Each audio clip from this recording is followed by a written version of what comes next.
Hello, my name is Marcus. I'm the compiler of a collection of therapy quotes entitled 1001 Windmills of the Mind. A collection of advanced self-help quotes taken from what's often called the psychodynamic or the psychoanalytic perspective, which long ago, as I understand it, was referred to by some as philosophical medicine or narrative medicine. For the love of narrative medicine, to borrow a line from the singer Steve Perry, who has a song entitled For the Love of Strange Medicine. Well, it is sometimes strange to realize things about ourselves which we didn't know. We may feel very strange, really? I'm repeating something in the present that's symbolic of the past, and that's my way to know what happened in the past. Why'd I do that? That's kind of strange. Why don't I just love life in the present? Why don't I just enjoy, love life in the present? Well, the psychic structure needed to love life in the present, to have a conscious connection to your uniqueness, by which when one expresses their uniqueness, there's pleasure, love, meaning, bluebird of happiness, delight, kind of thing, path of heart, etc. The psychic structure needed to love life in the present, to enjoy the present, is having our embodiment, our sense of self, our ontological self, our feeling self. This takes place when we're able to differentiate from the mother, be different from the mother, separate from the mother, psychologically, emotionally. We can separate. We can only separate, have our identity, if it's safe with her. When the baby feels safe with the mother, he feels safe to know himself and hatch out of the original fusion that takes place early on. That's the psychic structure needed. He needs to differentiate. And then he has a sense of self. He knows he's a person, the mother's a person, he's a person, mother's a person, no one's perfect, I'm okay, you're okay. Okay, we're all members of Homo Traumicus, so we're all traumatized, she's traumatized, he's a little traumatized, and we can hold this confusion and ambivalence and have empathy for ourselves and others, and we're all struggling like this. We're all trauma survivors kind of thing, but we're conscious, we're trying to understand and heal like that. So we have a broader, kind of deeper, three-dimensional perspective called the third side of the coin. The third side of the coin holds the other two sides, called the golden mean, the middle way, or the way, that kind of thing. So the psychic structure needed is that the person has a sense of self. With the sense of self, okay, the amness, the beingness, the serene, inexhaustible fullness of being, your beingness, out of that beingness, okay, there's a natural animating warmth of your feelings that kind of animate out like that. That's the metaphor, the golden ball, the vibrancy of our feelings, the aliveness of our feelings. Okay, so the metaphor is the golden ball, kind of like the sun that radiates, so we can kind of like radiate a little bit. That's if we have our beingness, as I feel, therefore I am. Now that feelings, we're talking about the primary feelings related to the feeling self. We're not talking about the sensations of the survival brain, fear and anger. We're talking about the feeling brain and the feeling self, joy and sadness mainly. So when the person has the feeling self, okay, that means they're enjoying the present, okay, they have feelings, so their behavior, they're inside out. They can do another way to refer to inside out is if you have your feminine element, your feminine principle, your midnight blue, your yin, you have your beingness, the serene, inexhaustible, your ontological self. If you have that connection to yourself, your embodiment usually, your emotional body, that kind of thing. Kristen Wilson says, yeah, if you're missing that, you're not going to make sense in life anymore. Literally, as she says. So from that beingness, the main representative emotions that animate out of our beingness is the joy and sadness character from the Disney film Inside Out 2, discussed recently. Go to 2840 for an in-depth discussion on that film. The film of the year for 2024 was Inside Out 2, excellent film. And the world's only, at the time of posting, the world's only psychoanalytic interpretation of that film is available here on this channel, 2824. We spent over 3 hours on it. We talk about, the either-or, resolving the splitting, psychic splitting, to get a new synthesis, holding the tension of the opposites, reassociation, abreaction, and so on. And the imagery related to it. So that's a fun discussion, actually, Inside Out. And in the first film in Inside Out, you saw the two kind of sets of emotions. So there were 5 emotions personified in Inside Out 1, the original one, 2015. Okay, you got joy, sadness, fear, anger, disgust. So put a circle around joy and sadness, so put a circle around fear, anger, disgust, And there you go, right off the bat. You got the two sort of groupings or sets of feelings or emotions. The joy and sadness set is related to the feeling self, the embodiment self, the human, loving, normal self. Okay, now if that's traumatized, the person is going to operate out of the flare-up of the survival brain. And then you got the sensations and the visceral sensation, the stress hormones of the cortisol of the fear, anger, anxiety, psychosomatic symptoms, shame, disgust, and that whole kind of survival kind of area. So fear and anger is not like the primary thing. It's related to when there's trauma in the feeling self. Okay, if there's trauma in the feeling self, think about Snow White right off the bat. If the feeling self, okay, the beingness of a person, okay, the Snow White character is a personification of our beingness. So you can take a fairy tale, and in a fairy tale, you treat it like a dream, true on the inside, not on the outside. Every character in a myth or fairy tale is a personification of some inner element. So the inner element of the authentic self, the true self, the beingness, okay, in the Snow White story, it's Miss Snow White. Now, what do we see with her? She's in a coma, and she's in a glass box, and she's deep in the forest. Okay, that's what the baby does in desperation if he's hurt by the mother. He wants to protect his beingness, so his beingness gets frozen, sent away, it's hidden like that. Or Rapunzel. Okay, now Rapunzel is also a metaphor for the beingness of a person. And with Rapunzel, that's version a little better off because she's alive like that. Snow White's in a coma. So Rapunzel, and she's got the golden hair, the golden ball. So it's kind of together like that. So I think Rapunzel represents trauma that's a little maybe more manageable to face versus the Snow White. There'll be, as usual, there'll be distractions in my videos. Oh my God, yesterday, what a disaster. I tried to do it in the mall yesterday. Oh my God, I unexpectedly had a lot of interruptions and things. I was bouncing around, I could barely get through it. Hopefully it wasn't too bad after all.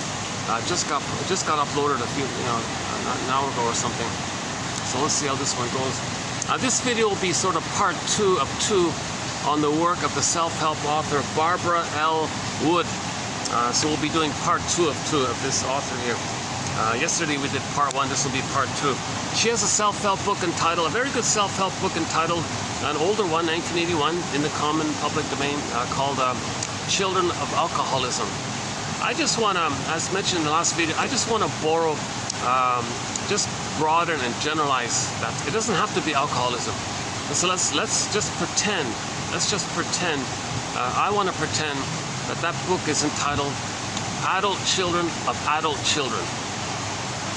Somebody already took emotionally immature parents, adult children of emotionally immature parents, or adult children of narcissistic parents, adult children of parents with the BPD pattern, the bully pattern, the Iago pattern, etc. So just as a shortcut, adult children. So these are adults who, when they were children, their parents were adult children. Okay, and then, in other words, if a person grows up and they don't have healthy, mature adults, chances are they're also going to be kind of, their development's going to be frozen as well. So they'll also have Rapunzel in the tower, okay, Snow White in a coffin. She's not dead, she's just in a deep coma kind of thing. Okay, so emotional hypothermia, emotional catatonia, etc. So myths and fairy tales are very good for describing trauma. So back to the Inside Out 1 film. So you got joy, sadness for the beingness, the Snow White, the Rapunzel, etc. Okay, and then when Snow White is gone, that implies the golden ball, the feelings are gone. Now in the Rapunzel, you see it together, Rapunzel and the golden hair, it's together like that. Or in Iron John, they got the wild man and the golden ball, it's kind of together like that. Okay, so sometimes the fairy tale shows you both sides of the soul. Okay, the beingness and the feelings that animate from it. I feel, therefore I am. Okay, so they show you both aspects, your embodiment and the natural feelings that come from the embodiment. I feel, therefore I am. So that's the golden ball and the character that represents the beingness of the person. If it's just one or the other, then the other's implied. So if the golden ball goes down the well, it's implied that the person's beingness is lost as well. Yeah, or likewise, if the beingness of a person is frozen or petrified, like Echo in Narcissus, Echo becomes a statue. Okay, so Echo is also like the beingness, and Echo becomes a statue. Echo could be frozen, she could be petrified, she could become a stuffed character, or morphs into a previous condition, something damaged or troubled or something. Jeez, I got this very unsightly thing in front of me here. I had to move my chair around to angle it so to avoid the guests and all that. I got several guests sort of in that direction. Maybe I can go back. Let's see. They're still there. They're still there. It's always tricky to get the right angle where I'm not looking at something that annoys me versus being distracted with people seeing me and looking at me, what's he doing or something, and I get caught up. Depends on my mood, how resilient I am in the day. Okay, so what you're hearing in this moment now is my anxiety. I have anxiety. I got, you know, that little orange character in the Disney film 2, anxiety running on. It's kind of like that for me. I have anxiety running around, buzzing around, trying to figure things out. She drinks energy drinks all the time, buzzing around, trying to prepare. What's she preparing for? Why is she always trying to prepare for something? Because her slogan was, I prepare for the future, she said. What's she preparing for? What are you talking about? Because in the future, as she goes in her life into the world, she's going to be reminded of the first world. The baby's first world, okay, is the breast mother. Okay?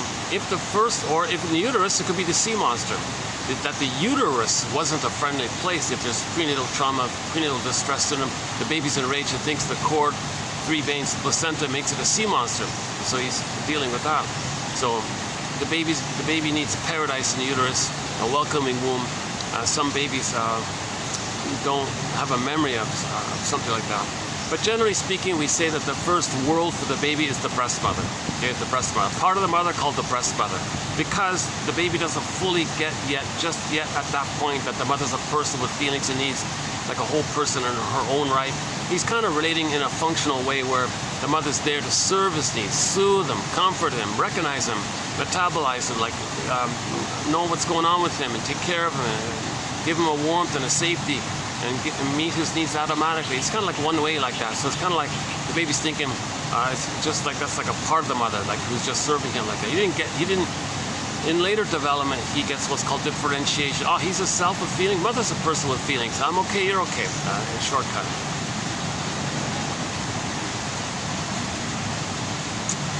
Nice.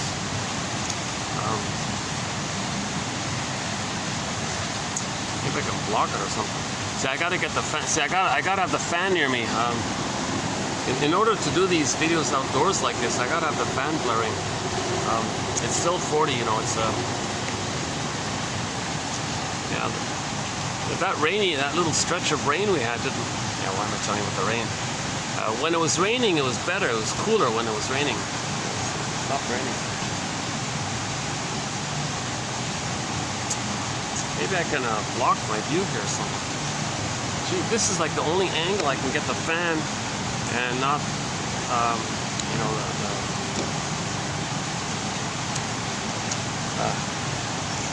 oh, it's funny, eh? Today's turning out to be a little bit like yesterday where I'm kind of stopping and I'm trying to figure things out. I guess I'm in a bit of a slump now. I had a good run of excellent videos. I thought they went smoothly. I did some of my best videos, I thought, recently. I feel like now I'm kind of entering into a bit of a dip from yesterday, so hopefully I'll climb out of it soon. Anyways, my disclaimer once again, I have anxiety. I have not been analyzed. I've had the funds. I'd be on This Flight Tonight, played Dan McCafferty, This Flight Tonight, Joni Mitchell's song made popular by Dan McCafferty, This Flight Tonight, and do a full analysis and do that process of narrative medicine where you make it safe to bring back the Firebird. What you want is the emotional knowing, the Firebird. You want the ab reaction. You want the release of the feelings to feel what you couldn't have felt, to now feel it because it's safe now to do so, but as a baby it wasn't safe to do so. Now it's safe to do so, and now you want to get that release. In the Inside Out 2 film, you saw the release. It's called the avalanche scene. All those balls were rushing up to the front, and the cables up to the consciousness, and a new identity was created. the proper authentic self identity of the two sides. So at the conclusion of Inside Out 2, you saw this either or thing. She says, oh, I'm defective, no, I'm okay. I'm kind, no, I'm cruel, I'm mean, no, I'm decent, no, I'm not decent. Like she had this kind of either or, and she didn't know, what is it? Is it this? Is it this? She was always flipping like this. So then you saw the crew hold the thing, and that's embracing yourself. That's called self-reparenting. You want to hold yourself and get and establish a sense of self that maintains the recognition of the fullness of ourselves. It's not an either or thing, it's kind of a both and thing. It's just ballpark metaphor. It's not these things aren't perfect, these theories, but they're kind of close. They kind of get you in the right direction, kind of thing. I'm sure in the future we'll have more precise terms to name our authentic sense of self and the capacities of the authentic sense of self. Masterson does a good job of it in his book called The Search for the Real Self, regarding the capacities of the real self, a part of the self called the real self, with various capacities. Has a little list there, and we discussed it in recent videos a while ago. Yeah, one of our mentors, by the way, on the topic of Masterson. Yeah, he's one of our mentors. James F. Masterson is one of our mentors here in our collection. Okay, let's go back up here. Our collection now has 10,000 of these babies, 10,000 quotes. Today we'll just be doing, let's see, 1, 2, 3, 4, 5. Okay, so today there's only 5. Today's a kind of a lighter load. That's good. I need a break here. A lighter load from a self-help author, Miss Wood, from her book Children of Alcoholism. But we have 10,000 quotes from the soul doctors, mostly medical doctors. Yes, some from self-help authors like Miss Wood, but I would say maybe 90% are from the shrinks.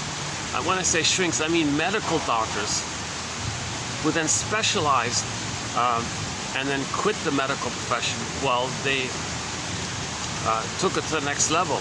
How do we heal using narrative medicine? It's very humanistic. Find your patterns, build the ego, help a person to be conscious, help the person to understand. Saved by understanding. Play Rick Emmett's song, Saved by Love. I just tweaked it, Saved by Understanding.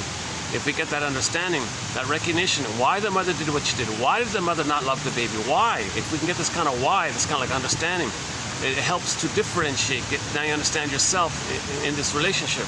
Then you can differentiate. As you're differentiating, the first that'll come up is the sadness, and then the joy.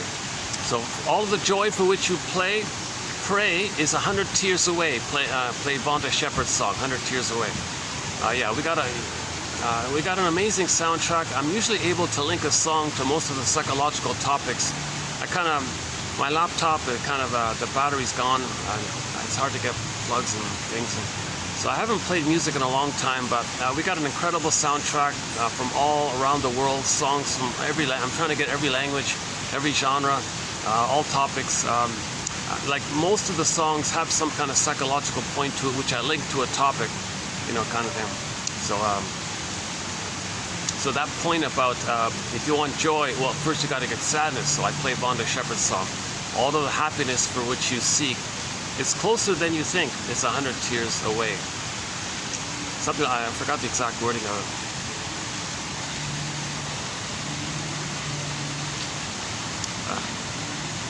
You notice that when I set up here. I don't want to show it to you. There's this sort of unsightly little when those guests leave, I'll go back to my regular spot over there. I got that nice spot over there. Yeah, let's just keep going.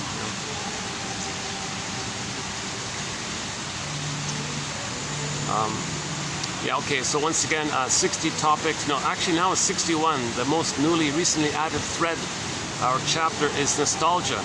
Yeah, so we did 3 good, strong videos on nostalgia. Roughly 50 excellent quotes on the topic of nostalgia.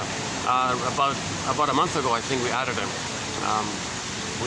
So the TV show sitcom episode linked to that was the Happy Days episode entitled The Spirit is Willing, season 11, episode 14, about the Fonz buying a haunted car.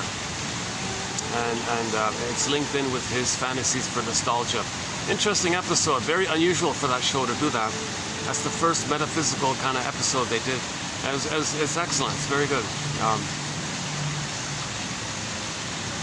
And our linked song for the topic, nostalgia, is Rick Santers. He was the lead singer of his band called the Santers Band, or simply Santers. He's got a song called Dreaming. I played the live bootleg. If you go to Santers Bootleg, you'll see the Dreaming song on there. A very good live version of the song. The studio is fine. I kind of quite like the live one. And you know, he talks about, oh gee, you know, I'm dreaming of the man I could have been. Oh boy, nostalgia. The past, the dream I had, unmet dream. But what if that dream were met? I could have been that, like this nostalgia, like that. And then you dwell in this kind of blissful fantasy, and you lose track of time. And doing this excessively is a defense against your current life problems. So nostalgia can be benign, and it helps you to mourn. That's okay. That's even better. But nostalgia is often used as a defense against your current problems. It's a defense against mourning. It's a defense against making decisions. It's a defense against the pain and feelings that you're feeling now. So to get away from these feelings, you look at in your past, at some happy time, blot out the negative sides of it, focus on cherry pick the positive side of it, identify the unmet dream that was there, and imagine what if that dream were fulfilled, and dwell in there. That happens to trigger the need for the blissful union with the mother that was missing usually. So pathological nostalgia kind of implies, shall I compare thee to an onion, takes you back to the time at the breast or the uterus where the baby's in a blissful oneness with his mother. During that time in the uterus and early on, the baby doesn't know time. It's a blissful, timeless kind of place. So pathological nostalgia is a symptom of that. It's a symptom that the baby didn't get his symbiotic needs met. Okay, so babies are in a state of symbiosis, merging, fusion, oneness, blissful, hot God, Garden of Eden, Shambhala. These Shambhala, Shangri-Las, okay, Avalons, paradises, okay, any kind of Garden of Eden. These kind of paradisical beautiful birds flying around, butterflies, peaceful spring water. They're meant to be that the people in these places, there's no time. They live forever. That means there's no time. There's no time. Eternity, infinite. You're bliss, you're happy. No worries. All your problems are taken care of. So the baby's in that kind of state. It's a metaphor. The baby's in that kind of state. So myths and fairy tales are metaphors for psychological dynamics. So the psychological dynamic is that the baby's in a state of blissfulness. He's in a blissful oneness with his mother. Okay? In the uterus, he's in a blissful state like that, called the unico mystica, one with this big mystery. The power of the mother, he thinks is his power. That's called infantile megalomania. And he thinks he's entitled, everything's for him, about him. Okay, so that's the narcissism, the glorified self, the idealized self. He thinks he's the self-sufficient, superior being, and he's a little god, a little king, everything's for him, about him, or he is everything, he's solipsistic universe, he's the universe, or maybe this universe chose him to be a special, be specially served by the universe, you know, these kinds of wild ideas. Why? Because the baby is just, that's just how it is with development. And the baby's one with the mother, and when the time is right, he feels safe, he leaves her. But if he doesn't feel safe, he never leaves her. Yes, he leaves her partially, and copes with the pain by developing a false self, and the false self can let the person drive a car, pay the bills, whatever, and you know, go through life and get 10 medals and 10 PhDs and write 10 hit songs. Am I speaking intensely? I'm speaking loudly because of the noise, but also I think the coffee's kicking in. So by the way, for the price of half a cup of coffee, for the price of this basically, one can get this encyclopedia. It's a minimal admin fee, nothing to do with coffee. It's a minimal administrative fee to get this encyclopedia. Imagine this page times 2,000. It's a virtual encyclopedia. So you can have that on your iPhone for a minimal admin fee. The link is below, patreon.com/narrative medicine. It's a minimal admin fee. Yeah, one person recently ordered it. It's a simple procedure. So it works. It works. You send in the minimal fee, and once you get, then you can cancel. So you join, get the thing, and you cancel. Very simple like that. You don't have to do it monthly. It's sort of set up like that. I have no choice. It's sort of set up like that. Well, I guess I'm gonna get the fries here.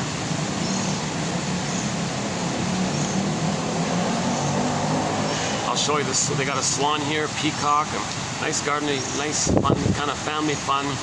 Also, corporate functions take place, parties, weddings take place here. This is a special kind of place. There's a lot of history here, a lot of stories here. I think a lot of families made memories here. It's a nice, yeah, so this is just the side. I'm just sort of at the edge. There's like the main part and the back part. Then the building has two floors to the building. The ground one. Never mind. I don't know the full story about the place, but yeah, there aren't too many parks in the big city, so this is a welcome relief.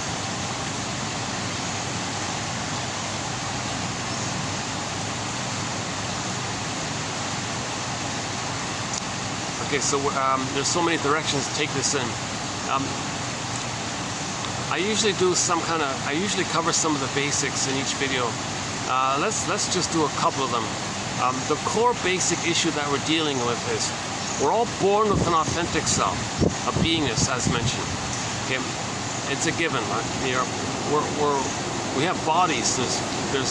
You have a sense of your body, and you come from this sense of connection to yourself. That's called your inner home. You have a home within. That's your feminine principle, your feminine element. You have the yin, this beingness. Come on, you have a beingness. You want to have a beingness, right? Now, if this beingness, okay, what the baby does when the mother hurts him, the baby protects his beingness by freezing it up, putting it in a glass box, and exiling it. If it's not too bad, maybe the beingness runs away into Rapunzel in the tower. Or if it's really severe, the beingness can be turned into a statue. Or it can hide itself by morphing, shape-shifting, morphing into an animal. Now you got a fox taking off, or some animal taking off. The beingness can escape. The child is trying to protect his beingness from the abuse of mother. Okay? So why is the mother abusing the baby? Good question. Okay, it's called the Oh Cunning Tales. So we got a whole long list of Oh Cunning Tales around why so many mothers are torturing their babies, literally, psychologically, emotionally. They're from the baby's perspective. You have empathy for the baby. If you can have empathy for the baby, from the baby's perspective, many babies think, okay, they think, it's not true, but they think from their small, helpless size and their need for paradise with the mother, okay, that what happens is the baby's enraged. The baby's in what's called the oral phase, so he feels like a hungry wolf in effect.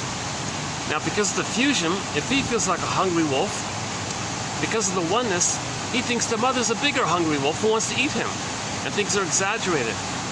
So that's the theory about primary mentation. Babies in the beginning, their mentation, their mind is what they call primary process, primary mentation. This primary world mentation, it's another world. Okay, so we live in these two worlds, right? Okay. Id and ego, unconscious, conscious, okay, beta, alpha, whatever you want to call it. We live in these kind of two worlds, unconscious world, conscious world. We live in these two kind of worlds. The baby's mentation is mainly in that first one, this primary mentation. This primary mentation, there's no conscious logic in there, okay? Like the cat says on Alice in Wonderland, it's all mad in there. Even Alice says, up is down, left is right.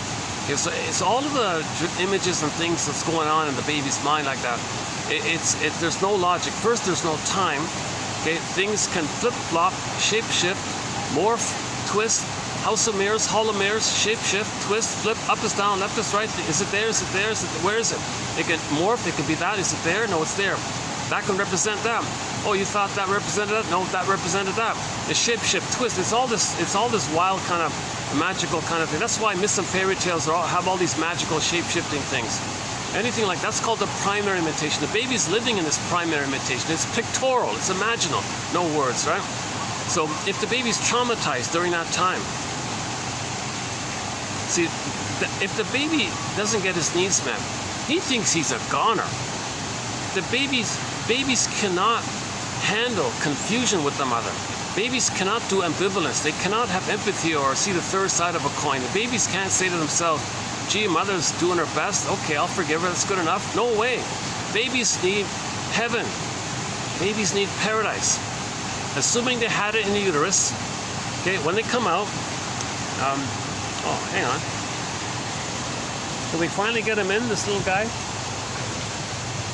He's hard to get in the camera, these little birds. They got the blue beak and the...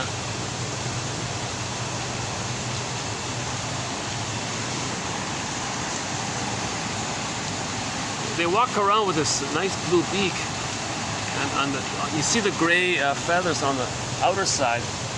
But when they fly, those very same feathers underneath are vibrant black and white. They look like completely different birds. Still don't know what they're called. So it's kind of funny. They look like boring, or they, blandish looking, ordinary little, I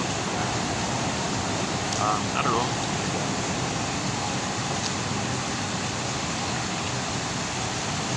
Like a baby quail or something, I don't know. But when they fly and you see the feathers, when you see the underside of their feathers, it's a vibrant black and white. It's kind of cool. But when they walk on the ground, they look like boring gray little, little guys, little chicks or whatever. Why am I telling you about the birds? We do have some companion animals to our collection. It's a huge topic. We got the blue jay, the loon, the heron, the pigeon, the bumblebee, the mosquito, and so on. We've got the stray cat, the gecko, and more. That's sort of a fun side thing we're doing here, the companion animals.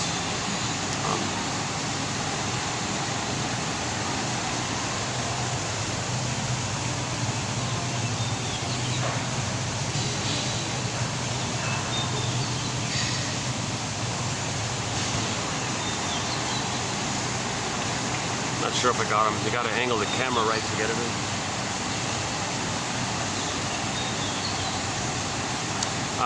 So this topic about the oak-cutting tails, why so many mothers are abusing their babies.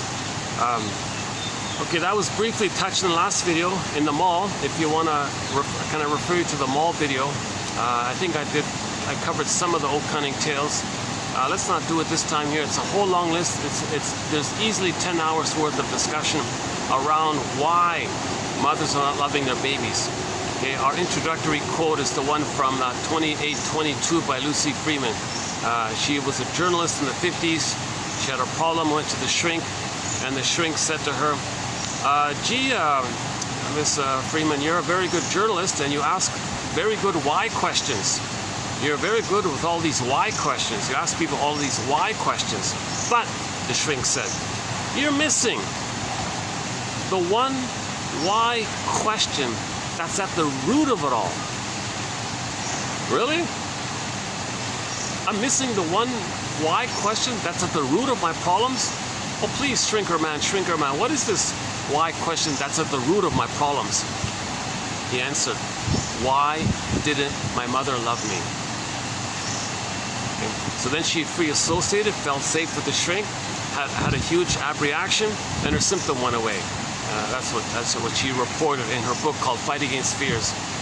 So she wrote a best-selling book back in '51 called Fight Against Fears. Her first book, her best. Although she wrote, Wikipedia said she wrote 78 books in her lifetime. That first one, from what I can tell, is her best one. And we did 4 videos of her work, 2 from that book and 2 from another book of hers called something about the fantasy, the illusions and fantasy book. I forgot the title. She's a clear writer. She's not a shrink or anything, but she went to a shrink and reported her experience, mainly in that first book, and then she wrote a few self-help books post that time. But yeah, funny. There's a bit of a story about her as well. But, okay, never mind. So that's the opening quote to that topic around why so many mothers are not loving babies. We got to get to this painful point of understanding our mother's story and our father's story. Why did they do what they did?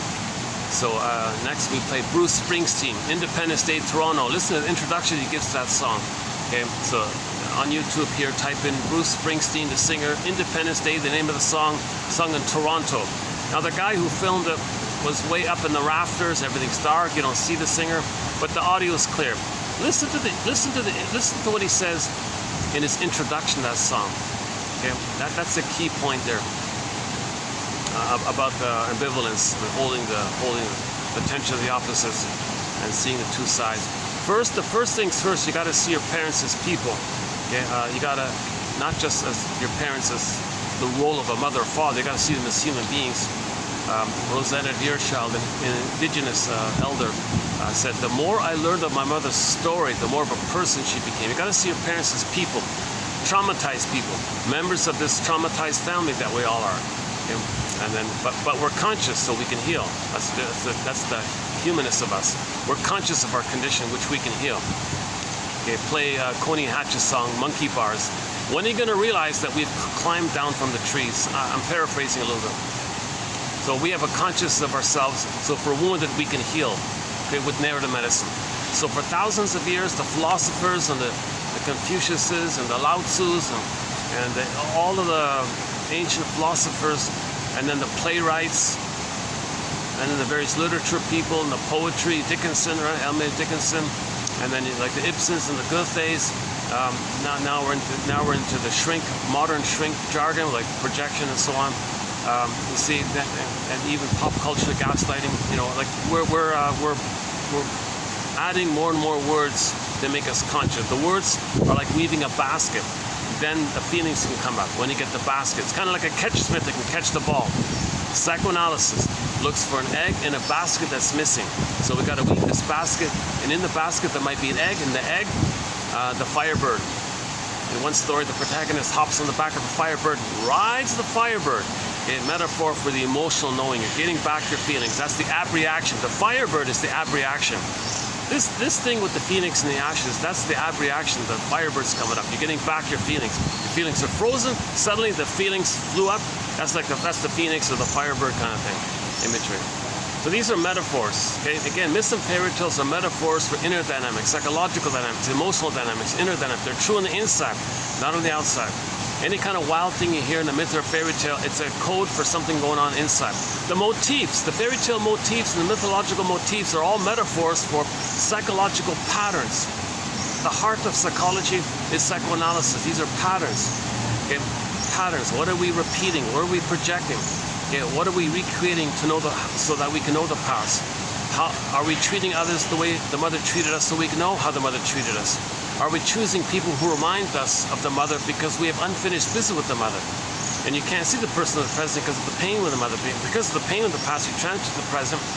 So the present is still the continuation of the past, or the past is like the present is like the presenting past, so you transfer the past to the present because of this painful, unfinished business with the mother.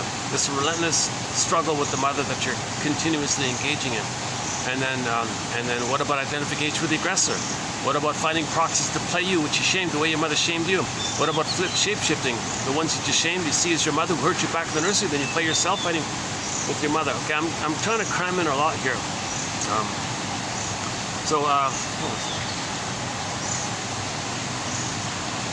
Wow, the coffee really kicked in this time, eh?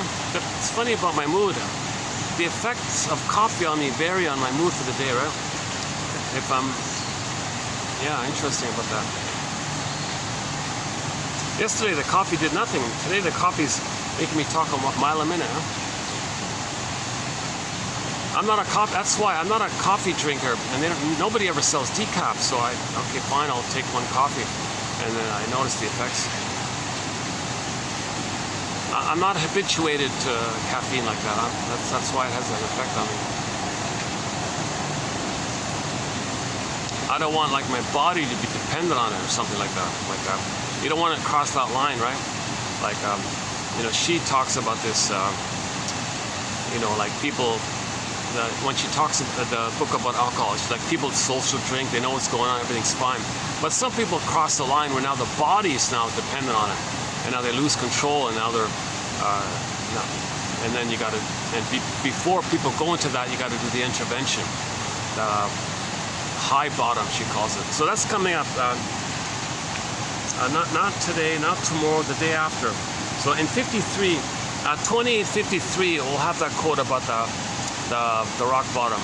So she said, she was talking about we don't have a thread on alcoholism, but she talks a bit about it because she's a self-help author and she was struggling within her family and also, okay, fine. But she said, if quotes from self-help books, I think, add to the psychoanalytic perspective, I think I'll generally include it. So I thought that one wasn't bad about the intervention. We have no quotes about this so-called intervention thing.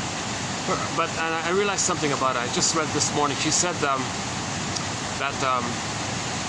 that the stereotype is he can't help people who cross the line, so to speak, right?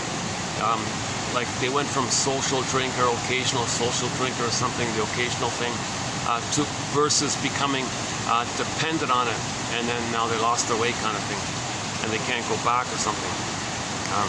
So she says before that happens, the friends gather around, and before they crash, before they go down like that, they keep the friends and family and community and social, people around, everyone that knows that person, they all get together and bring him in a surprise moment and create a crisis.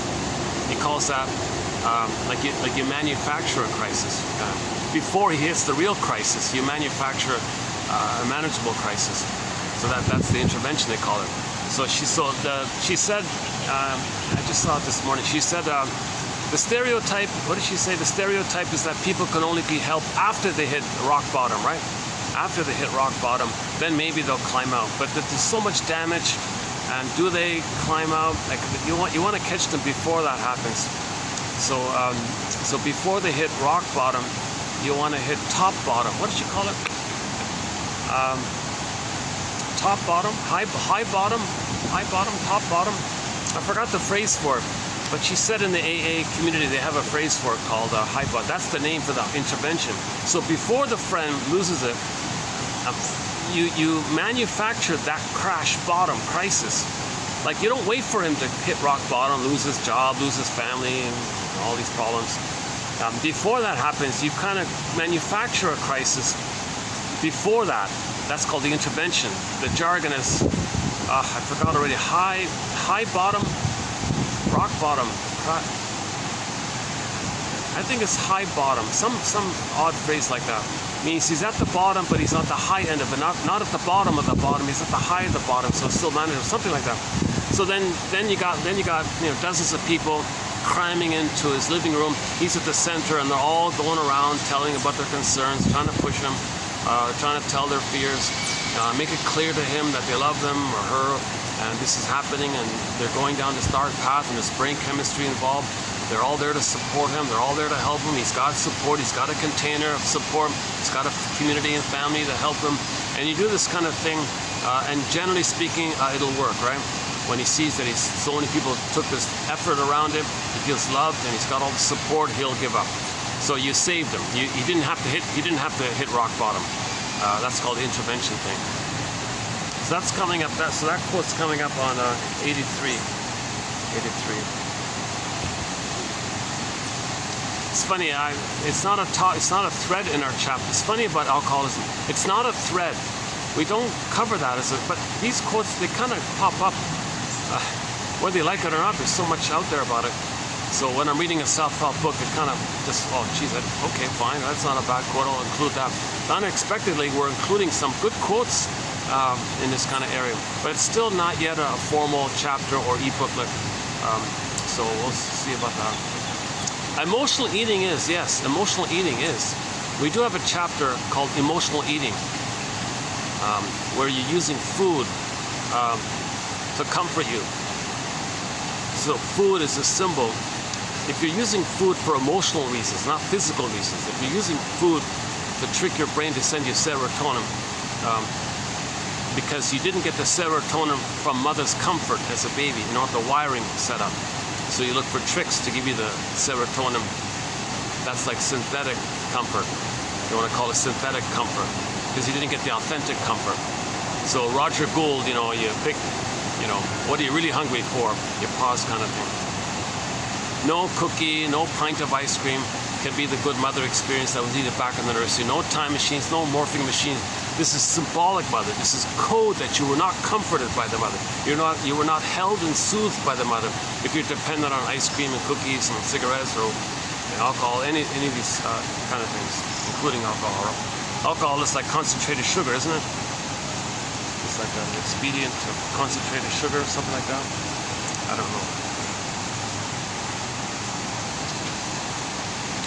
There's the little bird. Yeah, there's the little guy.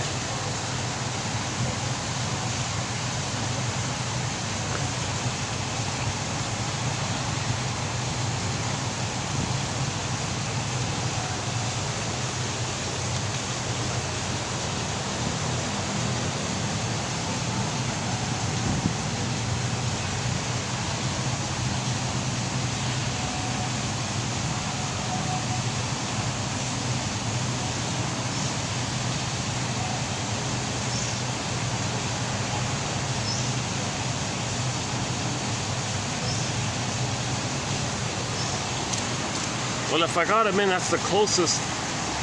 That's the closest that. Oh, hang on. Enough with the birds.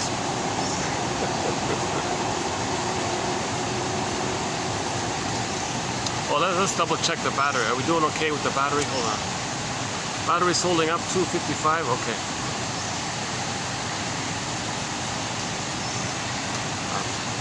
Okay, sorry. Why am I so drawn to the bird? Like, why am I looking at the bird like that? It's moving, I guess, huh? Oh, we do have one quote about the symbolism of birds. I forgot the guy's name. Arthur Hurt or something. One of Edmund Burglar's buddies. He wrote a book of psychoanalytic interpretations of some poems. And he said one theme that he found in many old romantic poems is that many of them would talk about birds. And his theory was that the birds were code for the unavailability of the breast. So the person wasn't nursed properly or something. So they see birds, gee, it's fleeting, it's going away, but it's beautiful. Like the baby had that experience. Gee, I wish I could be nursed, wasn't available. Oh boy. So like a yearning nostalgia or something. Oh, there it is. I don't know. That's a question mark. It's not really. It's that quote is in our honorable mention pile. Oh my God. We have an excellent honorable mention pile. So for a quote to be in the TQ section, they have to sort of meet Grice's criteria, the 4 points there: quality, quantity, relevance, manner. So just quickly, the quotes are not too short, not too long. Okay, so like, you know, a couple of sentences basically. Occasionally there's a longer passage, a lot of one-liners and just even some phrases sometimes. Like a TV show, film quote or something. Or like a summary statement. So they're short. They're usually short, or like a short paragraph or 2 sentences. Very manageable, bite-sized. Okay, clear, quality, yes, informative, teaching you. If 1 out of 10 gives you aha, I think that's quality. If 1 out of 10 is helpful like that. Relevance, yes, all on topic to the topic of narrative medicine to make it safe to get back our feelings. And then the manner, friendly, warm, written by shrinks, written by soul doctors, written by psychoanalytically self-help authors. So they got back their feelings, so they're writing with feelings and the delight and the joy of sharing their experience, the learning process, and maybe others can be healed. And it's an innate drive for healing. There's this innate drive for healing. We're wounded, so we're trying to heal. Humans are wounded. We wounded ourselves accidentally. We accidentally traumatized ourselves 10,000 years ago, one theory. We went from Homo sapien sapien to Homo sapien traumicus, or Homo traumicus for short.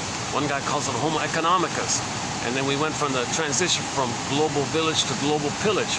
And the tolerant personality, we traumatized the babies, suffered the children, to give them the psychology called the prejudiced personality needed to pillage. There's the whole topic about that discussed in 2725 part 3 of 3, a 7.5-hour video.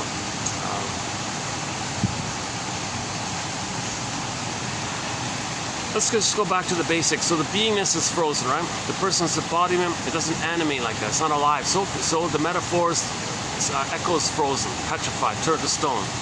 So we don't feel animated. We don't feel at home within like that. Now, when their true self, authentic self, real self is frozen like that, flash frozen, exile, morphed, sent away in a forest, Rapunzel's in a tower, Snow White's far away in a coffin, sleeping in a box, like anything like that. Miss Core got pulled down into the underworld. She was shamed. Hell is a metaphor for the emotion of shame. Shame is this burning, biting feeling.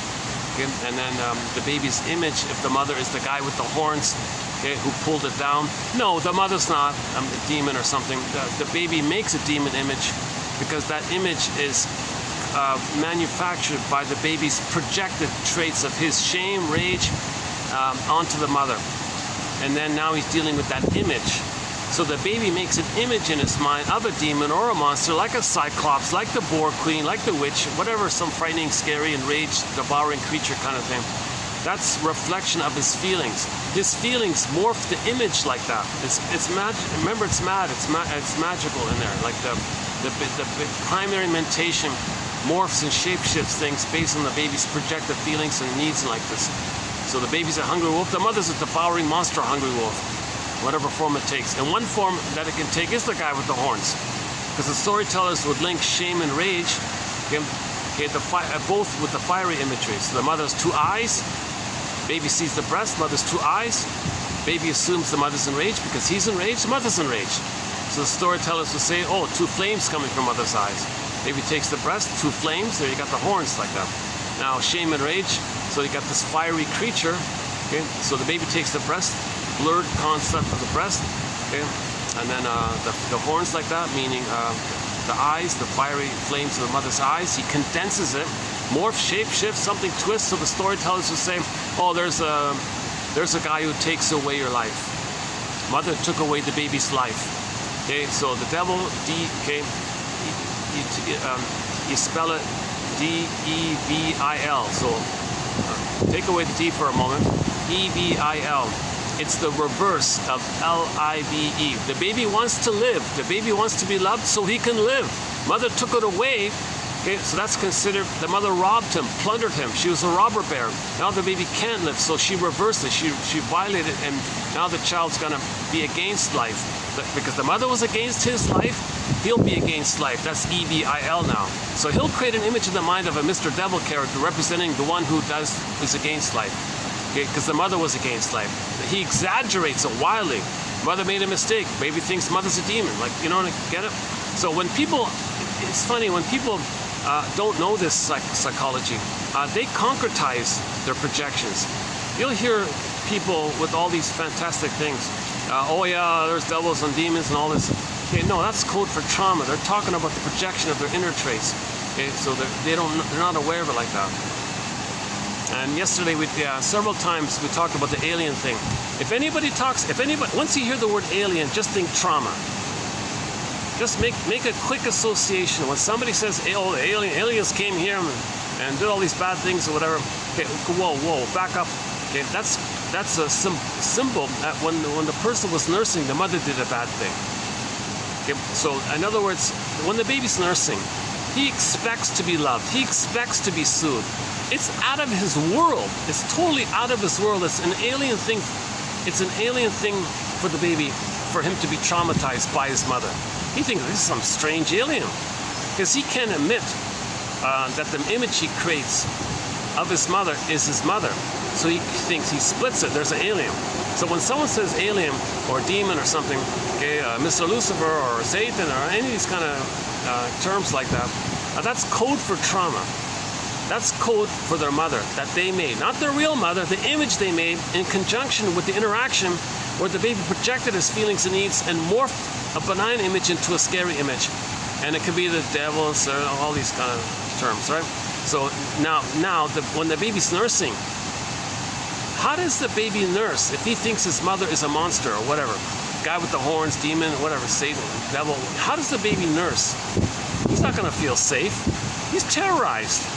There's no way he can survive if he thinks his mother's a monster. There's no way he's not gonna make it. He'll go kaput. Too much stress hormones. He can't make it.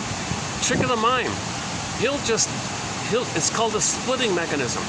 He'll completely put his sense of self in relation to the abusive mother and put that neural circuitry in a separate psychic bin and bury it, and then hallucinate that he's specially one with the blissful goddess mother that he makes up. So now in the baby's brain, you got goddess and demon, and he thinks his mother's a goddess. It's totally made up, but he's got to survive. The baby's trying to survive, so the primary mentation allows the baby to engage in these mind tricks or whatever, maneuvers of the mind, operations of the mind known as defense mechanisms, because the baby's in defensive mode. If the mother's hurting him, he's not going to make it. He's got to protect himself. He's in defensive mode. So he uses defense mechanisms. So splitting is a common one.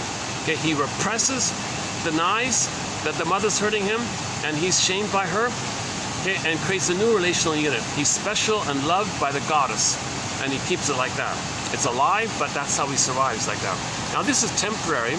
All babies may do this briefly in the beginning. It's known as the paranoid schizoid position, the paranoid schizoid mode of experiencing, mode of operating. Melanie Klein describes this. And babies may briefly do this. With time, the mother, assuming the mother is more loving than hurtful, this all gets sorted out. The goddess and demon images poof away. just like in the Inside Out film too.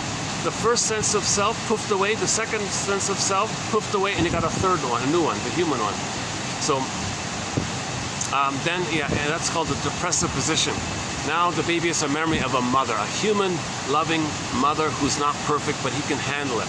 That's ambivalence, it's complicated, it's still depressive. For example, he knows that if he bites his mother's nipple, that the mother's in pain. He feels badly, wants to make amends. Sorry, mother. He knows that the one that he loves and who loves him is the same person as the one who hurts him and he's hurt by. And he's kind of confused like that, but he can kind of deal with it by apologizing. Oh, I'm sorry. He gets the idea that that the mother's not perfect, but he can only reach that depressive position if the mother is more loving than frustrating. If the mother's more painful than frustrating, he can't do it. He can't handle it. So it's either or. Okay? It's either or. The mother's got to be more loving than painful for him to hold the both and. If the mother's too hurtful, he does either or. Okay? So in the beginning, babies cannot do Under Heaven, Over Hell. Play the song Storyteller by Streetheart. Kenny Shields, one of our musical voices in our soundtrack, is a guy named Kenny Shields when he was the lead singer for the band Streetheart. Forget about the band now. It's a miserable, unbearable, intolerable cover band now. Forget them. They still use the name. Can you believe it? Oh my God. Oh, shut it down. Stop this now. I guess people go to it for nostalgia or something. Oh, I don't know why they chose that replacement cover singer. Anyway, they were a good band. They have a lot of good hits. Storyteller, Star's a good one. Hollywood and here. What kind of love is this? Snow White. They do a song called Snow White. Yeah, not a major one. They do some good covers. A popular cover of theirs is Tin Soldier and a couple of others. Yeah, so Streetheart, yeah, so Kenny Shields. So Under Heaven, Over Hell is a line in that song called Storyteller off their second album called Under Heaven, Over Hell. So Streetheart's second album is entitled Under Heaven, Over Hell. Are you hearing me okay with the fan? I can feel the breeze even to here, right? Let me make a fan adjustment just in case. See, I gotta get the breeze to me, but not to the phone, right? It's a tough balancing there. Hold on a second. Let's make sure.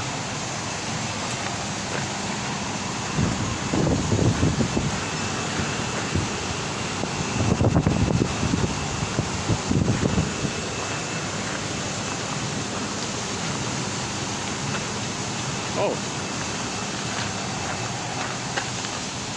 All right, we got one of these just fell down.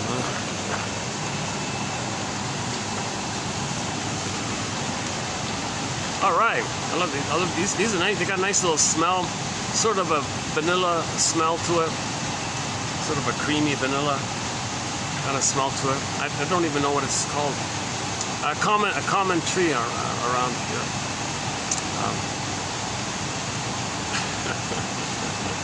Does that work? No. Oops. Yeah. Is it silly to? Is it silly to put this on here? I don't know. I don't usually do this. Let's try this. No? Okay. Being a little silly here. Okay, let's give it a try. It's something new. I've never done this before. Oh, it's a little silly. It's a little silly, right? Where can I put it? Here?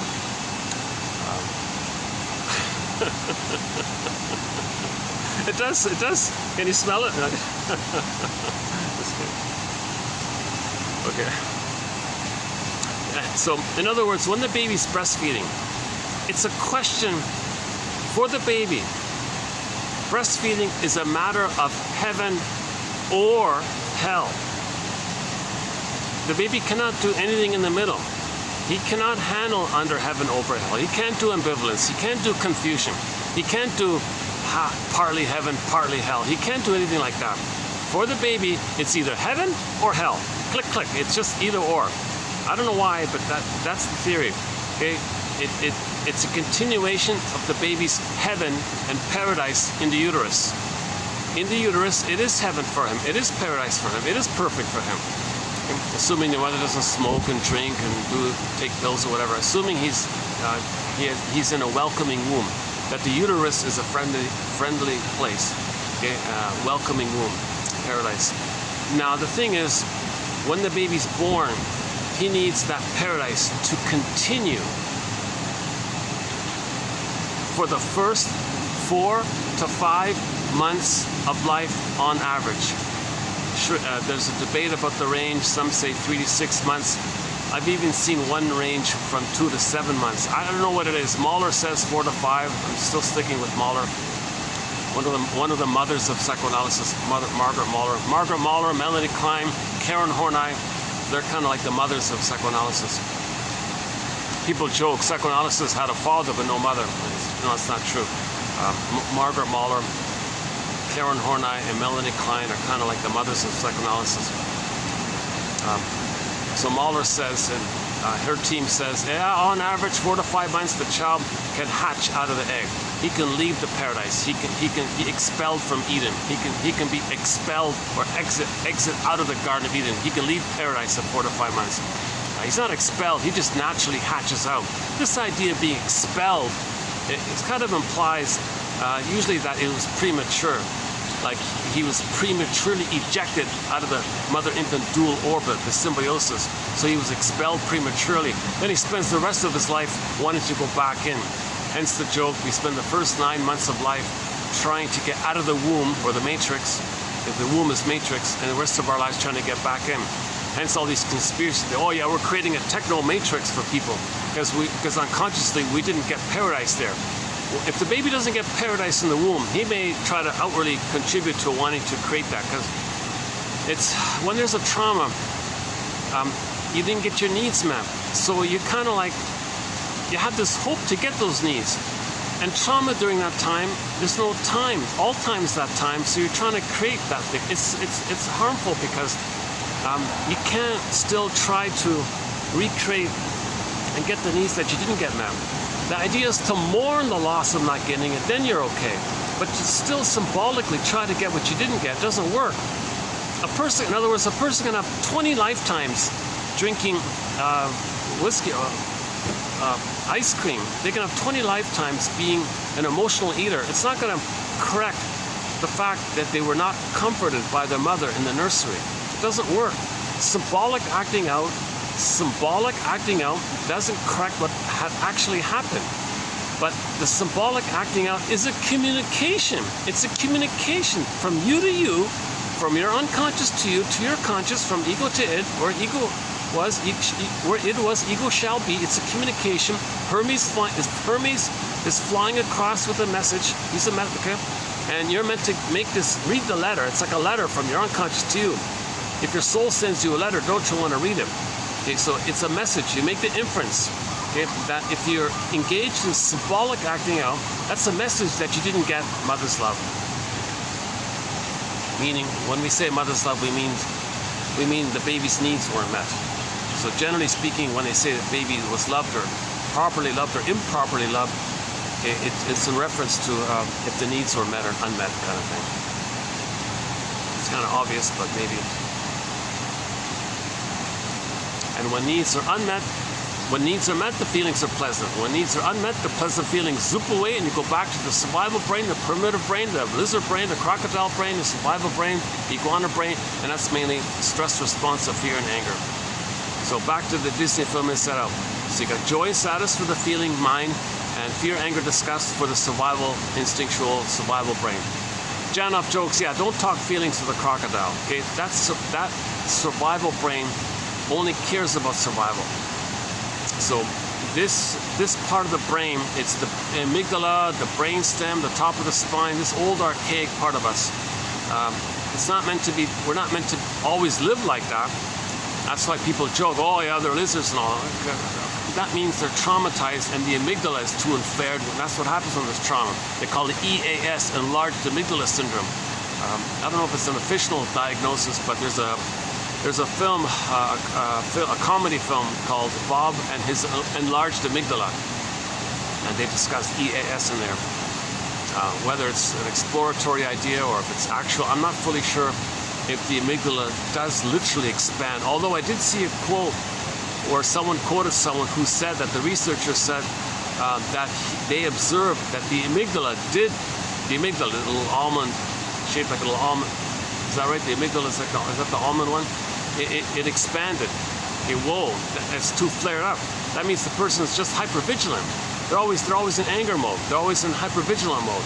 Lots of anxiety, lots of anger, lots of greed, envy, spite, vindictiveness, schadenfreude, grievance, collecting, injustice. Virgil calls it injustice, collect, can't more. And you're always like survival slogans. You're just seeing the world like a jungle. Okay, back to Coney Hatch. When are you going to realize that you're a human? Okay? When are you going to realize that you climb down from the trees? But if you're thinking like a jungle slogan, that means you're traumatized. And the human side of you can recognize that you're traumatized. The human mind, the ego mind, can recognize that you're thinking like it's a jungle. That's a sign of trauma. Then the human mind, okay, then you get narrative medicine, make it safe to heal. So we got to need narrative medicine to heal. This is all about narrative medicine.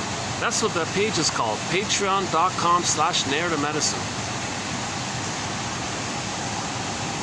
Chinna called it the story doctor, being your own story doctor. Boy, this caffeine really had an effect on me today for some reason. I'm not sure what it is. What is it about today? Yeah, I'm feeling a little more. Maybe today I'm feeling a little. Maybe I am discharging a little tension today. Maybe I am.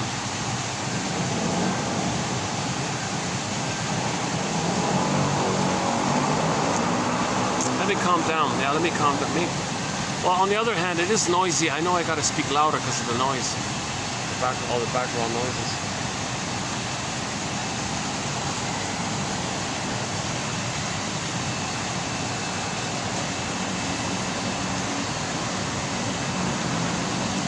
So where were we?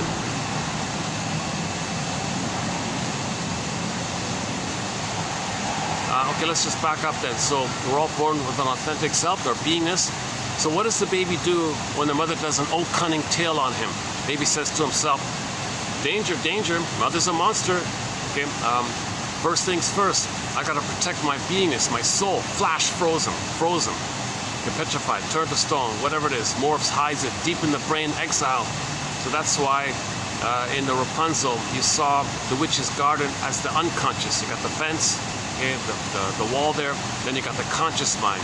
Okay, so the conscious mind, they were starving and all this, right? So they were starving for their soul. So the guy hopped over the fence, took the roots, the rampions called Rapunzel, brought her over and ate the roots.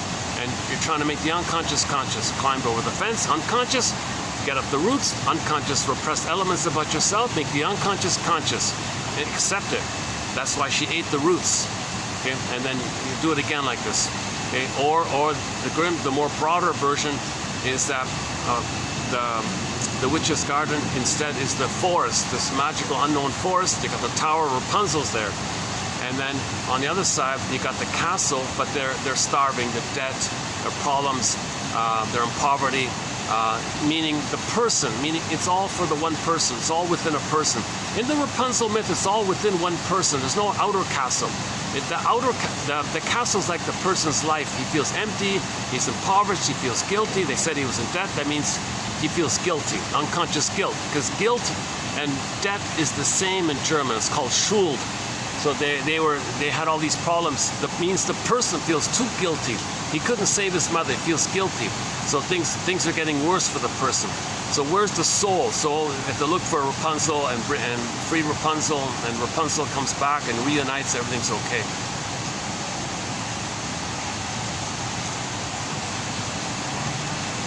Okay, so once the soul is frozen, what the person does is they create a false self to function in life, to deal with the external world. You got to drive a car, pay the bills, okay? But society society values it because you can get things done or whatever. So you can make money, get 10 medals, 10 awards. So although the person with the false self can be outwardly materially successful, they may say they feel like a fake, they feel like a fraud, they feel it's all a lie in a sense, because we live and feel to the extent that we feel and feel in body. So although the person has outer success with the false self, the persona, the mask, the adaptive self, the defensive self, whatever you want to call it, the authentic self is where we feel at home, we feel good within. So that's all frozen up. So the false self, yes, we function with the false self. Now, this false self can take different forms. Yesterday's video, we talked a little bit about it. Anyway, go to yesterday's video about the family hero, the scapegoat, the lost child, and the mascot. That's not too bad, I thought.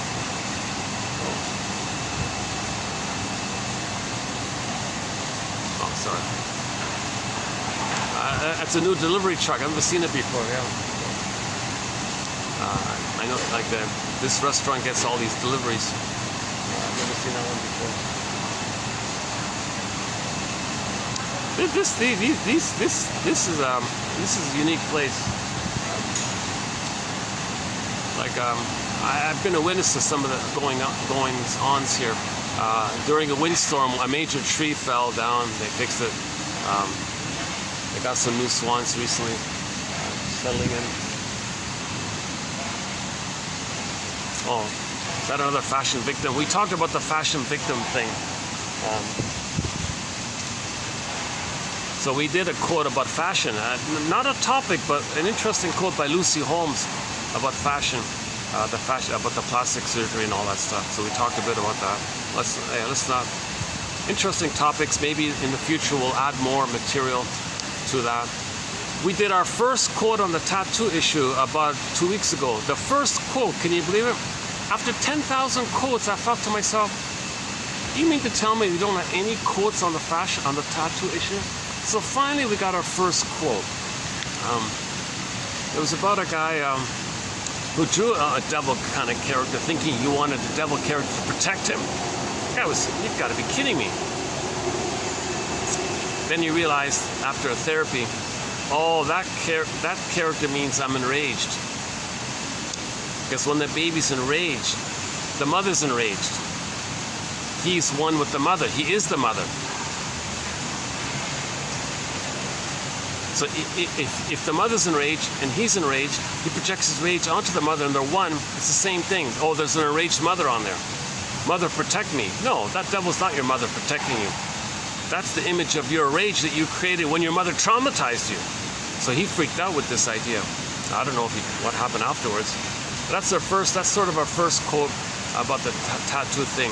He wanted a symbol, like something he thinks could support him, like a fantasy protector or something. And then after the therapy, oh my God, that image means I'm enraged. It's not something protecting me. That's code for me being enraged at my mother. Oh my God, he freaked out. I don't know what he did afterwards. That's just one quote, and we're not saying that's the reason for everybody. There's probably hundreds of reasons why people get tattoos or whatever. I don't have Miss Lemma. She talks about this, Miss Lemma, is that right? She says that the baby in his brain has positive images when he's loved. Okay, if the mother loves him, he's got like a positive images in it. If the baby was not loved, people have the fantasy, well, I want to compensate. So they etch in some positive image, thinking, well, that could be a symbol of mother loving them. Now they can have the fantasy, oh, mother loves them all the time. That they have this internal soothing introject, holding introject, internalized good object could be some kind of positive image. So they might put some positive image, which they believe that means that love them. Maybe a butterfly or bird, I don't know what it is. But see, that's symbolic. If a person has that thought, they're meant to interpret it. Oh, I didn't get love. If you're looking to stitch in some positive, so like a bird breast. Oh, back to the breast.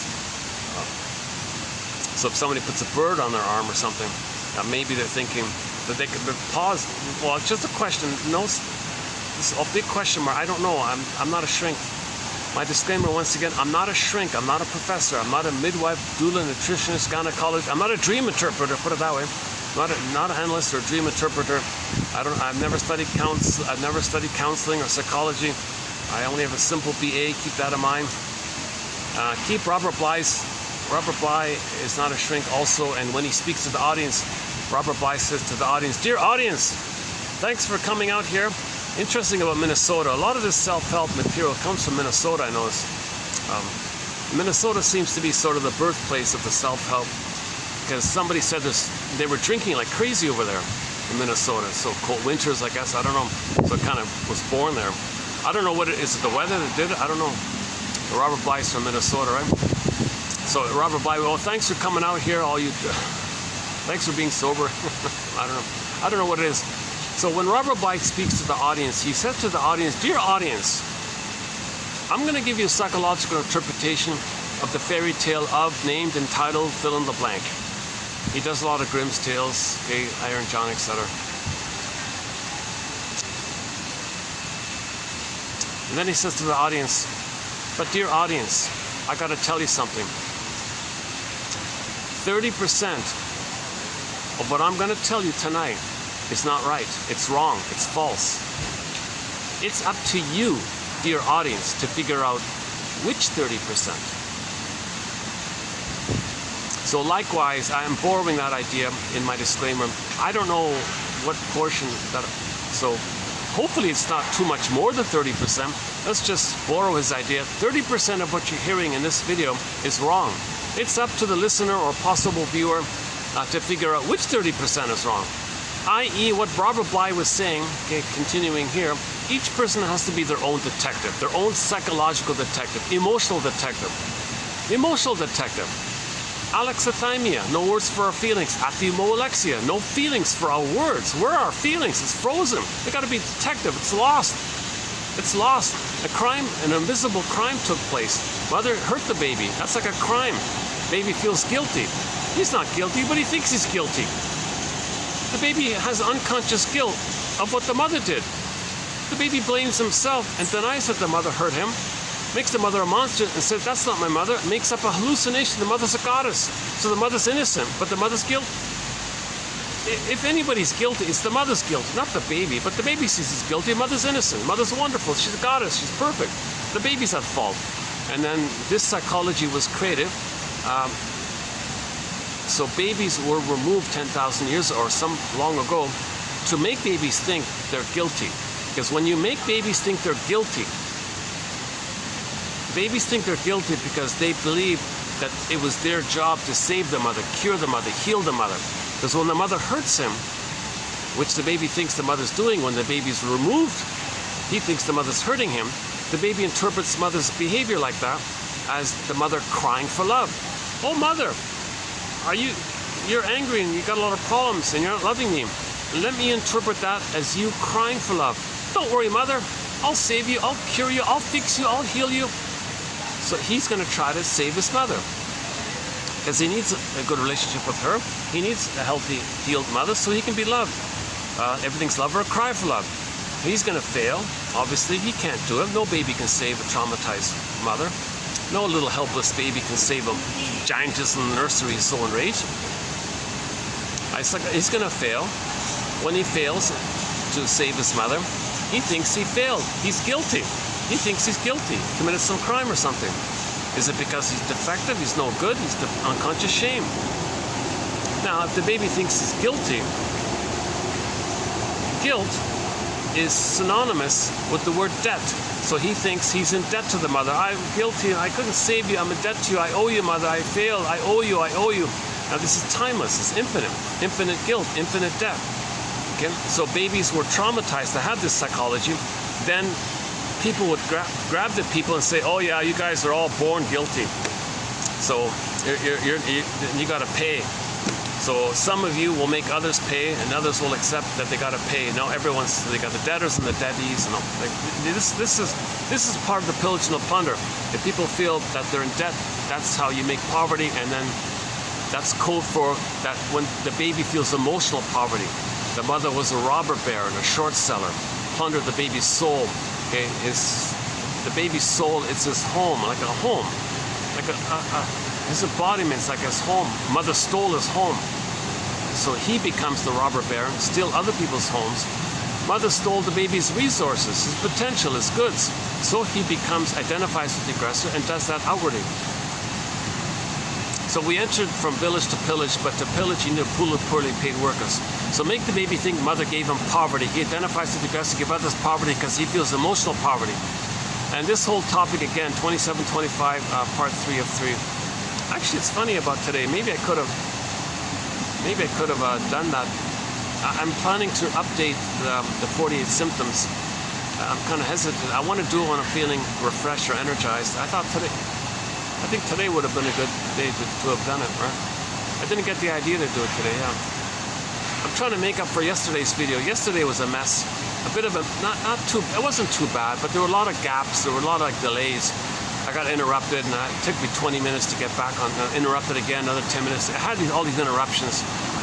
Although it's an interesting video, nonetheless, I thought, in the mall. It's the one with the blue screen in the background. And the quotes weren't bad. I thought the quotes were solid.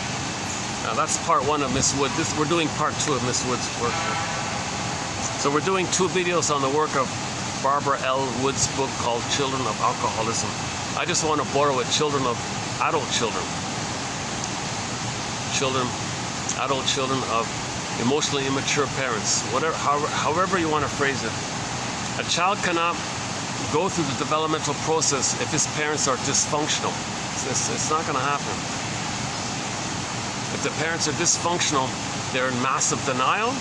Massive denial, that means they're going to be gaslighters. The child can't feel safe in that environment. Again, yesterday's quote. Hold on a second.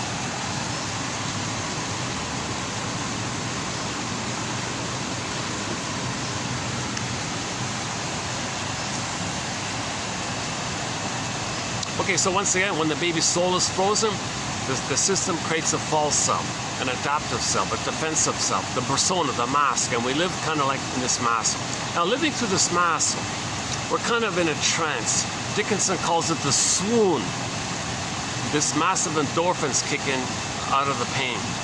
Okay, there's a pain so utter it swallows substance up. So Miss Core got pulled down, then the person is in a swoon. That's the endorphins. It's a numbing. Okay, people feel like they're sleepwalking through life, in a trance, going through the motions in life, kind of like a blur or something. However you want to phrase it. The alcoholic people call it a blackout or something. I don't know what the right term. It's a mild, absent-minded, semi-disassociated. Not fully. It's not harmful. You're just not fully present. You're functioning kind of like automatically, but you're just not really enjoying life. Your feelings are frozen. That's a lot of pain. When there's pain, the brain sends endorphins. Endorphins numb the pain. It's like anesthesia. So everybody's like in this anesthetic kind of thing. You don't feel anything, but you're going through life with the false self that understands life. So you can go through life, but you're numb. That's called the false self. So the false self is created. Now, as you go through life with the false self, your real self is frozen. Snow White still in the coffin. Rapunzel still in the tower. Iron John the golden ball are locked in the, however you want to do it. Miss Core got pulled under. So you're going through life with the false self. This false self functions kind of like a sponge to numb and buffer you from the pain. So that's why the person can function in the first half of life without the symptoms of PTSD. Yes, the baby experiencing attachment trauma, relational trauma, developmental trauma, betrayal trauma, etc. This is a trauma. It's a trauma. Now, why doesn't the person have PTSD if there's a trauma? Well, it's a relational trauma. It's developmental trauma. The false self can function in a way to keep the person unaware of the pain, to repress the pain. The false self, you go through life repressing the pain. You keep burying the pain like that. So the false self can do this for roughly 40 years. After 40 years, this capacity of the false self to push down the pain, it's going to be leaks. That's the Freudian slips, little holes, and the frog leaps out. In the unconscious, in the forest, there might be frogs, metaphor, unconscious, ponds, dark, frogs in there. So Woodman says there might be like a leap like that. The frog leaps out. So you're 40 years old, you're talking to somebody and you say some rude thing to somebody. You go, whoa, where'd that come from? Why do you say this hurtful, nasty thing to somebody? It wasn't deserved. They go, whoa, that's a Freudian slip. Okay, you buried the pain, shame, and rage of the trauma, and it's just coming to your attention now. So at 40, usually at 40, maybe a little earlier, later, whatever, you're going to get signs. Bergler says the false self functions like a sponge. This sponge dries out, and you got these little slips. So it can be like a little slip, like a Freudian slip.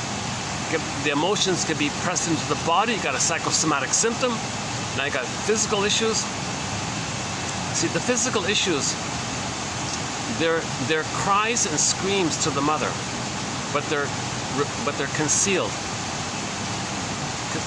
Go to the Capek's quote. Originally, the baby's crying and screaming to the mother. Mother gaslights it. She's in denial. Gaslights it. She's dysfunctional, immature. She gaslights the baby. What does the baby do with his feelings around his needs not getting met? Again, F and N. F and N. Needs and feelings. If the needs are not met, the positive feelings zoop away. You got the survival brain sensations. So the baby's enraged, basically. So the baby's screaming enraged to the mother. Mother, you're not meeting my needs. I'm terrified here. I'm enraged here. Mother, I don't know what you're talking about. No, you're not. Yes, I am. No, I'm not. Yes, I am. She gaslights the baby. What does the baby do with that rage? It turns inward on himself to some organ. Finally, the organ goes kaput. That's called a psychosomatic symptom. Capek says, regard psychosomatic symptoms as a continuation of that cry and scream to the mother. It just went detoured underground through the body and is communicating it through the symptom.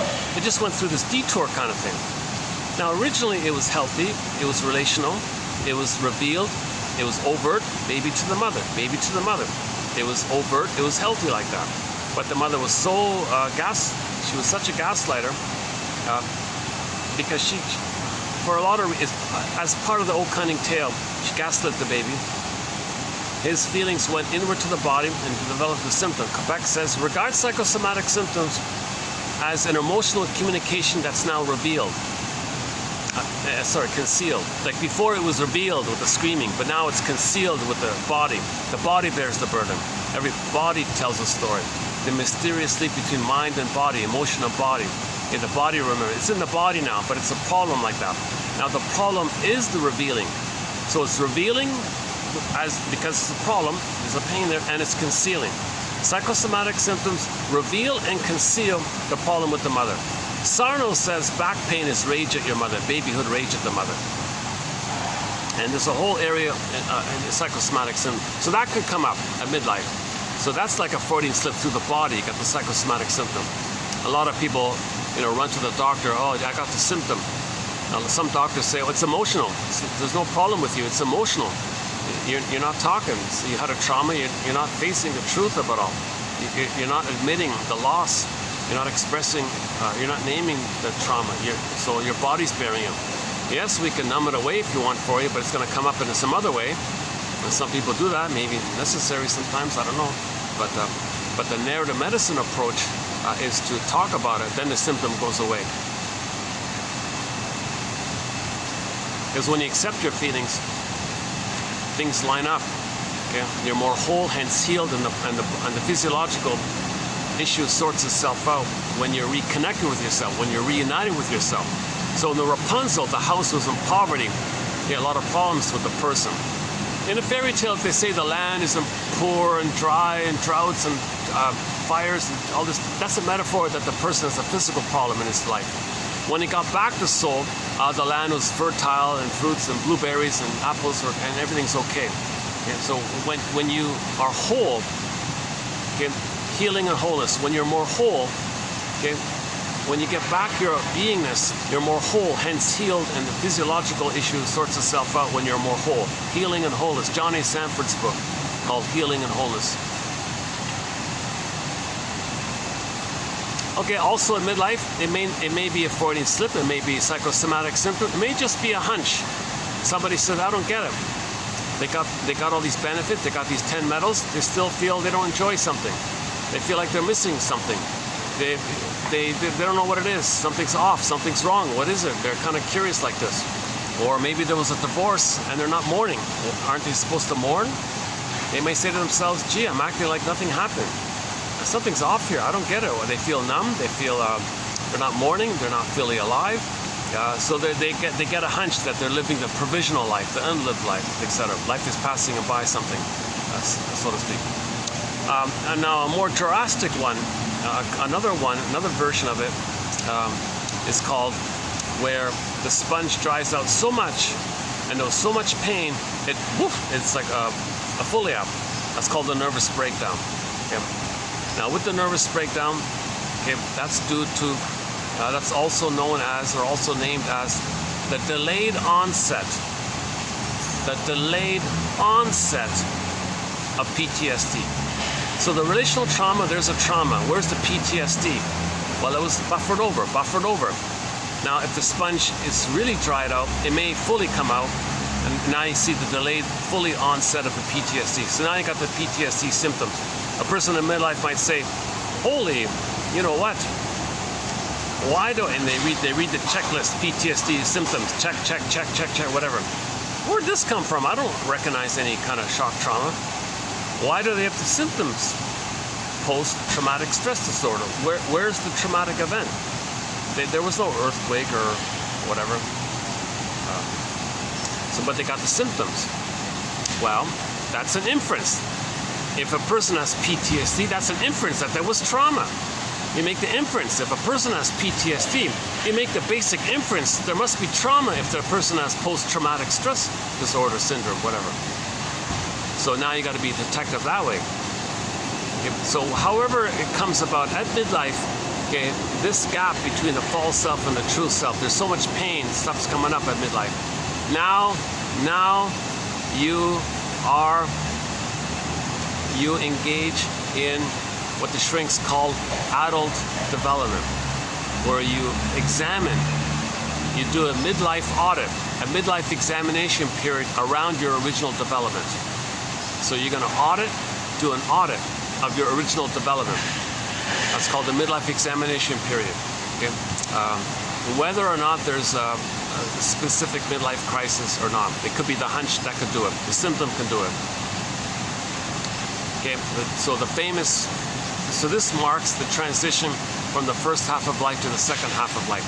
This transition, when you make that transition, now you are a hero in the mythopoetic sense of Joseph Campbell. At midlife, you become the true hero.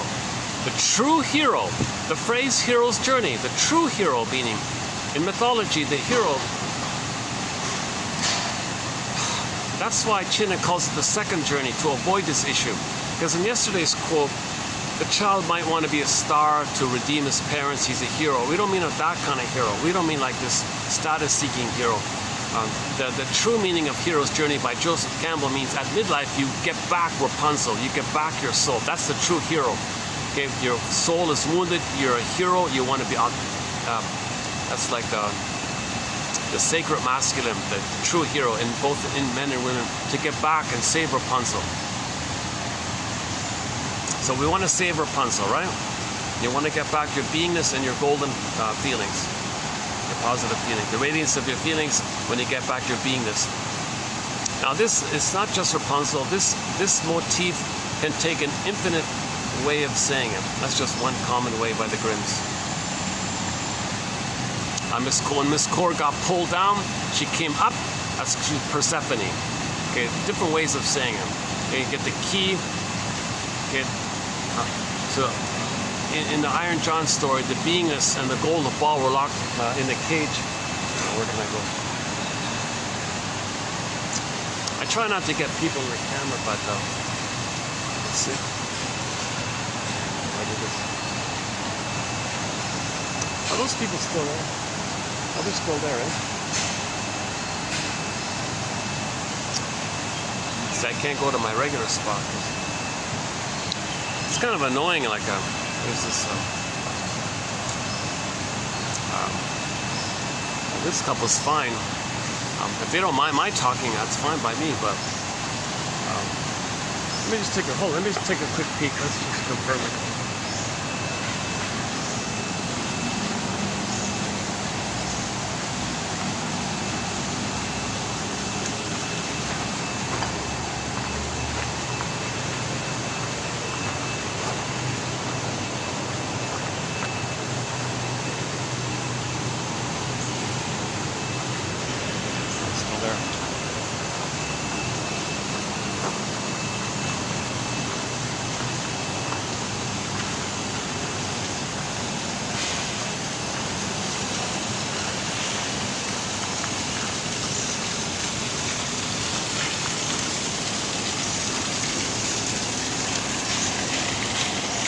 It's too bad.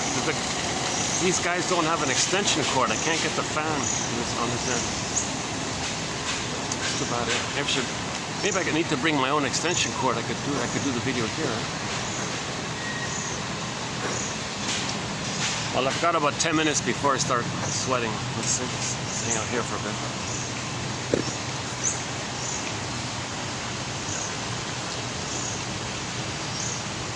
Yeah, oh, it's not bad here.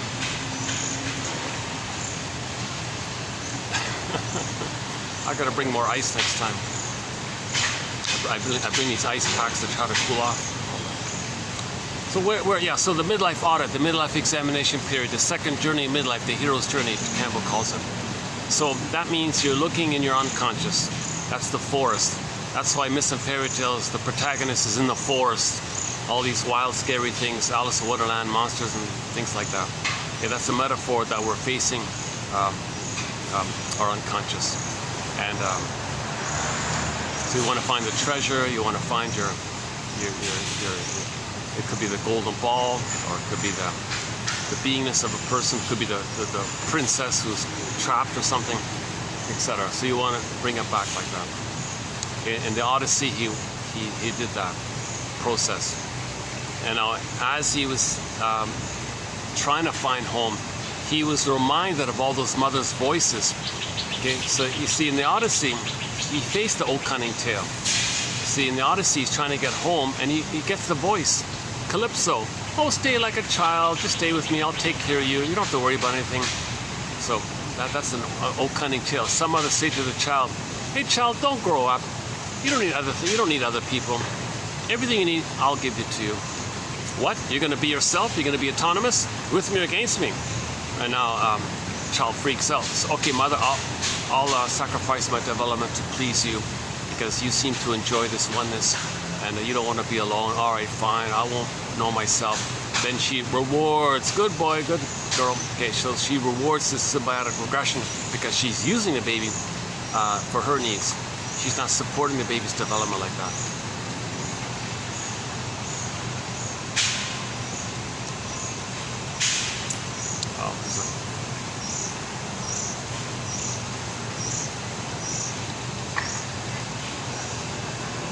A young couple, the husband is taking photos of his wife or girlfriend or whatever. She's happy. You know. She's all dolled up, all dressed up with her jewelry and everything. And the boyfriend or husband or whatever is taking all these photos of her. She's having fun. I'm the star.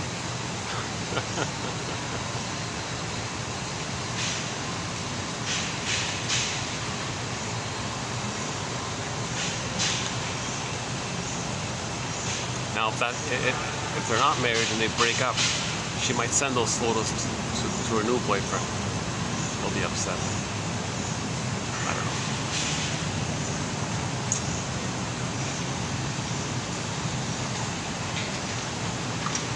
know. She'd be a fool. Yeah, he looks like a nice guy. She'd be an idiot. She'd be an idiot to leave this guy. Oh. Hold on a second.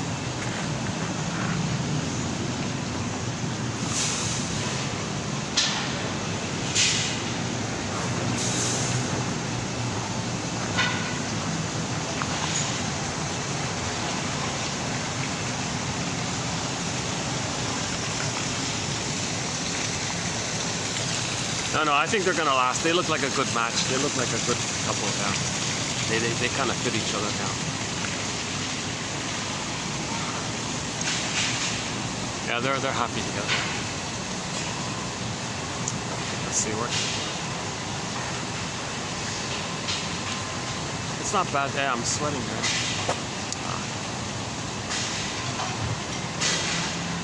We'll get back on track here. Hold on a sec. A little logistics here.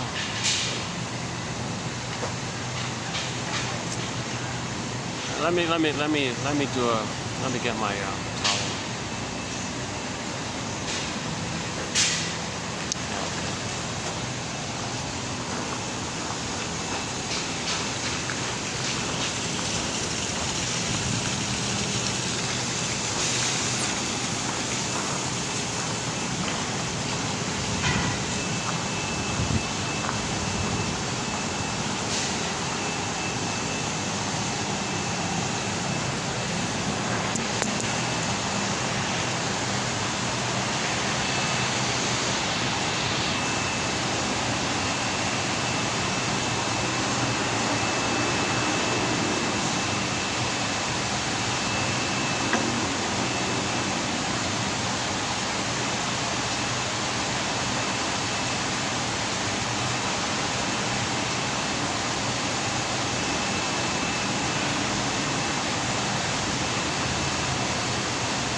So I really wish I could bring the music so I could play a song during these kind of little breaks like that.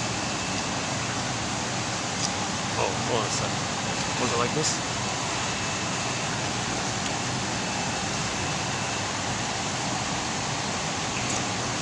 So, okay, so yeah, second journey in midlife, the hero's journey. You know, so you'll see we live in these two worlds. So you'll often see, like in a film, for example, you'll see at the beginning, you'll see the ordinary world, like Kansas, right? Then you'll go to this other world, the Oz world. Then you come back home. So you have your embodiment, and in that story, it's Kansas. The name of it, like Ithaca. You go away, and you want to get back home, kind of thing. This is the basic hero's journey. You had your embodiment, you lost it, you want to get it back. You had your golden ball, went down the well, you want to get it back. Okay, this is the basic issue. You had your beingness, okay, it went away, and you want to get it back. You had it, lost it, want to get it back. This is what we're talking about here. We had our beingness, we had our authentic self, we had to freeze it, lose it, exile it, want to get it back. In order for it to come back, it'll come back spontaneously, called abreaction.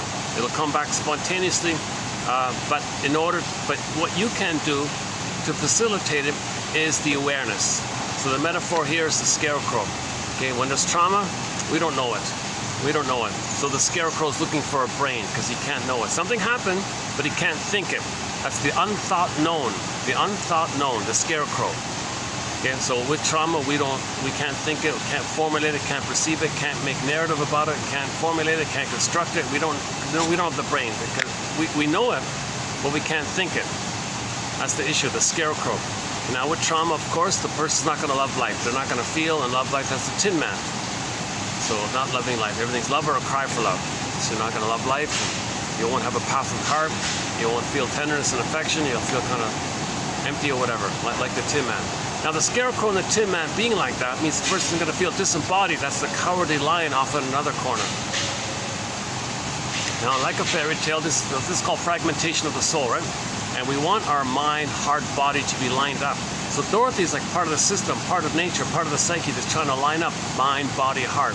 Scarecrow, Tin Man, lion. They want to get it lined up and spring along yellow brick road, hop along yellow brick road or whatever. Yellow brick, the goal, right? The animation, the yellow brick road. And you want to get it lined up, Tin Man, okay? So first things first, give the scarecrow a brain, and then the Tin Man will get a heart, the lion will get his courage, and it'll all be lined up like that. Then you can go home to Kansas inwardly, right? So Dorothy, and so part of that journey was you're going to face the witch. Okay? That witch is not real. It's a metaphor that the person as a baby felt enraged and had devouring and rage, and the baby was like a hungry wolf. So the witch wants to eat the baby in his dream. All she had to do was get in touch with her feelings by the knowledge of it. So she threw water on the witch, and poof, the witch dissolved away. The storytellers can make the monster witch disappear in any variety of ways. Just magic, it poofs away, or melts away, or dissolves away, or falls down the bridge, disappears in the cavern. It doesn't matter how the storytellers do it, because it's not real. It was never real. It's a thing. It's in the baby's brain called imago. It's not real. The mother's not a witch. The mother doesn't want to hurt him, but the baby constructed that as a coping strategy to deal with the trauma. It was a defense mechanism called inner projection. So So when she got her feelings, the water, emotion, okay, flow, motion, feeling. When she threw water onto the witch, she dissolved away. So that was necessary for her to go back home, right? So you're going to face this witch. Meaning you're going to face the trauma. You're going to face as a baby that you were enraged and felt like a hungry wolf. So the baby felt like an angry witch. Okay, so that's the image there. Okay, that image is code for how you felt and your unmet needs associated with your feelings. FNN, feelings and needs. So the witch image is the feelings and needs. Okay?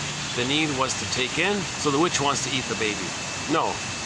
Metaphor, code, baby was in the oral phase. The baby was sort of in the taking in mode, receiving mode. That's like the oral phase. But he's enraged at the same time. Take those elements of rage and incorporating, interjecting mode, okay, and create an image of the mother as that. And then you think your mother's that. No, that's an imago that represents your projected traits and your so it's like a piece of artwork. The angry witch is like an artwork. It's code for how you felt. The angry witch or the guy with the horns, etc., that's just code for how you felt. You feel like that. You feel like that. When you recognize that you felt like that as a baby, the poof, the thing disappears, which dissolves away. So storytellers were very onto this. The storytellers back then, over time, oral tradition, you see, they were onto this. All the Goethes and all these philosophers and ancient storytellers, they were onto this. They're the soul doctors back then. Just because different languages and, you know, what's going to be preserved over time, it's this vivid imagery of it all. And every time the storytellers would tell it, they know what people resonate with, so it filters out. So now you got the distillation. That's why you want to read the Grimm's tale kind of accurately as it is now. It's as good as it's kind of going to get, I guess. And the funny thing is, you can take the Grimm's anthology, you can take the anthology of the Maori people, the anthology of Aborigine people, the anthology of the Mi'kmaq people, the anthology of any anthology from any place, any time. Okay, this morning, the woman, where's she from? Oh, where's she from? She was like, not the Aztecs, from indigenous group in Central or South America. What's she again? Sorry, I forgot. But you can take the anthology from any indigenous culture. You can. A lot of them didn't get a chance to write it down, but you can take the anthology, the fairy tale mythology collection from any indigenous group, from any place around the world. Guess what? Same stuff, same motifs. Same motifs means all same psychology. We all have the same psychology. We're all dealing with the same issue. What's the issue? Trauma. Okay, attachment trauma, relational trauma. 10,000 years ago, we accidentally, unknowingly, in our desperation, traumatized ourselves. We accidentally traumatized ourselves due to the mismanagement of our discoveries and the serotonin that came about, and we panicked and we traumatized the children to pillage and plunder, and that's all trauma. No aliens came and made us do this. It's nonsense. Just trying. I heard somebody make this outlandish comment. Wow.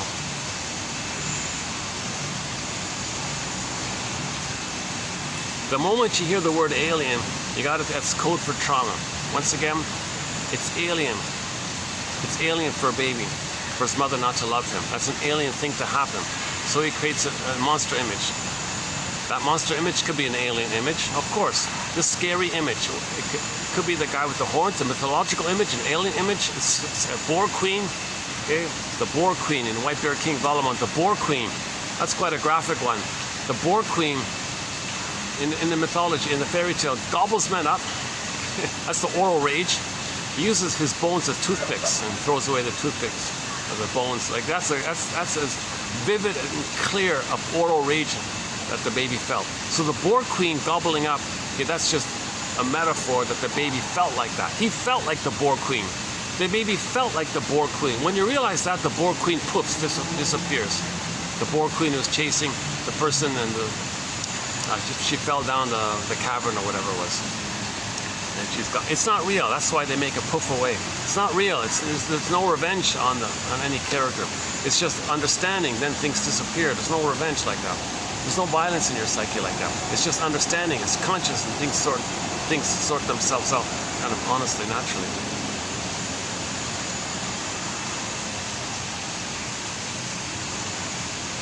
Now, this issue of like talionic and all this, that's identification with the aggressor, doing to others what your mother did to you.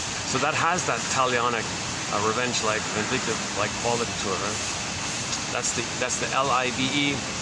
Mother took it away and reversed it, E-V-I-L.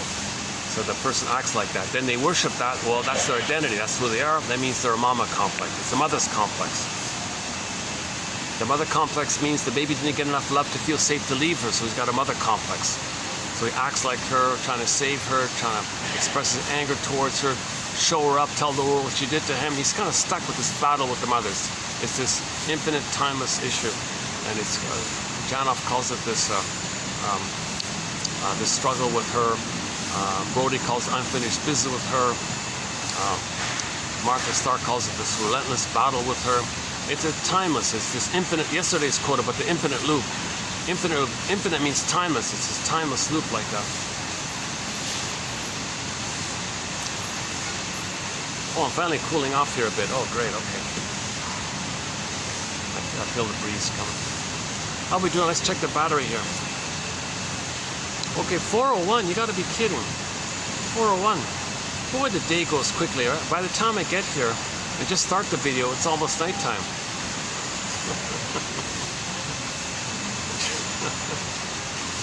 I really, you know what I need? I need a cottage by the shore. I need a little nice cottage, good enough cottage near the shoreline, and I don't have to spend all this time getting to a place like this.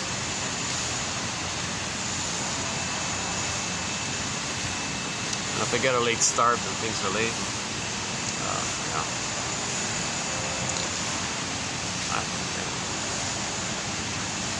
2 years ago, I was near a shoreline. I did some good videos there. Yeah. We saw I had a heron. I actually had a blue heron right beside me, standing, just elegantly standing right near me, the blue heron. I had a bumblebee on my phone once, just sitting there, just looking right at me. Lots of mosquitoes.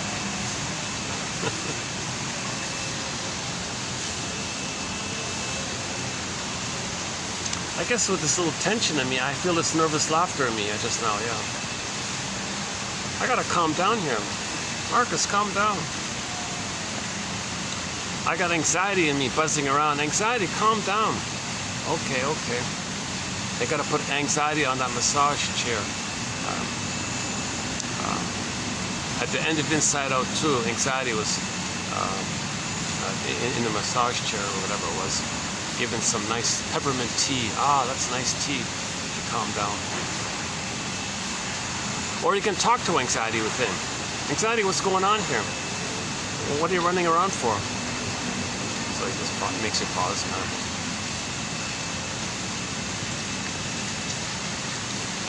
Now, a key part of narrative medicine to get back our beingness is understanding our repetition compulsion.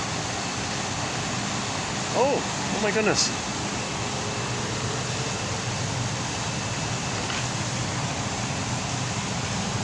Are we getting him in the camera? Let's see.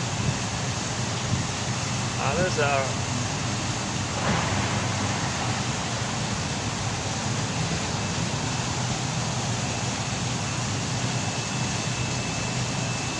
I guess he's enjoying his cute little guy.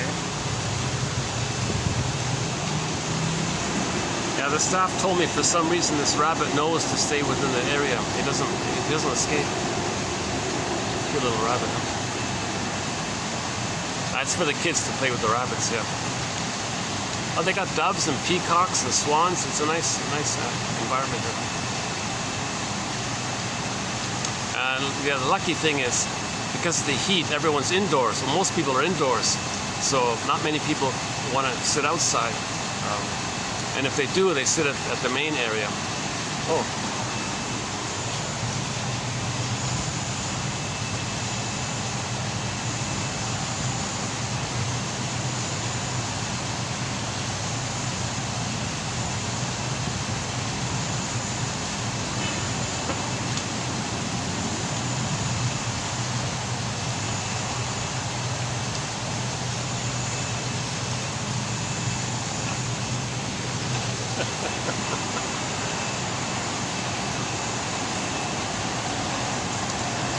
Yeah, if I try to pick him up, he takes off. It's hard to grab him.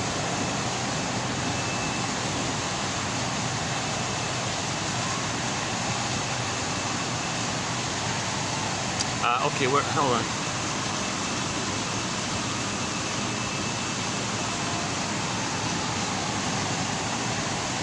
Yeah, it's a funny, cute little scene.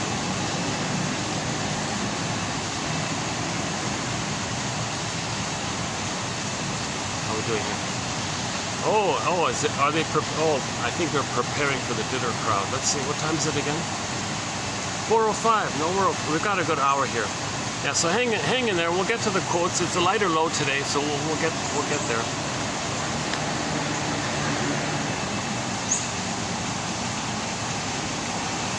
I highly recommend in TQ 2852 answering the first question there. If you go to TQ 2852, answer the question. The first quote there from the TV show called Harry's Law. There's a question in there, the which is worse question. I highly recommend that one as a self-help exercise to answer that question. To pause and feel that question, answer that question, think about that question or feel that question or do something with that question. Spend some time with that question. That's your mission, should you choose to accept it. So that's your first mission in this for today. To go to 2852 and read that first quote from the TV show. It's an overt, in-your-face propaganda kind of show. It's kind of I don't know. For season 1 had some promise to it, but already there were signs of the prejudice and propaganda involved. And then they tanked it at the end of the season, and in season 2 they really tanked it. And then they made it overt. We don't care about anything. We just want to brainwash the public and tell you what we want or something. And it's kind of disappointing because Mr. Kelly, entertained people with Ally McBeal and all. So a lot of people like Ally McBeal and all that. The Boston Legal, he kind of tanked it a bit halfway, but with Harry's Law, he really tanked it, I thought. So there's something going on with him. I don't know what it is about him. I didn't look into it. But that made it clear with him, that Harry's Law episode. Despite what I just said, there are 3 quotes we got from the classic show. Yesterday was one of them, and tomorrow we'll do the other 2. They're good quotes. They're good quotes.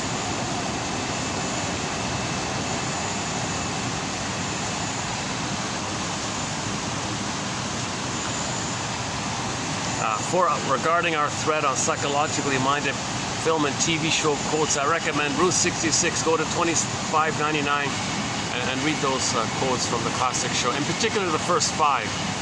Those first 5 quotes, they're among the best quotes in our collection, right there from the show, 66, Route 66. The third side of the coin, the future one, the birth trauma one, the mask one, the albatross one. They're excellent quotes. Repetition compulsion. So a key feature, a key construct to consider in helping to get back Rapunzel. Okay? The key nest we have to make, the brain we have to give the scarecrow, is this idea and understanding of repetition compulsion. So what's repetition compulsion? Paul Levy-Russell says that it's going to happen when there's trauma. We're going to repeat in the present something that represents the past because emotionally it's still the past. We're hoping for a better outcome, for the proper outcome. We're hoping to undo the trauma, get the love that was needed. There's this compulsion to get mother's love. If we didn't get it, then we have this hope for it. Now, when we repeat that interaction with the mother in the present and transfer the past to the present, and the present becomes a new edition of the past, a replay of the past, a reenactment of the past. This present is only symbolic of the past. Okay? When we reenact that cry for love, there are 2 ways it could be done. If the baby's traumatized more severely, i.e. prior to 18 months, there's a more perverse way it's all done. So, enter the record. A 45 record. Those 45s only have 1 song on it. Side B is the same as side A, or there are no grooves on side B. The point is, it's just those 45s have 1 song. That song is called The Cry for Love. It's a musical version of the interaction between the baby and the mother, where the baby said, "Mother, I need your love." Mother said, "No." Baby still has those needs, but there's a lot of pain around him. He doesn't want to know the needs, but he still has the needs. But the pain says he doesn't want to know the needs. That's a conflict. That makes a person neurotic. Neurosis is the petrification of this inner conflict, the wish and the fear that's repressed. Groove this in on a 45 as a metaphor. Bergler says, every neurotic is a music enthusiast, but he only has this one record that we're talking about, this Cry for Love, this one song. He carries it with him all the time. In every new situation, with never-ending fiery ardor, he says, he runs to the turntable. Every time he sees a turntable, a record player, a Victrola, phonograph, record player, meaning new situation, he's going to run to it, plug in the player, put the 45, put the 45 on the turntable, put the power switch on, pick up the arm and move the needle to the beginning. You hear the scratches and the crackles, and he's going to play that tune, that Cry for Love. Meaning, in the new situation, he's going to recreate a staging of that recording. What's the recording? It's Baby Cry for Love, Mother Said No. New situation, he's going to reorchestrate that scene. The problem is, if the trauma is before 18 months, he doesn't play himself anymore. He finds proxies to play him. He identifies with the aggressor and shames himself, seen in the proxy, because he's the active mother who says no to him. So the record said Mother said no to him. Mother shamed him. He was shamed. So the memory is he was passive, helpless, needs Mother's love. Mother's the active, stronger aggressor. She said no to him. What a pain like this. What a pain so utter. New situation. Okay? Now again, in the brain, it's fusion. Baby, mother are one. It's fused. It's fused. So if he identifies with the aggressor, he shames himself. So in the new situation, he plays the record. Oh, Mother's going to shame me. I'm the shaming mother who shames myself. That's too painful. He's got to find a way to distract himself. Yes, he's going to shame himself inwardly, but he's got to find a way to distract himself of the pain of it all. So he enters proxy. So he'll find someone to play him.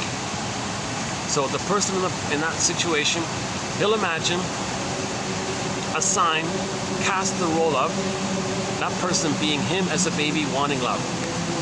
So remember, proxy means when someone plays a role for you, feels for you, does something for you, is a part of your identity for you, or something like that. So in the new situation, he's going to shame himself because he identified with the aggressor. Okay, once again, the more the baby is abused, the more he becomes the mother. He can't be himself, he becomes her instead. And she shamed him, so he shames himself. So in the new situation, he's going to shame himself. Ooh, that's too painful. He's going to do it, but he wants to be unaware of it. The way to be unaware of how the mother hurt him, because he's now the hurting mother, is to find a proxy to shame. So the proxy, you play me as a baby. I'm going to see you, I'm going to cast you as me as a baby wanting love. In other words, he puts his own soul into the proxy. And he's going to shame his own soul the way his mother shamed him, because that's the record. Repetition compulsion, it's infinite loop, it's timeless. He's replaying exactly what's on that loop, hoping it can get a better outcome. It's not going to work, because there is time.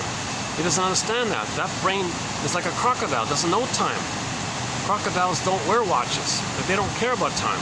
Everything's just timeless. It's just that moment. There's no time. That brain is like that. So in the new situation, he plays the shaming mother who shames himself. So he finds a proxy to play himself. He plays the shaming mother who shames him. So the behavior is, since he sees his soul into the proxy, and he's the mother who shames his soul, he shames himself, sleight of hand, sleight of mind. He shames the proxy, thinking he tricked his mother, but he's loyal to her. He shamed himself because he lied to his mother. Sorry, mother, I gotta lie to you. I can't hurt myself the way you hurt me. I gotta hurt someone else to distract me of you hurting me, but I am you. The mother's fooled. Okay, well, you're loyal to me. Yeah, I'm loyal to you. See, mother, I'm just like you. You shame me, I shame myself. Hey, mother, what's that over there? He shames someone else. But he does this little trick like this. This survival anxiety. This is called, this Alice in Wonderland things can flip and flop and all this. Now, the truth of the matter is, at the same time, on another level, Rothstein says, he really is angry at the mother. So the question is, how does the baby be the mother try to save the mother, be loyal to the mother, have a mother to try to save her, because he thinks if he mimics the mother, imitates the mother, maybe he can save her by doing so or something, because the mother wasn't seen. See, mother, we're one. Do you feel seen? So the question, back to that.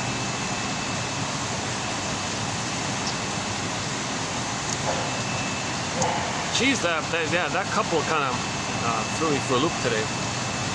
See, if I sit on my normal spot, I got this intense-looking character kind of just looking right straight at me kind of thing. I don't know if he's part of the...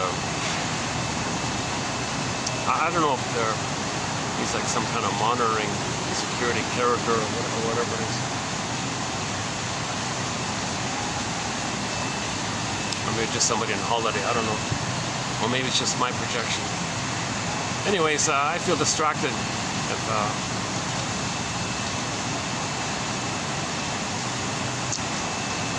somebody who possibly earns his living by hurting people staring at you kind of thing. Not staring at me, but occasionally looks at you while I'm talking, so I want to get out of his vision. But if I do it this way, I gotta see something, another disturbing thing. But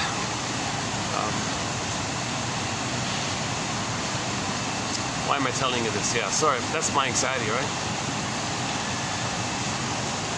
So yeah, obviously, you know, because of my anxiety, I don't expect people to be interested in listening to.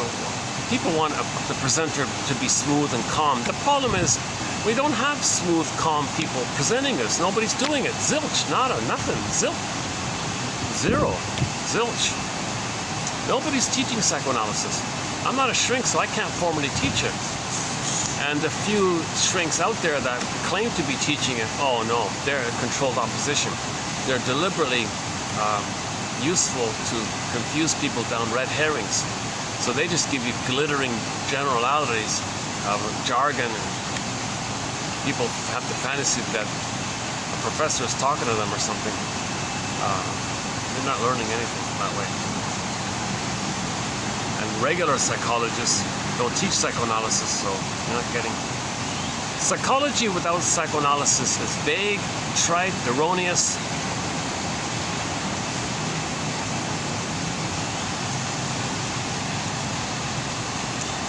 So my understanding is the genuine shrinks are all persuaded or nudged to join Madison Avenue, the PR, the propaganda, the advertising, and the few that don't, we love them because they're the ones that want to help us.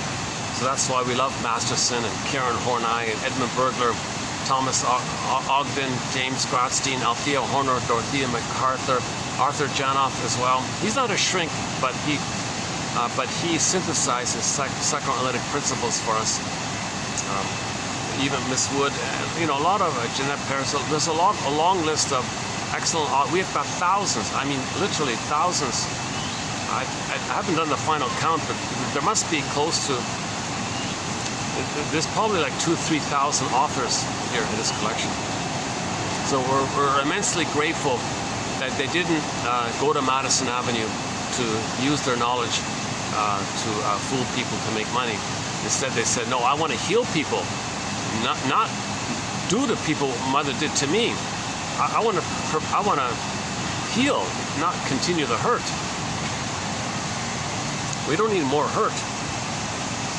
We're already destroying the planet for a quick buck. Can't take much more. Right? We don't need more pillaging and plundering. We need more feeling, empathy and feeling. Saved by Understanding. Rick Emmett. Good song by Rick Emmett. Saved by Love. Saved by Understanding. That's his first. That's really his only main hit, right? We got 2 songs on the soundtrack by the singer Rick Emmett. Saved by Love and Big Lie about the environment.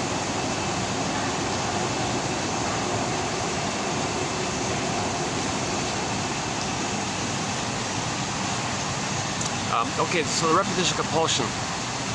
So repetition compulsion, because of the pain with the mother and trying to get some resolution, trying to get some clarity, trying to get some closure, trying to get some healing, trying to get some mother's love, trying to understand, to forgive her, to do something here. We're always in that interaction. We're replaying that loop. That 45 is going around and around like this. So in the new situation, we create that loop. But the problem with the stingers is trauma prior to 18 months leads to one of the stinger personality patterns. Bully pattern, Iago pattern, narcissistic patterns, and etc. Okay, those patterns, they don't play themselves anymore. They find proxies to play them, and they shame the proxy because the proxy's them and the mother shamed them, and they're the mother that shames them, so they shame the proxy that's loyal to the mother because they are the mother. At the same time, if they are the mother, how do they express their anger at the mother if they are the mother? Okay, Alice in Wonderland, shape-shifting. The one they just shamed, who just played them, hocus pocus, auto-hypnosis, double focus, double think, shape-shifting, morphing. The one they just shamed, the proxy who played their soul, they'll now, woof, they'll see that innocent person as the mother, the monster mother in their brain who had hurt them back in the nursery. Now they're going to play themselves fighting with the mother. The poor proxy person can't say, hold the phone here. I'm neither you nor your mother back in the nursery. They shrug it off. They're in survival mode. They're fighting with the mother for their survival. They're at the place of the baby screaming and enraged that the mother is force-feeding the baby. The baby is not hungry, maybe suffocating. The mother's not around. The baby's in a survival issue with the mother if she's doing an old cunning tale on the baby. If she's not around, the baby's hungry. Mother punishes the baby. Mother wants to control the baby. Mother resents feeding the baby when she never got fed. The mother wants to replay her trauma with the baby. So the mother may see the baby as her and do to her own baby what her mother had done to her, and then see the baby as her mother who hurt her. Then she can play herself fighting with the baby, thinking the baby's the mother.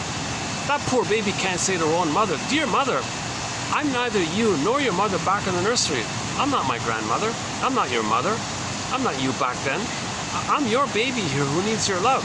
That mother, shaking her head, doesn't have a clue.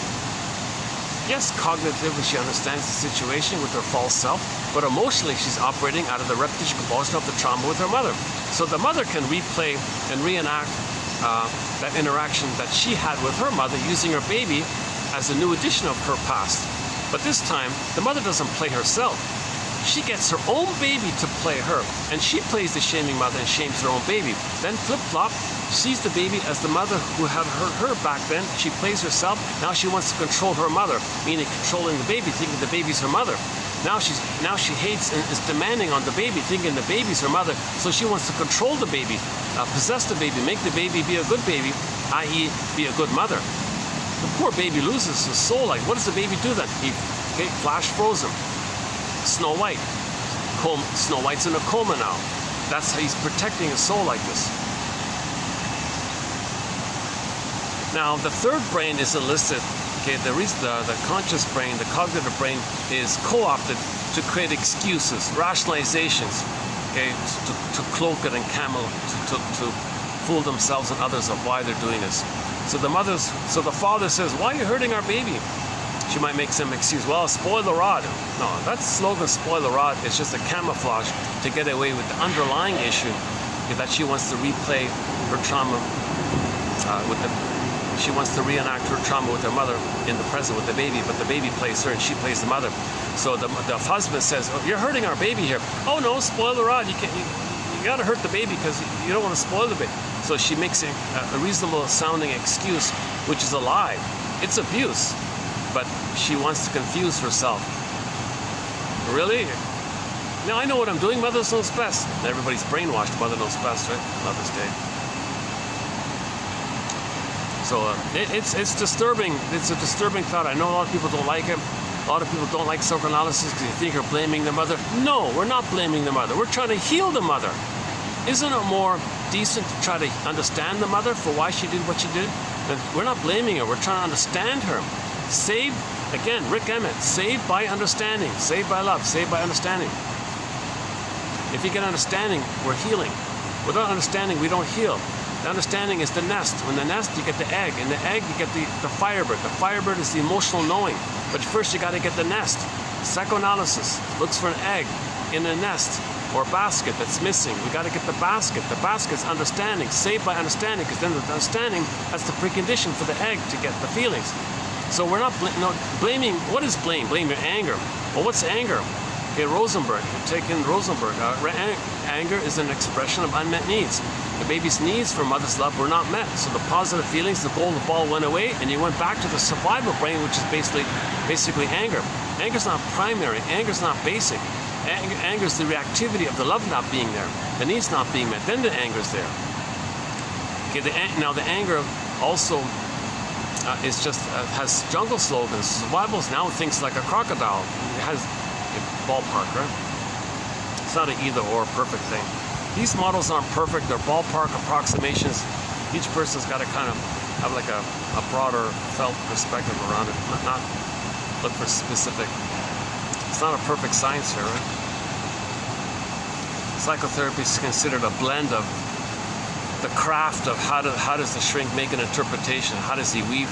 How does he help the client be a detective? There's a skill and a craft like that. Some people say that, well, the basic thing is the therapist has his feelings.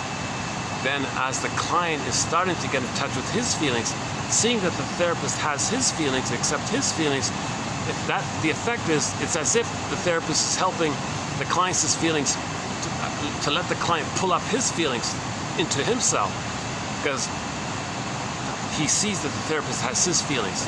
So if the therapist isn't analyzed and he didn't get his golden ball back, he can't be a therapist. Forget it. Therapy doesn't take place if the therapist has anxiety. That's why I don't in any way see myself in that role.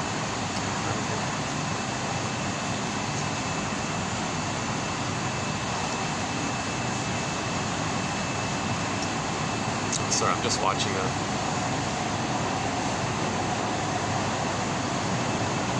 Yeah, very loyal staff here. They're always doing their chores. They do everything: landscaping, take care of the animals, they fix things. They're calm, and they do things calmly, and they got their routine.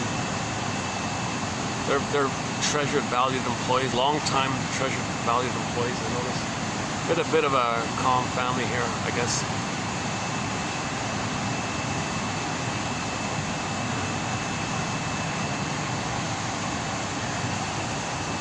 Oh yeah, and the coffee's a reasonable price here.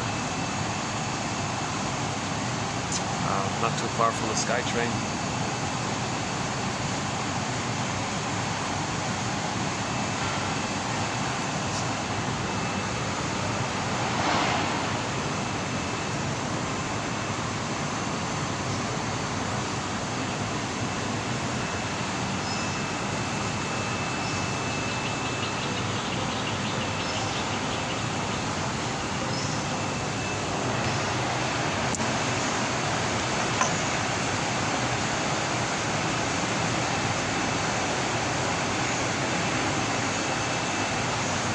Give me half a minute here. Let me get some juice.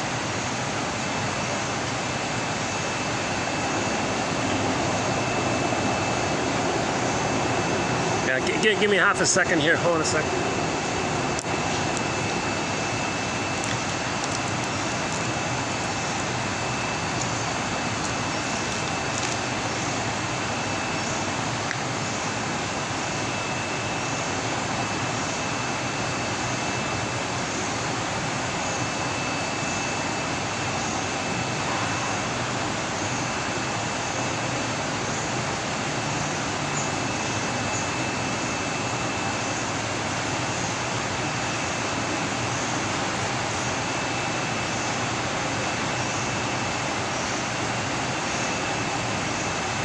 Look up the song Windmills of the Mind by Katja Epstein. That's our theme song.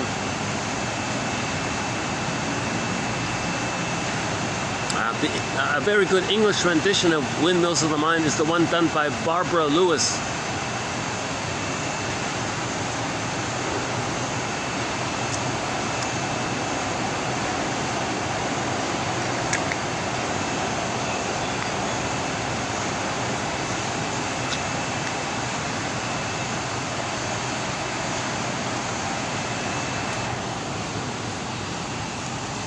Okay, so that's a key point here. Repetition compulsion. Paul Libby Russell. We've got hundreds of excellent quotes on repetition compulsion. Okay, so you know, even from films and TV shows, the Greenberg film, The Shrink said to the guy, "Oh yeah, you have trouble living in the present, enjoying the present. You dwell in the past because you feel like you never really lived it." That's unprocessed, unfinished business. You couldn't live it. You were overwhelmed, so you're stuck there. You can't love life if you're so terrified by the past, because simple, basic, classical conditioning in the past, you're at your feelings, all the pain. So in the present, you're gonna have your feelings? No way. You're still in the past dealing with that issue. So.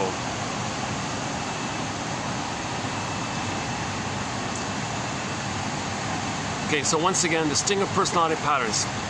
All of the sting of personality patterns develop when there's trauma prior to 18 months. And one of the commonalities of the sting of personality patterns is this identification with the aggressor. They don't play themselves anymore when they play the record. They don't play themselves. They find proxies to play their own soul, and they shame their own soul the way the mother shamed them. Then they see the one they just shamed as the mother who had hurt them. Then they play themselves and want to control the person they just hurt. So they hate the ones they just hurt. Okay, that's code for the baby was hurt and he hates his mother like that. Okay, another commonality with the sting of personality patterns is, since they reject their quote-unquote human authentic beingness, in fact, they see their authentic beingness into others and shame him. So they're very much rejecting him. What do they have left? When they reject their own soul like that, they take refuge in that once upon a time place in the uterus when they were on the throne. So all babies think they're on the throne, little kings, little gods. They imagine that. Self-sufficient superiority complex. They feed themselves because they thought the mother's them, so they don't need anybody, that kind of thing. Okay. Plus, for the attachment with the aggressor, they act like the mother who hurts them. That means they maintain that little white flower, the narcissist white flower. It's addictive now. So the Greeks named this psychology after the little white flower called the narcissus flower, because they said the narcissus flower gives people illusions or something. I don't know. Anyways, when the baby identifies with the aggressor, that means there's still one. The fusion and the symbiosis is that blissful. Robert Bly jokes he's in ecstasy. He has that kind of static kind of feeling. So if he acts like the mother who shames himself, he's still one like that. But what about the pain of it all? Well, he sees the proxy in pain. That's an externalization that distracts him of the pain that he's feeling. Plus the rest of it is numbed over, and he keeps the addictive part. Now he's addicted to hate, greed, envy, spite, vindictive. We need an intervention here, right? How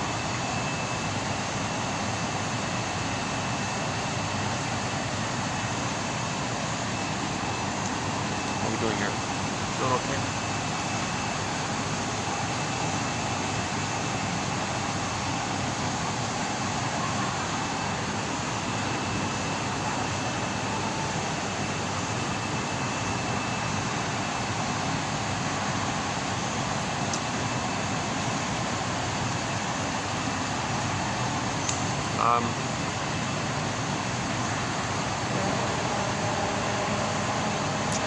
Where are we here? Hold on a sec.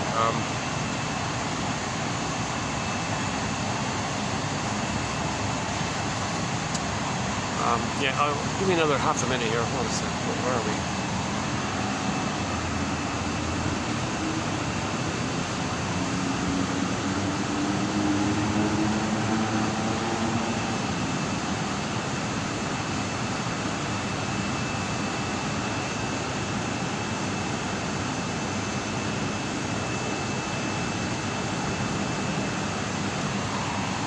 So in other words, the sting of personality patterns, they're addicted to this. They're addicted to hate. They're addicted to greed and envy and spite and vindictiveness and schadenfreude. They're addicted to this stuff. They're addicted to negative humor, put down humor, bitter banter, this negative wit, saying negative things about others. Because when they say negative things about others, others are their soul. and they shame their own soul, but they see their soul into others and shame others, that means they're the mother who shamed their soul. So they maintain the oneness of the mother. That trauma bond, there's a oneness there. So embedded in that oneness is that blissful feeling. So when they act negatively, they get that blissful feeling. It's all meshed up.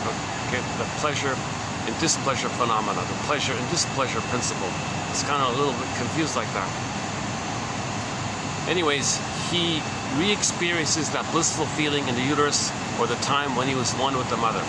He re-experiences it if he acts like the mother who hurts him. So he hurts himself, hurts the proxy, hurts himself and the proxy.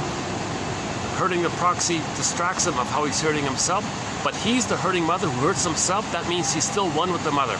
He just flipped it. Freud called it passive to active. What do you want to... Yes, Frenzy calls it identification with the aggressor. He was passive, but now he's the active.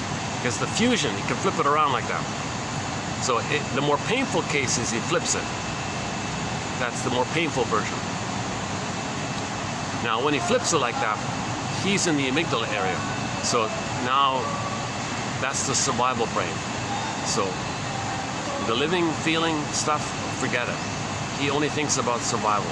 What's survival? Shame his soul, damage his soul, be envious, seek goodness, damage it.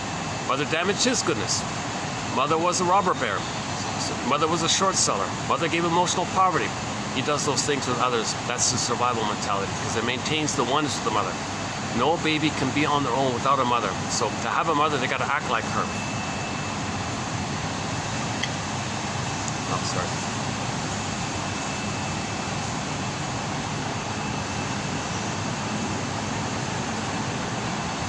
You know, today's another absent-minded. It's funny, I'm having 2 absent-minded videos in a row. Yesterday I was really absent-minded I did the video, but I was kind of absent-minded throughout it all.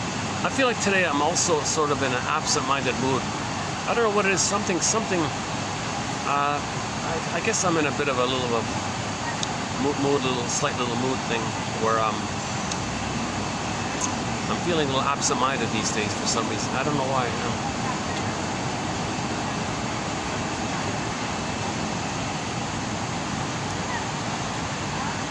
Maybe all these interruptions catch up with you and you get a little annoyed or something. My theory was yesterday it was just so noisy in the mall all the time, just constant loud noises. I thought it maybe kind of like numbed me a little bit. Maybe that's it.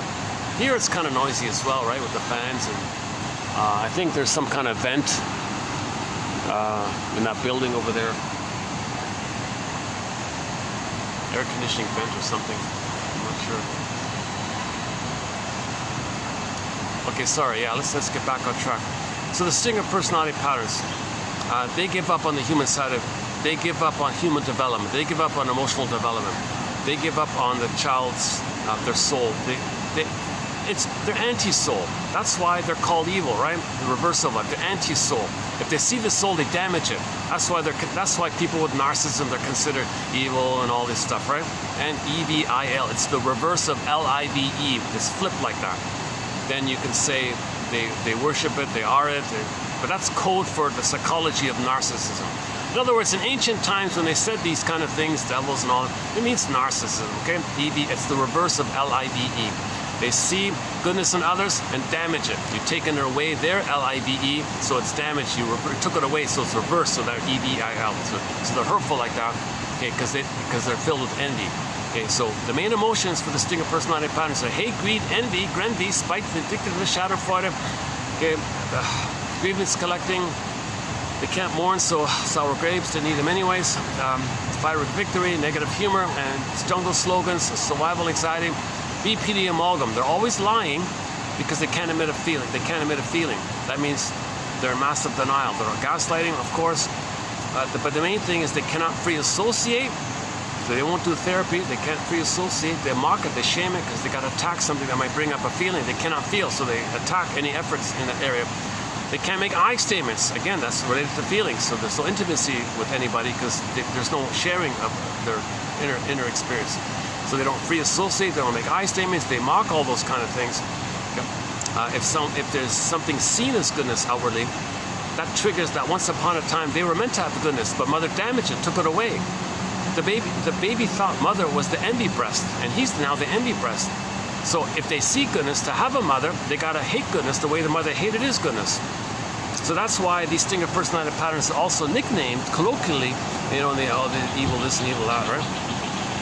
You gotta think in terms of psychology. You gotta put it on the couch. You gotta analyze it. Don't just get caught up with some label, because then now you're projecting something in you like this. You gotta be careful.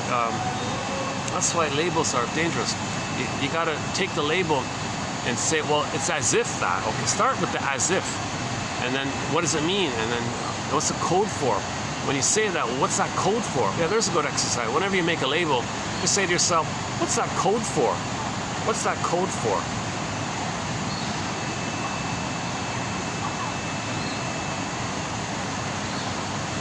Okay,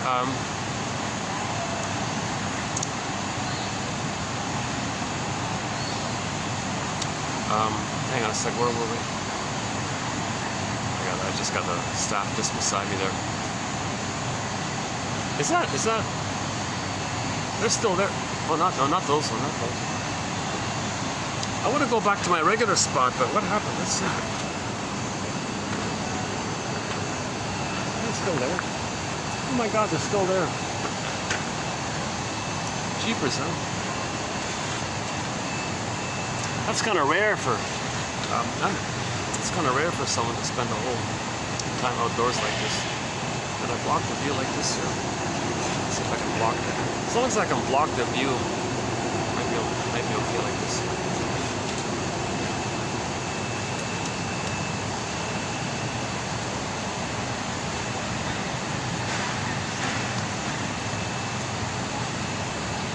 Okay, so the stinger personality patterns mock feelings. Okay, if somebody shows feelings, they mock it, shame it, get over it, belittle it, devalue it. If there's any kind of goodness, that they want to remove the source of envious feelings. Goodness triggers the pain up there. Once upon a time of having goodness, which there was so much pain around it, but they're the mother that takes away the goodness, to have a mother. So seeing goodness, they have this, they gotta repeat that mother took away their goodness. So they see goodness, gotta take away their goodness. That's called envy, right? So if they see goodness, they want to see it damaged, belittled, mocked. So a lot of the humor, most humor, this negative humor is in that area. Most humor is envy and schadenfreude. The schadenfreude is that the blissful feeling they get with the oneness. Or that little white flower, when they identify with the aggressor and they act in an envious way and they get excited, that's schadenfreude. Yesterday we ended up with a joke about schadenfreude, yeah.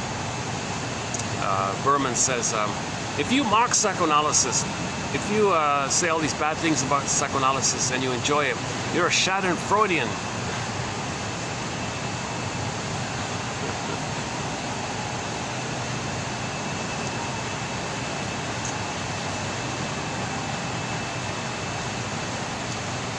How do these people stay outside? Oh, they've got the fan too. Oh, I see. I see. You need the fan. I've got the fan over there.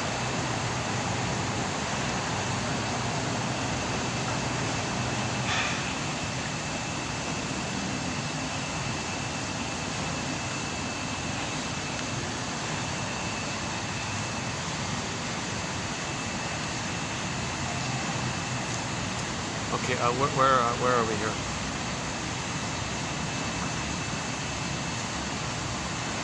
One of the things that's involved with the stinger personality patterns, Grotstein calls the BPD amalgam. Okay, so the main thing about the stinger personality patterns, they're not loving and feeling and all that. They're in survival mode. They're always in survival mode. You know what's behind the survival attitudes is a thing in the brain called the BPD amalgam. It's some kind of wiring that he calls psychotically neurotic and neurotically psychotic, and you intermingle it, it creates this amalgam. It allows the person to operate from the primary mentation of Hall of Mirrors, House of Mirrors, now you see me, now you don't catch me if you can. So if you're talking to somebody with a stinger personality pattern, and if the shrink, let's say, is trying to help someone in that area, they won't emit a feeling. If a feeling comes up, they'll engage in this, I'm over there, you're wrong, I can't feel. So like if you say to somebody with a narcissistic pattern, where's your empathy for that person? Where's your empathy? Like they'll flip it, like they'll attack. So they're in survival mode. They're angry, and they can blame you or distract, use tricks, play dumb, forget, actually forget. A hedge. I meant that. They change, they lie, they twist, they confuse, mislead, imply, distort. They do all these rhetoric and propaganda, lies, advertising angles.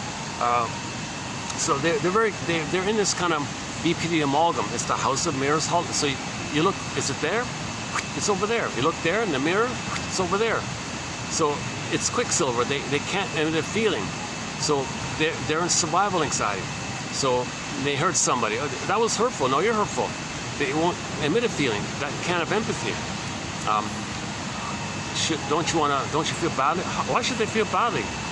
Why should a baby feel badly if he bites his mother's nipple? Why should a 2-day-old baby feel badly if it's? I'll put it this way. Why should a baby feel badly for his mother if the mother's smoking? Is he guilty that his mother's smoking? Same idea. Okay, if the baby's nursing at the breast and he's enraged and he bites his mother's nipple and she's in pain, do you think the baby's in a place to say, sorry mother, did I hurt you? I didn't mean to do that, sorry. He's just trying to survive first. He didn't reach the place of thriving and living. He's got to be loved first to get to that place. He's still in that basic survival place. Remember, when the baby doesn't get mother's love, he thinks he's a goner. He thinks he's going to die. He's a goner. It's called annihilation anxiety, persecutory anxiety. Whatever you want to call it. He's terrorized like this. Remember, the mother's a monster in his brain. He's fighting with a monster. He's not in a place to have empathy for a monster. So stinger personality patterns, they're kind of operating like that. That's why there's no empathy or regret, or you got to be kidding. Their attitude, you got to be kidding. Have empathy or feeling for someone else, because that's like the baby expecting a baby to have empathy and feeling for a monster who's trying to eat him. But come on, like that's what you're dealing with. With the stinger, that's just an immense sign of immense trauma. That's a sign of immense trauma, and if that's the case, and you see that case, signs of that case are a lot of the slogans. If the slogans, if their life slogans, their life mottos are all jungle type of slogans. Okay, play the monkey song, monkey bars. If they keep saying, well, if I'm not greedy, if I don't short sell the planet, someone else will eat me. My mother will eat me. You're psychotic. What are you talking about? Okay, so in the brain, the mother's a hungry wolf. They act like her. If they're not going to be greedy like her, they think they're going to be eaten by her. They project her onto everybody, think everybody's a hungry wolf. Okay, nonsense. They don't understand post 18 months. They don't get it. So they think everybody's in their state. That's the model they have of the world. They think everybody has that same model. They don't understand the healthier state.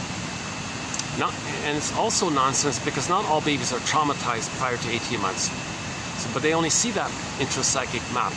Okay, again, babies create a map, a model, internal working model, intrapsychic structure, intrapsychic society, some kind of schema, script, blueprint, some kind of set kind of wiring, psychic relational template units, some kind of setting in there based on his memories, which leads to fantasies, and it's powerful like that. That's how he sees the world later on. Temporal spectacle lens, Kant says. Like a lens, he sees the world through. He distorts and filters the world through his understanding of the first world. Okay? The baby's interpersonal with the mother leads to intrapsychic. Object psychoanalysis is the study of the internalization of interpersonal relationships. So we study this whole kind of thing. And then this intrapsychic model, we see it because the person is living by it in his life. So you make the inference to it, then you know the source point of the interaction with the mother. Then you got to forgive her to loosen to lay the ghost to rest and love life in the present kind of thing.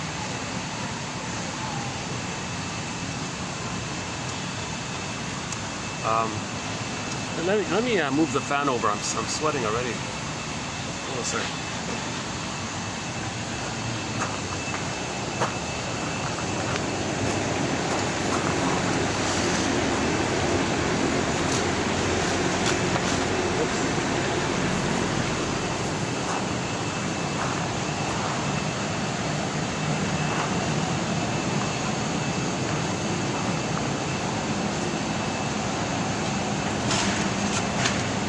Oh no, I can't do it this way. Oh no, I can't do it this way. Oh no. I've got it upside down.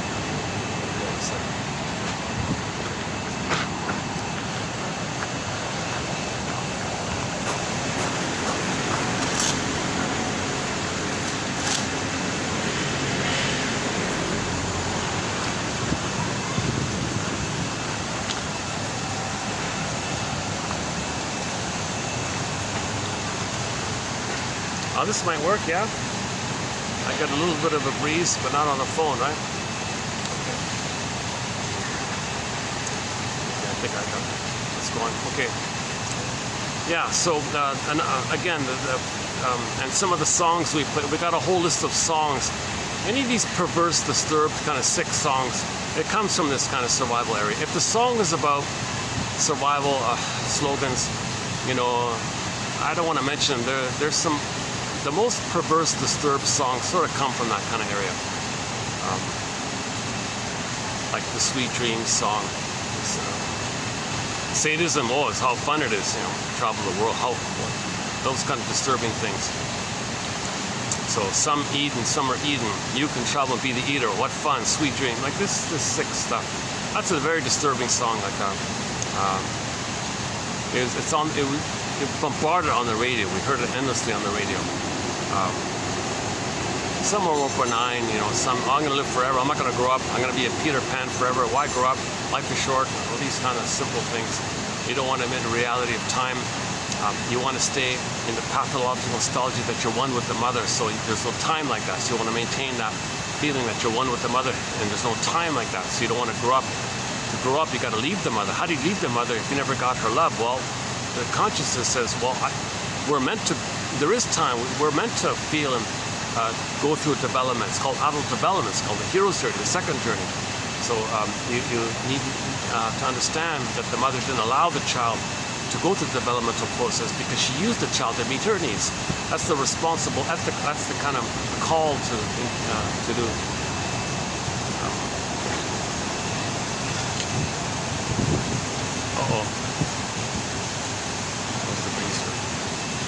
Okay, I need the breeze. Yeah, hang on a minute. Let me cool off here. Yeah, another choppy video. It's two in a row like this. Maybe I need to take a bit of a break before I do the next one. Yeah.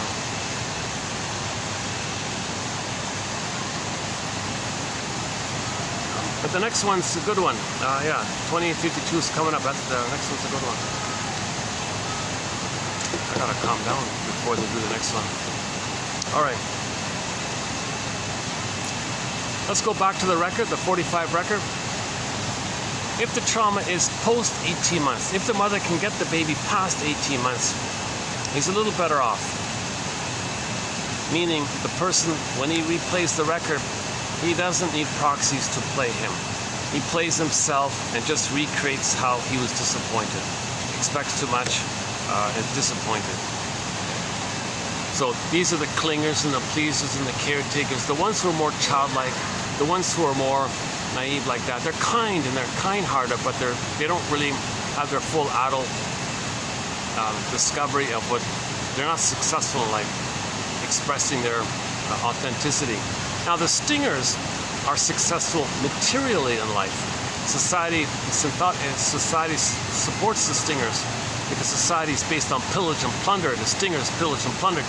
So that's why the stingers usually have more money or whatever, more material success. Clingers don't want to hurt others, so they tend to be, I want to find my real unique, what I was meant to do. I want to find my destiny, the true meaning of destiny means your real self. So they're a little floundering like that, and they're hoping for others to help them resume development. Now, if the clinger meets up with the stinger, what a neurotic situation. Because the clinger says, I'm not okay, you're okay. The stinger says, of course, I'm okay, you're not okay. They fit like that.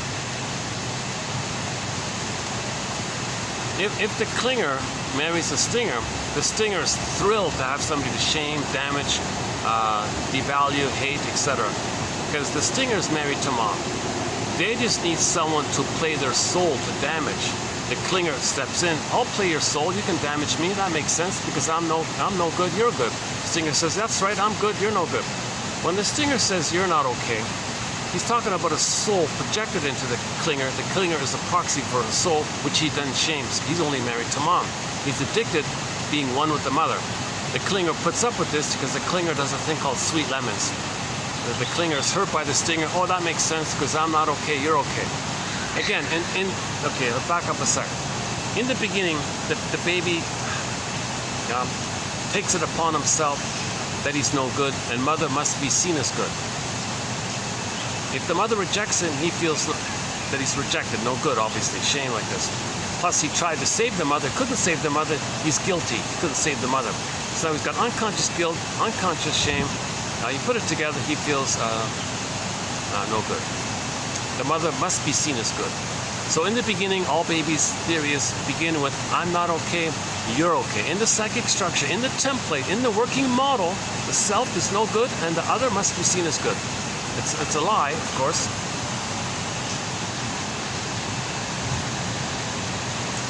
Yep. Now, in the case of the stingers, they can't hold on to this.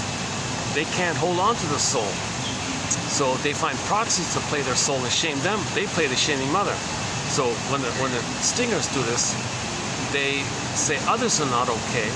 That's them, which they project. They take refuge in the time in the uterus where their little god called narcissism, and then they identify with the aggressor and get addicted to shaming their soul because that's what the mother did to them and they are the mother. And then they see the proxy, they flip the proxy as the mother and then they fight with the mother. But anyways, the stingers end up with a pseudo, I'm okay, you're not okay. Now, ironically, you're not okay, that's their own soul they put outwardly, which they hate. So they hate their own soul the way the mother hated their soul. It's disturbed stuff. The shrinks call it perverse thinking, perverse logic, psychosis-like thinking, and so on. So all babies begin with, I'm not okay, you're okay. If the trauma is prior to 18 months, the stingers can't do it. They'll say, no, proxies can play my not okayness. I'll play the infantile delusionary thing of I'm okay, the God one. So the stingers end up with, I'm okay, you're not okay.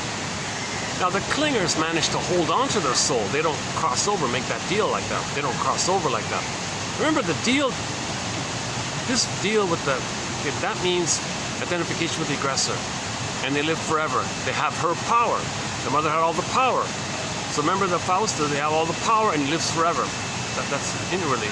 It's a metaphor for inner dynamics. Now the clingers can hold on to I'm not okay, you're okay. So post 18 months, they maintain the I'm not okay, you're okay. It's childlike, but they're still on the developmental path. They don't hurt others because they play themselves. So if the clinger says I'm not okay, you're okay, and the stinger says, well, I'm okay, you're not okay, and they get together, all the stinger's going to do is shame the clinger, hate them, belittle them, damage them. They just enjoy the pleasure of hurting them and devaluing them and damaging them and hurting them the way that the mother did that to them. And they're in the shadow for it. They love it. They're addicted to it. The poor clinger is suffering, meaning well, I'll save this poor stinger. I'll make him be a loving parent. I'll make him, we'll go to therapy. I'll fix him. I'll cure him. I'll heal him. Because the clinger still is in that childlike mode that they're going to save the mother, cure the mother. So the clinger is still doing that. Now, and the clinger thinks to himself, I'll redeem him. I'll save him. Maybe he'll appreciate it and we'll be partners in all this. You got to be kidding. The stinger says, oh, you're a fool. You're a sucker. You deserve it. Because you don't see the reality here. They've identified with the aggressor. They're only using you as a proxy to shame the way the mother shamed them. So if you step into this and you're an enabler and you want to feed this illness or whatever they call it, you want to feed the illness, you want to feed this, you volunteer yourself like this, well, that's pleasure for me and too bad for you. They don't care about your feelings. Finally, the clinger wakes up. It takes them 6 to 7 years on average to wake up and say, oh my God, this whole time that I've been nice to them, helping them, they've been hurting me and hating me this whole time. I can't believe this. Because the clingers don't remember the narcissistic time. They've passed that phase. They don't remember it. The stingers are in that narcissistic phase. The clingers have gotten out of it. They're just caught in that developmental phase where the parent didn't support their complete individuation for their autonomy. So they're floundering like that. But they're not hurting others. They're just childlike. Stingers just play infantile God. They don't care about their human side of being human. They're addicted to just shaming their soul. be envious towards their soul, which the clinger represents for them. So finally the clinger wakes up, leaves, and then writes a self-help book entitled Codependent No More. They might play the Survivor song, Gloria Gaynor. We play the Glee cover, Gloria Gaynor and Survivor, the combo song by the Glee cast. April Wine, we play April Wine's song, Won't Walk Down That Road No More, and a few other songs about this. The acoustic version of After All by Delirium, that's a good one. We've got 4 songs by the band Delirium on our soundtrack.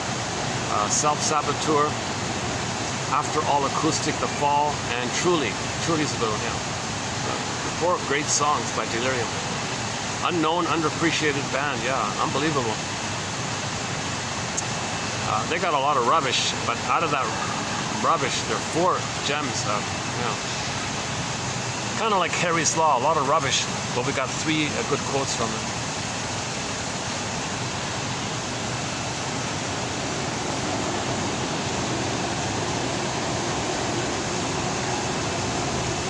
Right now, let's say, now another common thing about the stingers is an immense need to scapegoat. So if the stinger marries a clinger, fine, they just shame the clinger, hate the clinger, use the clinger, devalue the clinger. Clinger puts up with it because they don't know what's going on. The clinger thinks the stinger is strong or something. It's a pseudo strength. They're twisting him. Oh, the stinger's not bad, he's good. Again, sweet lemon. They're not sour, they're sweet. They lie to themselves because their template is I'm not okay, you're okay. Stingers love this arrangement. So let's back up. Let's say 2 stingers. Let's do taking turns playing big shot. Let's say 2 stingers are just quote unquote buddies or whatever. What they do is first, because there's a lot of pain and anger like this, they don't want to be angry at each other. What do they do with all that hate and anger and shame and all this? Okay, a third, scapegoating. So the first thing that 2 stingers will do is identify who are they going to hate together. So whatever pain and shame they feel, they got to invent, manufacture, identify. They don't care. They got to make it up. So then all their hate and negative comments and cynicism, they'll direct to the third. Then they can take turns playing big shot with each other. All right, you get a turn playing big shot, I get a turn playing big shot. And whenever any real feelings come up, put it on the third, scapegoat the third. That keeps the first 2 playing big shot. You play God, I get a turn playing God, you get a turn playing God. Anything with human, no, we'll dump it on the scapegoat. So that's the emotional triangle Murray Bowen talks about. Now, if it's a couple and they get married, they do it to one of the children. Go to yesterday's video about the scapegoat with the children. And they set it up like that. Then they create excuses, like spare the rod kind of thing, and so on. If 2 clingers get married and they're not aware of their situation, they're both going to compete with each other for who's going to play the good parent for the other. You support my autonomy. No, you support my individuation. No, you support my individuation. You be the good parent to help me find myself. No, you be the good parent to help me find myself. I want to be the child, you be the good adult. No, I want to be the child, you be the good adult. So they're kind of competing in this kind of thing. Now, the thing about the clingers is, the clingers, if they're conscious, they're okay. They can grow together because clingers can make I statements. They can free associate. They're on the developmental path from I'm not okay, you're okay to I'm okay, you're okay. So they can go forward together like that. The stingers, you got to be kidding. Forget it. They don't make I statements. They don't free associate. They mock that stuff. They're cynical about that stuff. They'll make fun of that stuff. They don't care about that kind of stuff. They reject the quote-unquote human side of being human. They just want to play infantile God and shame the humanists, devalue the humanists. That's why they're always called evil and all this stuff. They're taking away the L-I-V-E. Now the clingers want to move forward in the L-I-V-E. So the 2 clingers, they can go to therapy together. They can make I statements together. They know their situation. They know what's going on with themselves. So because of that, they can help each other and be soulmates and be healing partners. And those marriages can be developmental healing, psychological, spiritual journeys like that. So they can individuate together and help each other like that. Stingers, forget it. They reject that stuff. They don't want to bother with that stuff.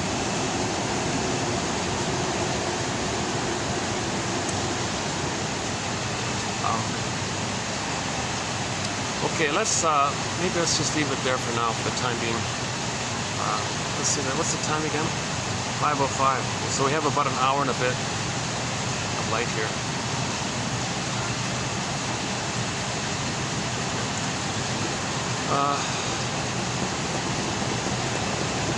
Maybe I'm anxious because of the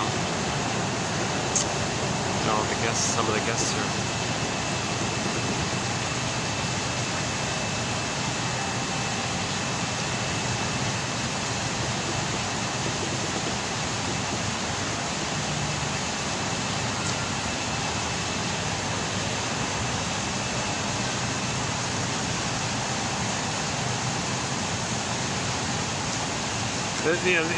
I'm scaring myself a little bit because I commented on the Harry's Law show. What's going on with me a little bit?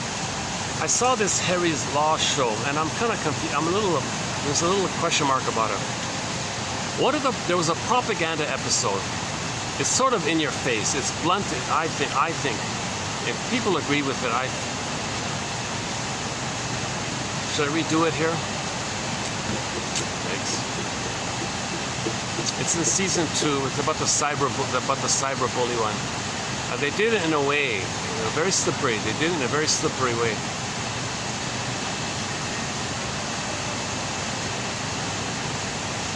No. I'm feeling a little bit upset. That topic is kind of upsetting.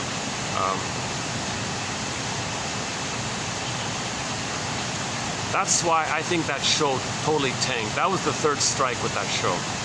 The end of season 1, strike 1. The beginning of season 2, strike 2. And that one about the cyberbully, strike 3. And you know what? I even watched another one, and they did another racist kind of episode, promotion of racism one. That was okay. That's strike 4 kind of thing. That's clearly a propaganda show, in my opinion. Like a hate propaganda, not like a. One lady calls it krivda. You take some things that are kind of truthful, but use it to get away with some bigger lie. You twist something. She calls it crooked truth. You take a truth, something positive that people might like, but then angle it and twist it and angle it. The end result is there's a big lie against people. This whole mechanism is called krivda. She says a lot of krivda going on. We did 2 videos on her work about 2 weeks ago. Very challenging topic, that one. Let's do this. Let's do the 6 quotes here and then pick up afterwards on it. So let's begin here. This is part 2 of 2 on the work of Barbara L. Wood, her book entitled Children of Alcoholism. So let's begin here. It's a lighter load here, so let's just run through it. You ready? Here we go. There is, for each individual, do you prefer like this or do you prefer like this? Which is better, if I read it or to show you the thing? Let's see. Well, hopefully you can see it. I'm not sure here. There is, for each individual, a true self that under favorable conditions will unfold and assert itself by forming constructive relationships with others and using its native gifts. So that's the normal state of affairs, that we're born with a true self, it's emerging, but it needs love and nourishment to blossom under favorable conditions. The favorable condition is called a secure attachment style with the mother. So no trauma in the uterus, no birth trauma. If there is birth trauma, mother's got a second chance. If she can provide a secure attachment style post-birth, she can heal those earlier traumas.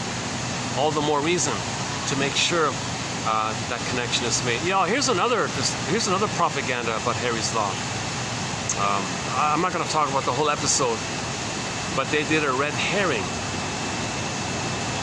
They slipped the premise. They want you to accept the premise by accepting the story. On the outer story, you accept the premise. What was the premise? That babies are removed from the mother.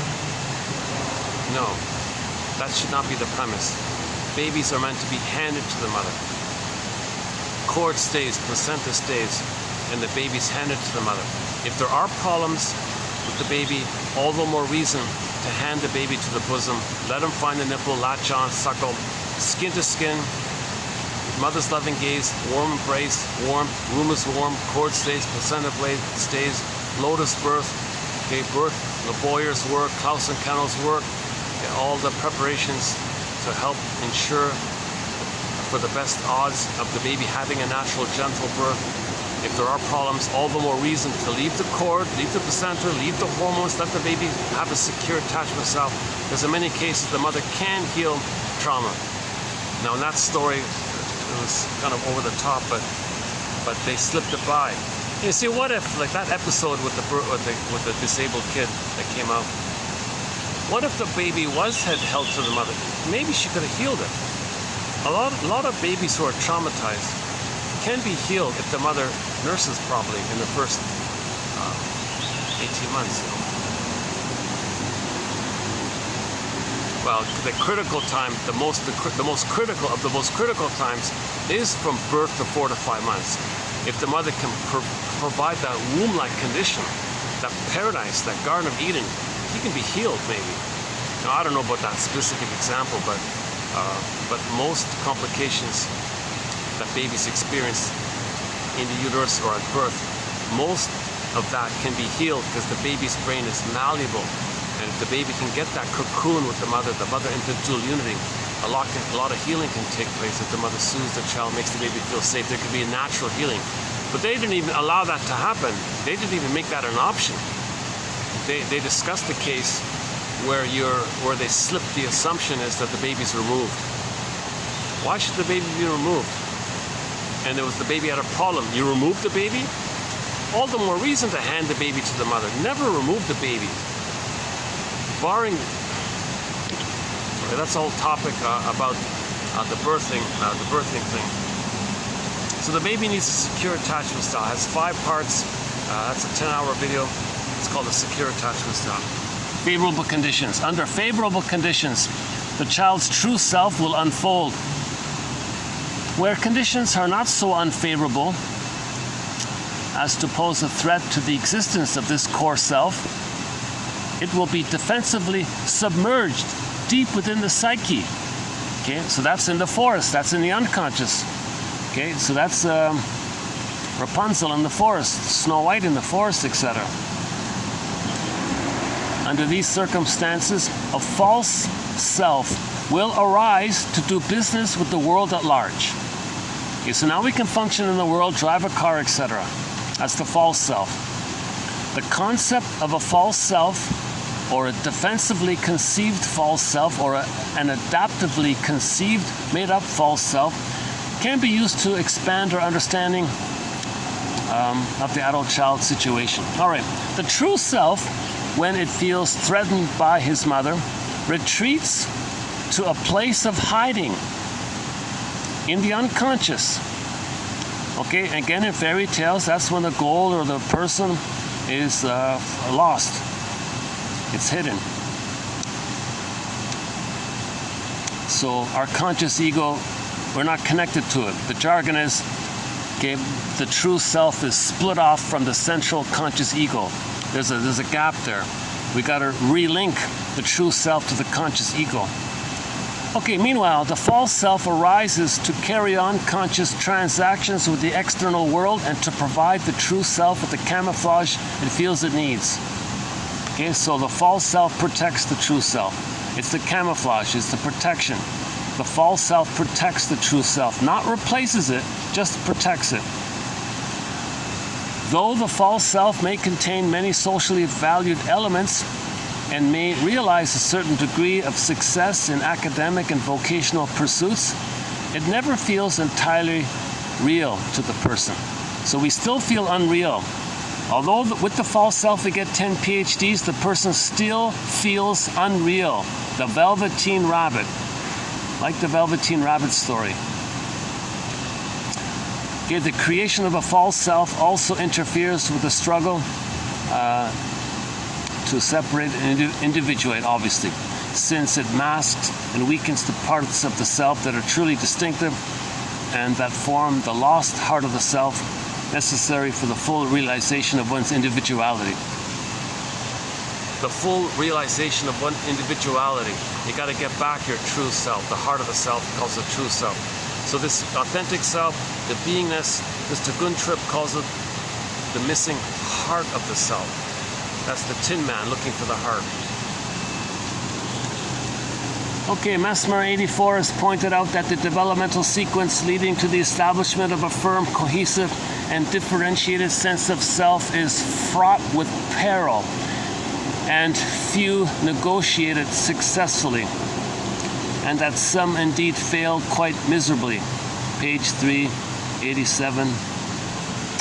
The earmarks of such failure, as described by many people, strongly recall the emotional and behavioral difficulties of the adult child. Yeah.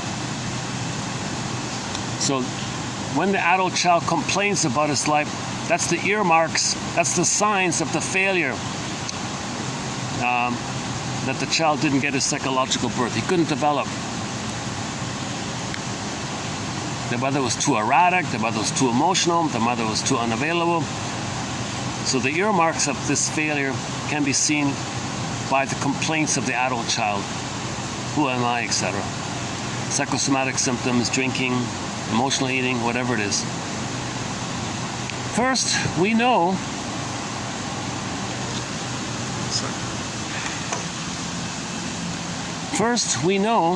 that the healthy self can maintain its attachment to and regard for another person, despite inevitable disappointments, conflicts, and disillusionments that arise in the normal course of human developments. Okay, so if the person has the authentic self, they can soothe themselves, they can understand things, they can be disappointed, and they don't lose themselves. There is a sense of continuity and sameness that characterizes intrapsychic and interpersonal processes once a coherent, cohesive self has been established. Okay, so once the authentic self is there, they're pretty tolerant and understanding about self and others. All right. Now, this stability is absent in many children of many adult children of adult children, who, as have been seen, are often erratic and extreme in their handling of their problems with living, in other words. The damaged, enmeshed self requires constant praise and affirmation from others. Okay, so if they don't have the sense of self, they're always looking for mirroring and please like me, looking for constant praise of others. Now they might become a fashion victim. So if they're looking for constant praise and admiration from others, they may end up as a fashion victim. This is another quality that is often seen in adult children. Where there is little sense of inner control and direction, there is also frequently an excessive, sometimes extreme devotion to beliefs, leaders, causes, partners that seem to offer a possibility of love. Okay, that's like the clinger marrying the stinger, for example, or the stinger marrying his prejudice and hate, etc. This phenomenon is evocative of the self-destructive, misguided loyalty that many adult children display in relation to lost causes and impossible partners. Yeah, so if the stinger is married to mom, he's an extremist like that. That's a lost cause. He's not going to find his soul like that. If the codependent marries the stinger, thinks the stinger is going to help him, that's the same idea.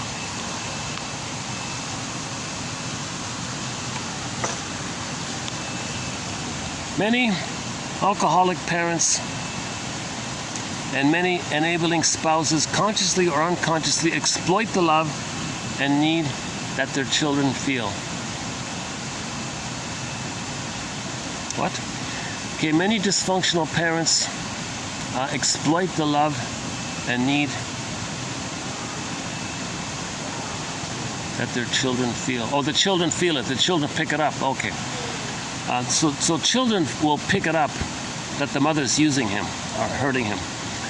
So the children, so the children cope with the self-doubt and self-disgust that have accumulated over the course of an extended and debilitating battle with the bottle or the mother by projecting these feelings into their children. Oh, the parents are doing it, so hold on. I'll back up a sec. Again, replay. Many alcoholic parents and many enabling spouses consciously or unconsciously exploit the love and need that their children feel. These parents cope with self-doubt and self-disgust that have accumulated over the course of an extended and debilitating battle by projecting these feelings into their children. So they're going to blame the child, right? The parents are going to blame the child. If the mother is failing the baby, she blames the baby. That is, they avoid seeing themselves as weak and bad. So the mother doesn't say, oh, she's weak and bad, right? Instead, she says, oh, my baby's weak and bad. And she says, oh, baby, you're weak and bad. Baby, you're no good. I'm good, you're no good.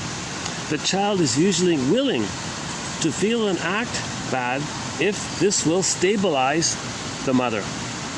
And after many years of serving dysfunction, becomes indispensable to the parents' psychological stability.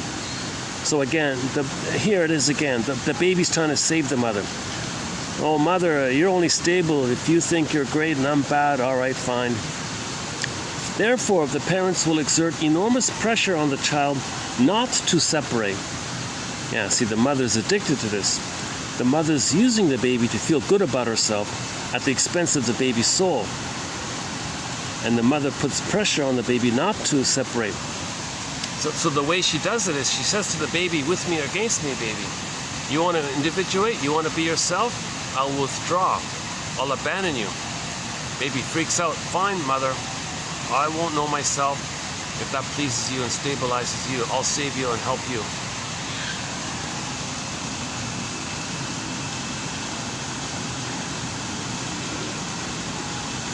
Therefore, the parents will exert enormous pressure on the child not to separate.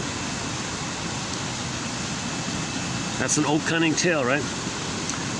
Okay, for example, one client who was a talented artist was constantly criticized by his parents as no good, passive, ineffectual. You have no chance for success in the art world. Forget it. You're no good. You're a failure. That's what the mother says to his child. Interestingly, much of this criticism came from his mother, who in her youth had exchanged her own artistic aspirations for marriage and motherhood. Both parents loudly and angrily insisted to this client that he would always be financially dependent upon them, and while he experienced such declarations as an expression of his parents' disappointment in him, they seemed to me to be expressions of his parents' need for him. So the parents needs the baby to be dependent on them. Unconscious efforts to paralyze the baby with shame and to keep this child dependent on him psychologically. And these tricks worked well. The mother was successful in brainwashing her baby to fail.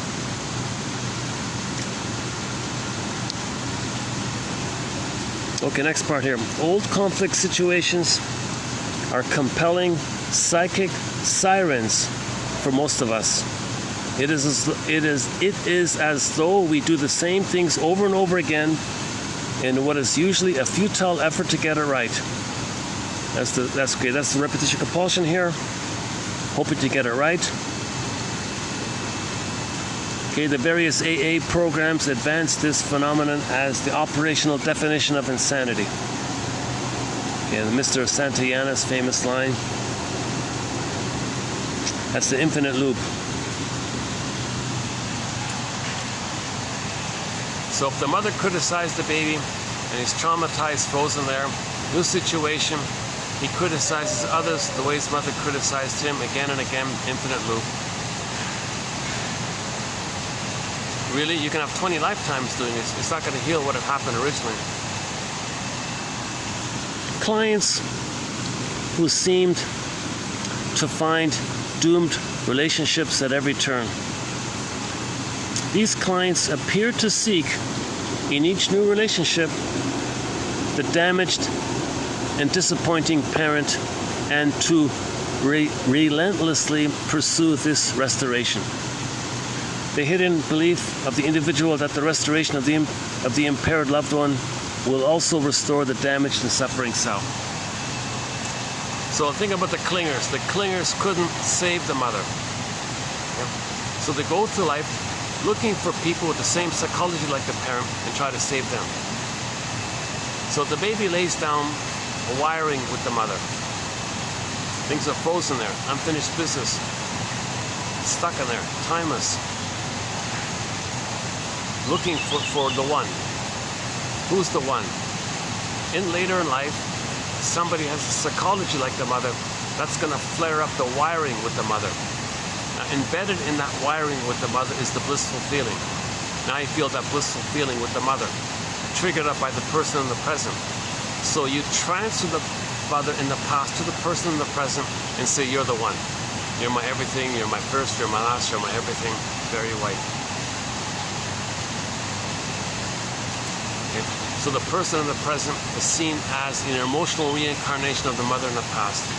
That's called transference love. Now, you feel this blissful feeling called the honeymoon phase. That's the wiring you felt with the mother, but you don't remember it. And now you're feeling it by the triggering effect. Now you say to the person in the present, you're perfect, now please change. You see that person emotionally as the mother in the past. Now, in the past, you have unfinished business with her. Okay, so now you hope that person in the present can magically invent a time machine, take the two back to the past and change the past. You're going to be disappointed, it's not going to work. So you say to the person in the present, you're a heartbreaker, you cheated me, you're a liar, you fooled me, you used me, you exploited me, you hurt me, don't be so cruel. These negative things you're saying about the person in the present, okay? You created all this to know how you felt with the mother. That's why you chose this person, to find out how you felt with the mother of the past, to get your narrative medicine. You recreate that problem in the past, in the present, to know what happened in the past. Okay, so these negative things you're saying, that's for you to know how you felt with the mother. Plus, added bonus here, you realize, since that person's just like your mother, you realize you're never going to get mother's love, because that person's just like your mother, and that person can't be your mother in the past. So you give it up. You're not going to get mother's love. You never got it. You'll never get it. So it's done. It's set. Even someone who's just like your mother can't correct what the mother did. So you realize this is nonsense. But if you still have this hope, and you keep doing it again and again and again, that's called the operational definition of insanity. George Santayana's famous line. Doing the same thing over and over again. Janoff's line is, it's the death of this unreal hope. That's the birth of life. When you give up this relentless hope, and get it, that you're not going to get mother's love. You never got it. You're never going to get it. When you realize that, that's the death of that hope. It's the birth of new life. It's the birth of the return of your feelings. Now you're getting somewhere. This motif is the virgin birth. It's the potential of the return of yourself. The virgin birth, this pregnant potential of getting back your soul like this. It's like a new beginning kind of thing.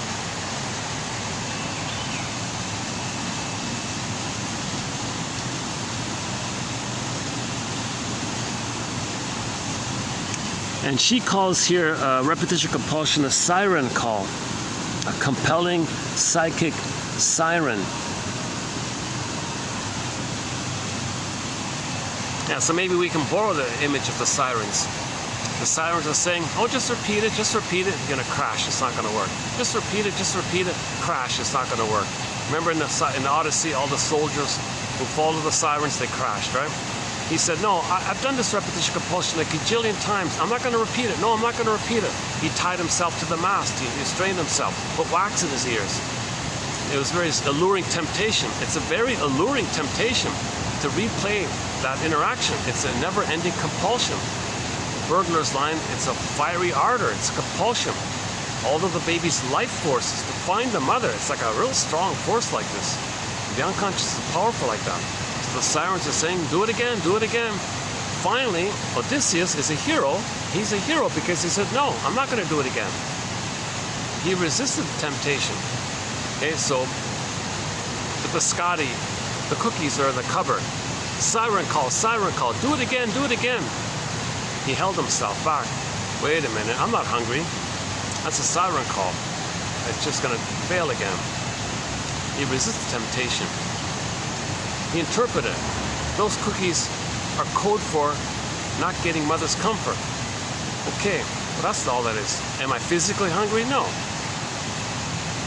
And it might help like that. So you want to make this kind of effort.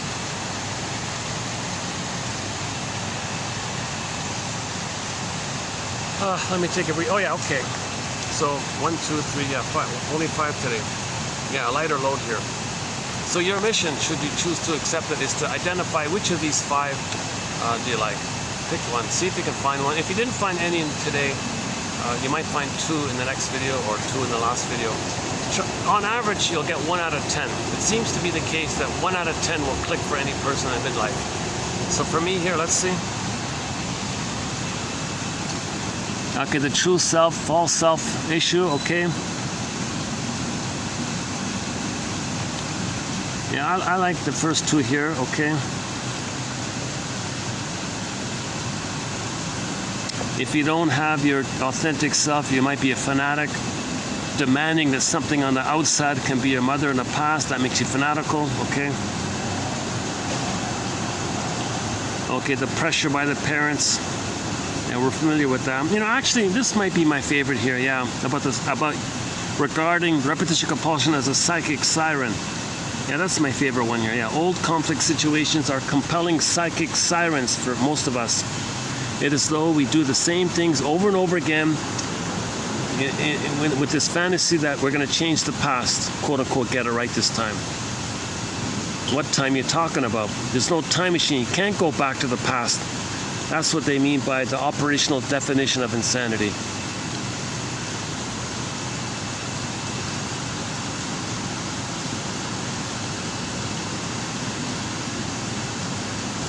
And this last one here, again, restoration. You're trying to save the parent, correct the parent, heal the parent, restore the parent, redeem the parent. Right? So you find someone who reminds you of the dysfunctional parent and try to save them. The belief being that you'll be saved as well. If you save your mother, then your mother will love you, you'll be saved. Nonsense. No person in the adult present is your mother in the past. This repetition, this insistence that you can get it right somehow, that's one operational definition of insanity. It's a kind of insanity. This insanity is called living the unlived life. Stubbornly trying to save your mother. The only way you can redeem the mother in the mind is to forgive her, understand her, lay the ghost to rest, and then when you get your individuation, you know, then maybe you can be of some help to your dysfunctional mother if she's still alive like that. Okay, mother, I think I know what's going on here. I broke the curse here. I healed myself. And I can give you some feedback here. I know you're going to get angry like this, but maybe I can help a little bit and give you some feedback. And maybe there's a little bit like that. That's why a lot of people become shrinks. They still want to save the parent. So they go in this process to heal themselves, see if they can heal the clients. And then if they can heal the clients, maybe they can heal the parent. Or they substitute the clients for the parents. A lot of shrinks say that the reason they became a shrink is because they don't want to heal the mother. That's the original motivating point in that area. No way, if I get healed, I'll present these quotes from a healed place, and maybe that's I want to maybe show an example of having been healed. See, I haven't done this, so I haven't done this, right? So that's why you're seeing my anxiety like this. I'm struggling to do self-healing in a sense. So I'm first finding the quotes to learn this language, And I get inspiration and hope by it, because sometimes I make fewer mistakes in life, and I can catch myself more a little bit, you know. But I haven't done the full ab reaction. I'm still pretty much. Wait, let's do the next one. Yeah, here's a good question in the next video from the Harry Laws show. Here's a good question to consider. Your mission, I mentioned, so I'll just repeat it again. Your second mission, should you choose to accept it, is to answer this question.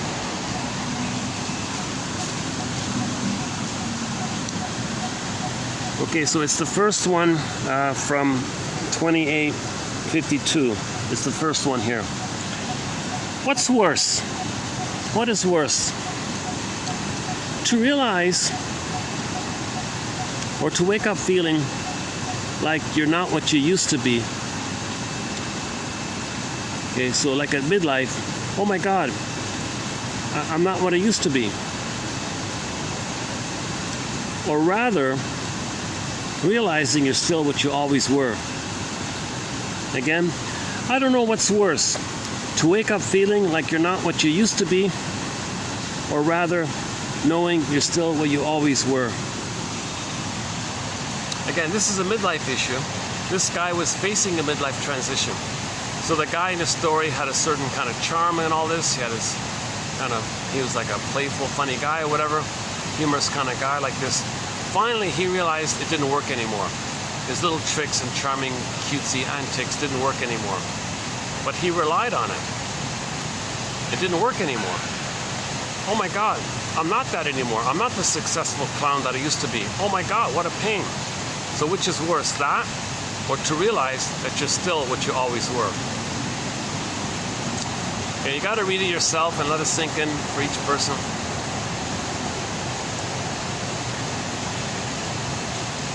In the next video, in 2852, after I calm down, we'll do another one from the TV show Harry's Law. Three more from Barbara Wood. And then the next ones will be from Sharon Weg-Scheiger. Is that right? Weg-Scheiger? Looks like Schneider without the end, right?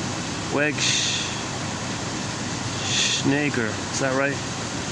Not sure how you pronounce her name. She wrote a lot of self-help books. I just discovered her. So we'll have a few quotes from her.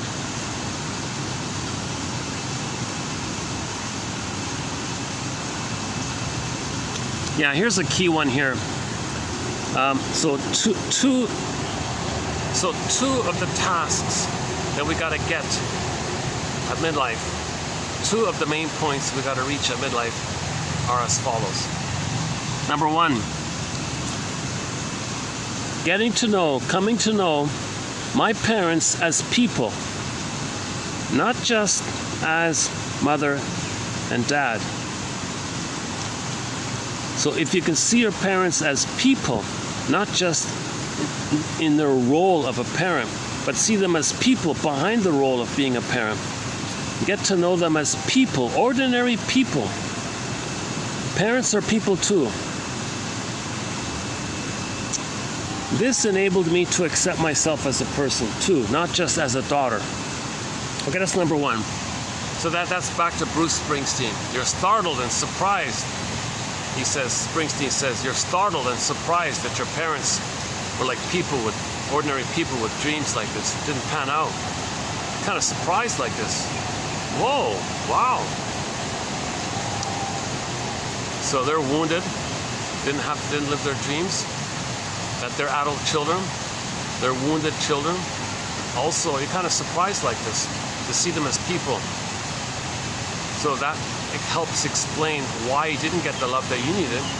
At the same time, paradoxically, there were some benefits by the parents in their behavior to provide some support for the child. Can you arrange all this? Can you handle this mush and get it into a ball and make it a golden ball and get it into a feeling of acceptance, of empathy for self and others? So get your parents a story. If you see your mother as a pedestal or demon, okay, then you're not doing it, that's splitting. You gotta see your parents as ordinary people. That's number one. Can you see your parents as people, traumatized people? We're all members of the same traumatized people. We're all from the same earth family. We're all from the same hominid. Jane Elliott says we're all technically Africans because we all came from that hominid from Africa. She says likewise, we're all technically cousins on average, 30 to 50 times removed. So she says we're all cousins and we're all Africans. We're all from this earth family. The thing is, we're traumatized. And while we settle in different places, there were trivial biological variations because over a period of 150,000 years, sun exposure, diet, whatever, there were some superficial cosmetic variations, more dairy maybe, more sunlight. So there were some superficial variations, but we're all from, as some people have a hard time with this idea, but we're all from that, because only one hominid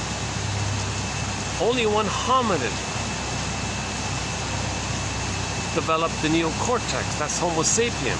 That's us. That hominid, the earlier version of that hominid was Homo bodoensis. And it took us, as our previous version of us, 1 million years to become our current us. It took us 1 million years to grow the cortex.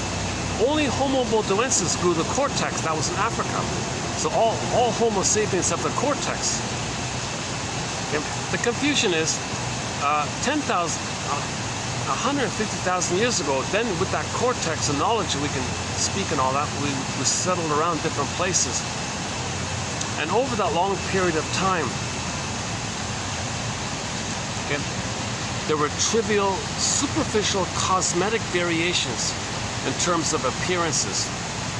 Melanin, losing your tan like that, milk, dairy, maybe bigger bones. I don't know the details in that area. But 10,000 years ago, while we were in different places, we traumatized ourselves. And when there's trauma, you project. And when there's trauma, you reenact what had happened to you. If other plundered you, you plunder the planet. The more traumatized ones do the more plundering. The less traumatized ones are the more human ones. The more enraged infantile god ones are the more enraged ones. So that's why it's like basically 20% plunder the 80%, because the 20%, it seems, experienced more trauma in the colder places. Now in the colder places there were less sun, so they lost the melanin. The loss of melanin didn't make them more traumatized. It's the way babies were treated. That's what made them more traumatized. In the warmer places, traditional ways of loving the baby was maintained. Something changed in the colder places. That's what made them more enraged and more in the survival brain, where the baby had the conclusion that mother plundered his soul, mother was a robber baron, mother gave him poverty. So they identify with the aggressor. To have a mother, they got to plunder the planet, give others poverty, give others short sell the planet for a quick buck, because the mother got a benefit when she short sold the baby's soul. So now you're into this pillage phenomenon. So why 20% became severely more traumatized than the other 80? I don't know. There's no such thing as white or black. Everybody has a shade of beige or a shade of brown tone of skin. Jen Elliott says, technically speaking, since we're dealing with melanin, that a shade of beige is actually a shade of brown. Once again, nobody has white or blacks. Forget this nonsense. Even the person with a shade of beige tone of skin, if he's traumatized and the blood goes to the vital organs, he looks very pale like that. That's all it is. He doesn't have white skin. It's just shade of. He just looks pale because the blood went inwardly. So everybody's a shade of beige or a shade of brown. So that means we all have the melanin. The melanin is a trivial biological variation because of the interaction with the sun over a period of time. That's all it is. That's all it is. Now, part of the pillaging and plundering, and when people are poor, how do the babies develop when they're terrorized in a harsh environment? So so they don't get a chance to go through the developmental process. But they still manage to maintain the clinger place. They still love their mothers and stuff. You know, it's childlike, but they still have that kind of area. But the more disturbed, violent procedures, when the babies are removed from the mother, put on a table, put on a scale. Some babies are tortured on a torture board, and the baby's in a straitjacket being tortured, and the baby's bleeding and all this in a sensitive, most vulnerable, sensitive area. And then they say, well, in the name of pillage and plunder, we traumatize you. And then he becomes callous, so he'll makes him unfeeling. So he becomes like an instrument to plunder and pillage. If he doesn't feel for himself, he can't feel for others, and he imitates the image that he creates of him not doing it to him. Then his slogan is, well, if I'm not doing that, then others can do that to me. And he's repeating it, thinking others are the proxy of him, and that's his attachment to the mother. So that's why there's, then you create a slogan called Doctrine of Discovery, Principle of Discovery. If we, the more traumatized, find something that belongs to us. Now, the more traumatized have a shade of beige, so then they say, well, if we with a shade of beige tone of skin find something that belongs to us. Now, a lot of people who are traumatized identify with milk, thinking the mother. So they say, I'm white. That's milk. No, milk is a fluid. You're a human being who drinks milk. But they're merged with the mother, but the mother's so painful, all they got is the milk, and they identify with milk, so they think they're white, because milk is white. So you got all these disturbing things going on with trauma. So then they say, so now the pillage and plunder space, well, if those who are white, then it belongs to everyone who's white. And they become a bigot, racist, and all this stuff. This is all sign of trauma. This is all a sign of severe trauma. Now, the greats, we evolved the cortex to make us aware of our trauma so we can heal the trauma. You see, only Homo sapiens have a consciousness of ourselves, so we can be aware that we're traumatized. If we're aware that we're traumatized, we can go on the healing journey. Now, part of that awareness is realizing that we're not aware of it. So we got to be aware that we're not aware of it. That's a part of being aware of our trauma. To lead to the place that we're aware of being traumatized. Then we can start healing. So the quote-unquote spiritual, psychological revolution, or psychoanalytic dream, is that it's this area here. So it's available. You know, we have the best quotes from psychoanalysis right here, for the price of a pitiful little copy here. For less than a copy, for the price of a donut or whatever, I don't know. It's a minimal admin fee. You get this entire encyclopedia. Imagine this times 2,000. You know, it's an excellent resource. And bit by bit, you read 10 quotes, one will give you an aha. It might lead to a dream. You wake up, you get a dream. That's like a letter from you to you. Don't you want to read the letter? That's from where it was, ego shall be. You're making the unconscious conscious. The more you reclaim and reintegrate what you previously didn't know about yourself, the more whole you are, the more healed you are, the things are getting better. Then you feel for others. Empathy for self, empathy for others. So you got to get the story about your parents, you get the story about yourself, and we're healing like this. So this is a project that's been going on since we traumatized ourselves accidentally 2,000 years ago, beginning with the storytellers. Then it went on to the playwrights and the philosophers and the Ibsens and the Goethes, and now we got the jargon, the current jargon, called the psychoanalytic jargon. So the psychoanalytic jargon is just a continuation or a synthesis or an attempt to make it more specific. Freud said he wanted to make it scientific. Nonsense. It's half art, half science.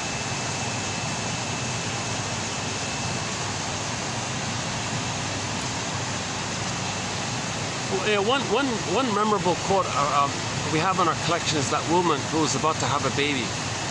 She was going to have a baby, and she said to herself, wait a minute. Let me go to the shrink first. She went to the shrink guy, and he said to her, oh yes, you're letting me know what kind of childhood you had. What do you mean, she said. You're letting me know what kind of mother you had and how it felt being with her. Oh really? What do you mean? Please go on. You're placing me in the role of you, and you're acting like her. And I feel a kind of tug or a pull to maybe feel what you felt with her. Click, click, she weaved it, she got it. Made the links like that. She understood it. She understood the trauma that she experienced because she was recreating it, and he brought it to her attention. Then she realized it, the safety of it all. That's going to bring up feelings. Now the shrink accepts his feelings, so she can accept her feelings now. Then she got up her feelings, and she had a reaction, like a health, a healing, purification, catharsis, with crying, like good crying, I guess, a mourning. And then she got it. She deeply understood it. The firebird came. From the ashes, the phoenix came. She got the feelings. From the ashes, the firebird, the phoenix came. She got the feelings. Then later on, she had a baby. She could love the baby. She didn't need to repeat because she got the story. When you get the story, you don't repeat. You don't know the story, you repeat. Let's say she didn't go to the shrink. She just would have repeated it to the baby. But the baby can't say to the mother, "Mother, hold the phone here. Are you trying to communicate what happened to you? Are you trying to recreate what happened to you here with me? Are you just recreating it? Mother, that's intergenerational trauma. Why are you passing on this old trauma? Why are you recreating and spreading this old trauma like this? You know, we're meant to observe this so we can stop repeating it." "Oh, you're right, baby. Baby can't do that." That's why she went to an adult who helped her to see this.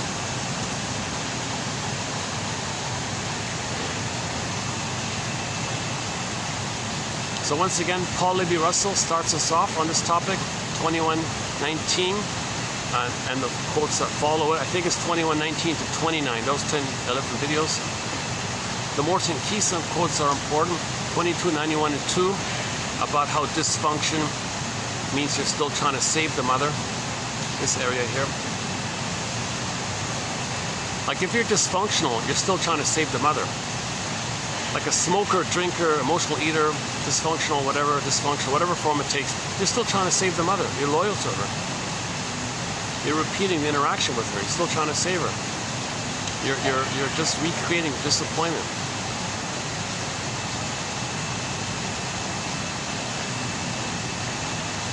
If you are going to be yourself, you're disloyal to her. Now in the mind, the memory freaks out.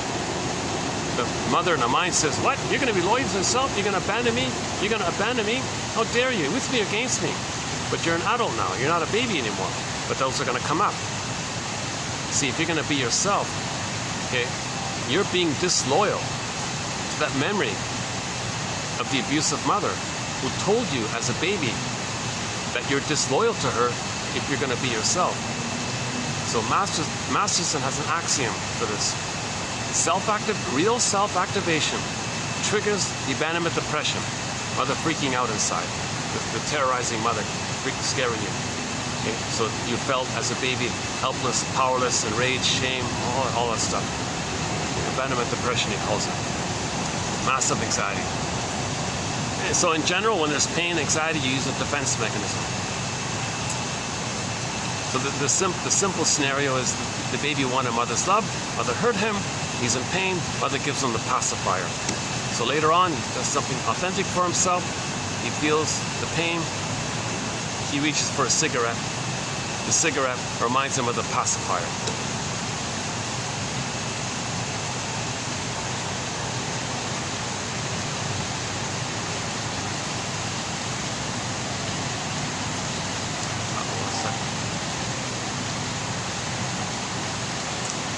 I think I'm finally slowly a little bit calming down here. Took me 3.5 hours to calm down a little bit. This video is a little bit unusual. I don't usually do videos like this. This is one of the most intense. This is one of the angriest, most intense videos I've ever done. I can see the tension in my face here. I can see that I'm having a little. Maybe I'm feeling a little angry inside. I'm not even sure what it is, to tell you the truth. Something must have triggered me in this environment lately. I don't know what it is. It happened yesterday, right? Yeah, I got a hint. I got a clue to what it was. Yeah. Yesterday I had a little interaction that was a little kind of rude. To my surprise.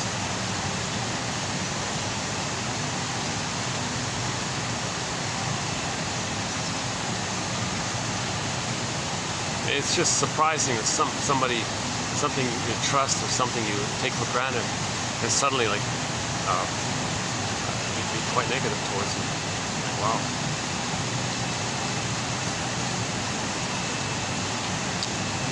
The things you dislike in a person are their defenses against fear. Okay, so back to 28:22, a very good line in there. If you don't like something that a person's doing, you may think of their behavior as their defense against their fear. So they may be feeling some old childhood fear triggered up in them, and their behavior is a defense against that fear. Or you can look in the projection area. If you don't like it, maybe you do that. Maybe you have that. And you don't want to admit it, but you see it outwardly. Plus, there's just benign, I think there's normal fears about things as well. So all three can be taking place. Yeah, back to 28:22. It's the hand that rocks the cradle that rules the world. Mothers bring love or hate into this world. Think about that. Mothers, women, are bringing love or hate into this world. If the mother can get the baby post 18 months, she brought love into the world. If the mother can't do it, she's bringing hate into the world. But those babies will mainly be driven by hate and spite and vindictiveness and schadenfreude. So the hostile mind, one guy calls it. The stingers and the stingers. You know, it's worked out pretty well, the stingers and the clingers. I haven't really found too serious a fun. Now some people say it's a blurring of the two. You can flip back and forth. The clingers under stress can go back to the stingers, but the stingers don't know how to go up to the clinger place. Like they're pretty set in the stinger place. They may have glimpses of the clinger place, but then they go back to the stinger place, the default kind of place. And likewise, the clingers may temporarily regress to the stinger place, but their default would go back to the clinger place. I think a good example is that show, I Married Joan, starring the comedian Joan Davis. She was like a childlike, helpful kind of person, compassionate, intelligent like that. But under immense stress, she could become the mean girl, whatever. But then she'd go back to her caretaking place. So she was childlike, wanted the husband to be a good parent, and she was smart, she could be successful, but she was afraid like that. She would sabotage it, you know, it's all the drama around that.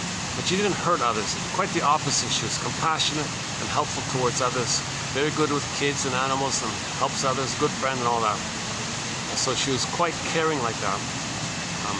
But she was never successful in her endeavors because she's traumatized in that rapprochement phase of development between 18 months and 36 months. So she's histrionic, yes, but she's childlike, yes. And she always says to herself, I'm no good, everyone else is so good, there's something wrong with me, everyone else is okay, I'm not okay. She doesn't hurt others. So she's self-defeating like that, but she doesn't hurt others. But there were a couple of episodes where she was able to regress back to the stinger mode, and she became a bully in one episode. Kind of surprising like that. But there was huge stress that caused that. And then she went back to her normal place. Whereas other characters they stay in the stinger place. Any kind of like the mafia, criminal kind of characters like that. So I Married Joan is a good comedy.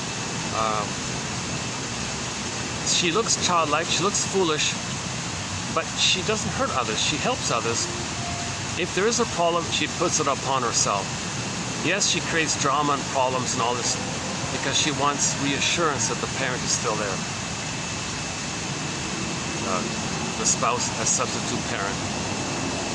And see, the parent never helped her, you see. See, the husband never really helped her development because he kind of liked the arrangement a little bit. It was a bit of a stinger-clinger setup, actually. But he was she didn't reach the place of how the husband is taking advantage of the setup. Because her being childlike and no good, and he always feels superior, he likes that status. So he would never help her to be successful and autonomous. He would sabotage her like that. Or would never support her. See, ultimately, if that series continued, she would realize, you know, you like me in this kind of childlike place. I want to grow and develop. You see? So she never got the support to find her real self-activation. So she was kind of childlike all the time. She was constantly like a child. But she was feeling full. She had empathy. She was kind and caring like that. But she couldn't be successful in her life like this.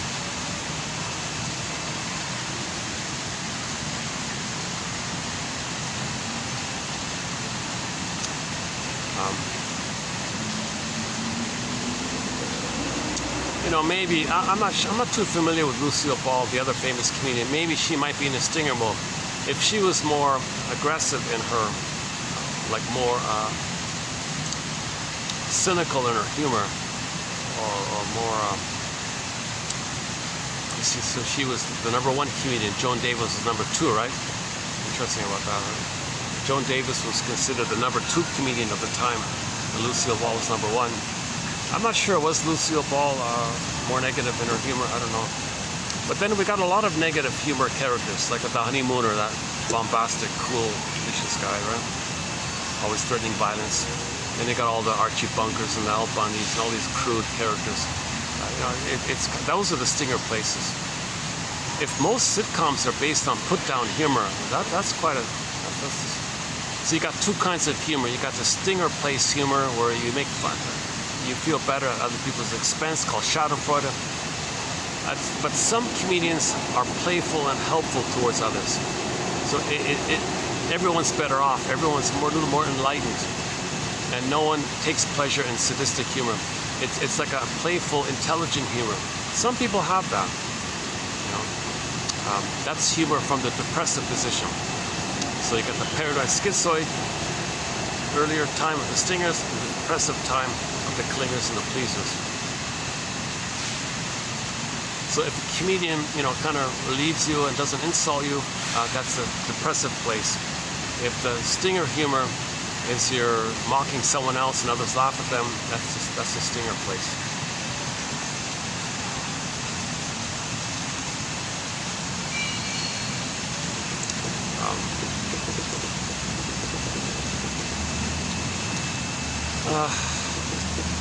Should I continue with this video or just wrap it up here?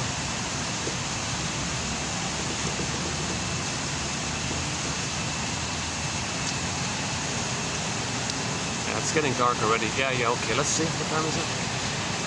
6:03. Oh. Of course I have it, I forgot it. There's a moment of absent-mindedness, right? Like I thought I was still wearing my glasses, right?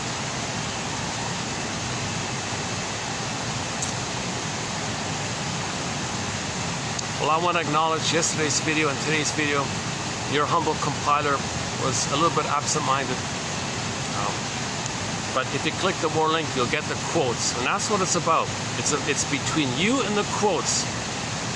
Not about me. Don't refer to me as an example of these quotes. I said it a gajillion times. I haven't done the analysis. I'm just passing along the exciting quotes, and plus I'm trying to learn it. Now it's just a huge by chance if somebody watches this and gets some benefit or value from it. That's a bonus. But the real thing is the quotes are posted below. You know, I'm particularly encouraged by the posting of these quotes because apparently, according to some people, there's a huge digital book burning going on. Gajillions of books are being withdrawn and removed from digital libraries. They're making some excuse. And I've noticed to myself that most excellent psychoanalytic books are not available anymore. Masterson's books, you can't get them anymore digitized. You have to, you know, buy them printed. And they're getting more and more expensive, right?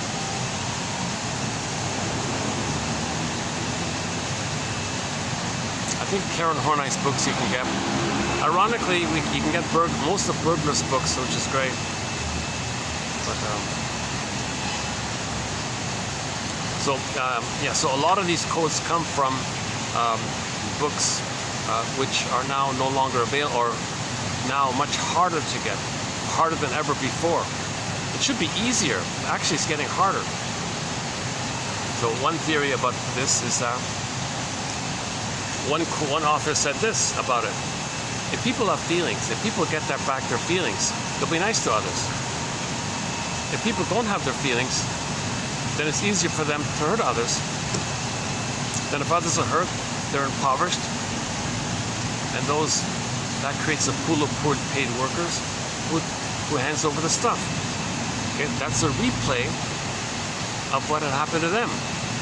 The baby was forced to hand over his soul to the mother. The mother robbed it. He had to give it to her.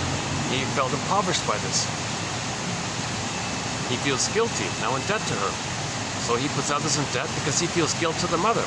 So if you have healing and understanding, the natural state of affairs is when you get back your embodiment, your feelings, you're naturally ethical and filled with morality and virtues when you get back your feelings. If you don't have your feelings, you're lost. You're missing a lot of that. You got to get back your feelings to have ethics and morality and empathy like that. If you don't have your feelings, you won't have empathy really. So we had the golden ball. We lost it. Want to get it back. We're meant to be feelingful.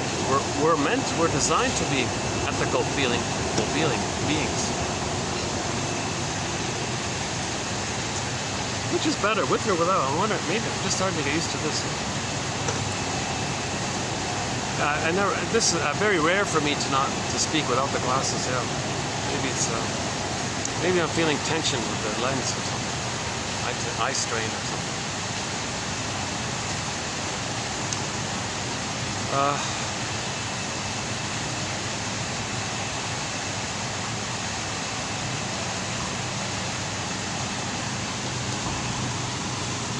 Well, yeah, that was the first one, right? Okay, so two main points you realize at midlife. Number one, that your parents are people. And number two, discovering what was really happening between my mother and me. While I was perceiving her as critical, she was actually still struggling with her relationship with her own parents. So here's another realization. All the harm you felt with your parents, it's in relation to the fact that your parents are still fighting with their parents and they don't know it. And you're just swooped into that drama. So your parents are critical towards you. That's because they're angry at their mother. They project their frustrating mother into the child, and they're fighting and criticizing the child. The poor child doesn't know this. Now when we grow up, we make the inference. Like Miss Weg Shager. Is that right? Weg Shager? Weg Schneider? Weg Shager. Just discovered her. She's got a whole bunch of books, so we'll see. I'll take a further look into her material. Yeah, I like that. I like that point of hers. She said that at midlife, these are the two of the main core things you're going to realize. A, your parents are people, and B, if your parents were critical to you as a child, that's because they were still fighting with their parents in the mind. And you just got swept into that triangle like that. So consider that's a new thought, right? That's a new thought. That your parents, if they're dysfunctional, that's because they're still fighting with the ghosts in their mind, the memories of their parents in the mind. And it influences their behavior in the present. They can't love life in the present. They can't enjoy in the present. I think one case report by a shrink was it the son or daughter? I forgot. Okay, either one. Okay, let's say the son says to the mother or father, You're not really seeing me, parents. You're not really noticing my situation here.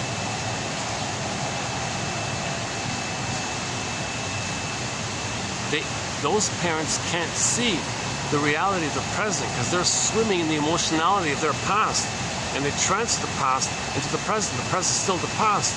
So they're still living in the past, dwelling in the past, lingering in the past. And the poor kid comes on the scene. Hey parents, where are you? Oh, they're in the past. They transfer the past to the present, they're still in the past. The child says, no, I'm not from your past, I'm in the present here.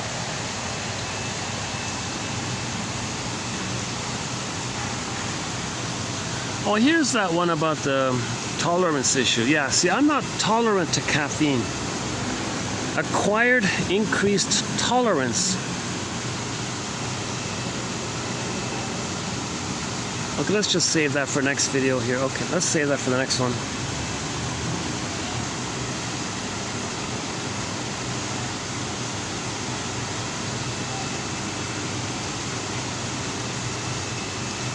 Yeah, the last quote in the next video is sort of a positive one. Feelings, when we get back our feelings, the golden ball, then our life has pulse and color. These feelings allow us to experience ourselves in the more, quote-unquote, more human side of being human, and we can relate accordingly. Being in touch with our feelings is the most reliable barometer of our personal reality. Now, directly expressed feelings give us credibility. You make an I statement, you have credibility. It lets others know where they stand with you. And this inspires trust. You know, when you said that, I felt that. Well, it builds trust when you do that kind of thing. Responsibility expressed, they make others feel safer, knowing that our emotions will neither be allowed to run wild nor be bottled up until they explode. The emotional potential, thus channeled and harnessed, can provide an ever-flowing wellspring of energy. You see, once you got your soul, that's the serene, inexhaustible fullness of being, an ever-flowing wellspring. The soul is its own source of unfolding, a wellspring. That's like the golden fountain or something. This natural flow like that. Okay, so now you can love life in the present and do good things. These gifts are lost to the person who refuses to face his feelings. Then he feels pain, then he blows off steam because he's not feeling. So he doesn't get the wellspring. He doesn't get the golden well. He doesn't get to the golden fountain. Yeah, the golden fountain, right. Furthermore, he must invest great amounts of energy in restraining the natural pressures of emotions to make themselves manifest. Yeah, it takes up a lot of energy to fight with your mother in the mind. Okay, so make an I statement. Tell the other person, okay, how you feel by their behavior without accusing them of anything or insulting them in return. Yeah, so we got a major topic on so if you make I statements, that builds trust with people. If you say to somebody, you know, you said you'd call at 5:30, it's now 6 o'clock, I feel triggered, I feel a little upset because it brought up some old feelings in me, and I want to share this with you, that I feel angry because when you didn't do what you say you would do, it reminded me of how as a child my parents didn't do what they said they were going to do. For example, my mother said she's going to do this, she never did it. I remember feeling as a child very angry like this, and this has come up, triggered by your behavior of not doing what you're doing. So you don't blame the person, you're just sharing what old childhood fear came up in you, and you just voluntarily, intimacy share that with her. You don't accuse them and blame them and, oh, you're this, you're that. You just said, no, that behavior, observation, you said you'd call at 5, you called at 5:30.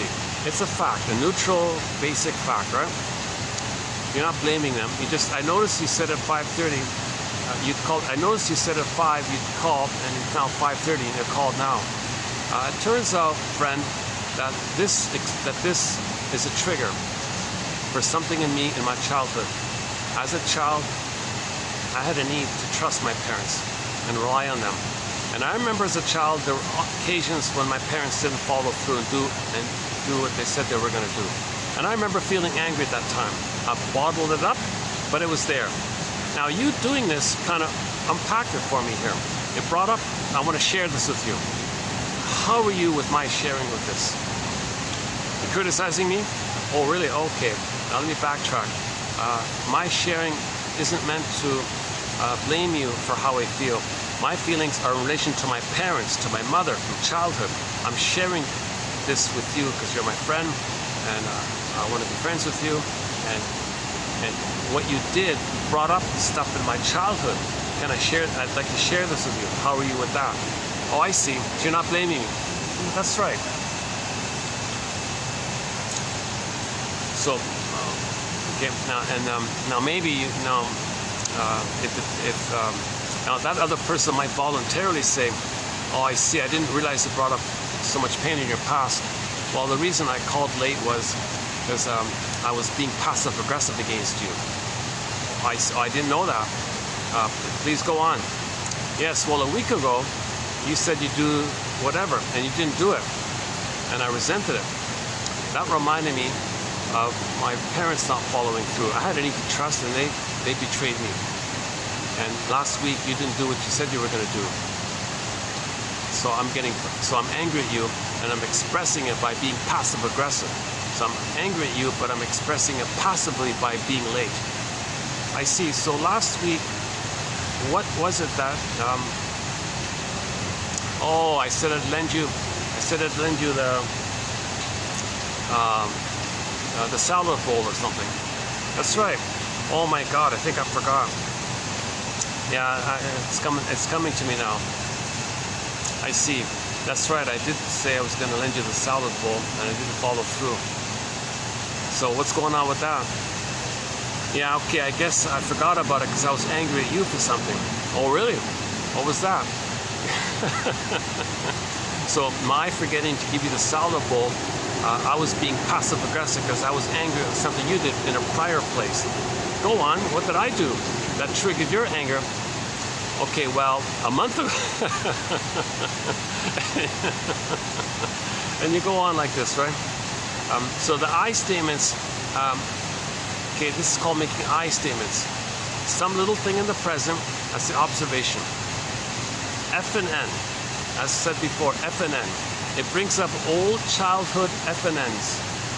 Okay, the child had needs and feelings came up around it.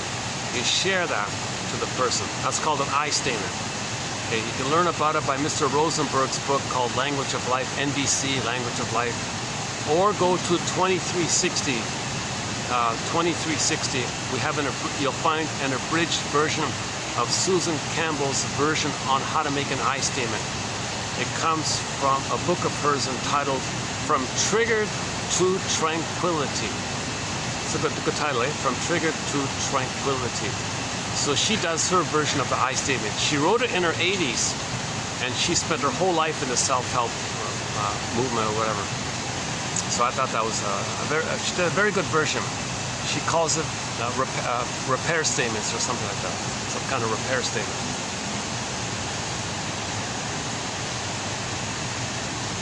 So when you make these I statements, people start trusting you now. You're being intimate like that. You're sharing your vulnerability like that.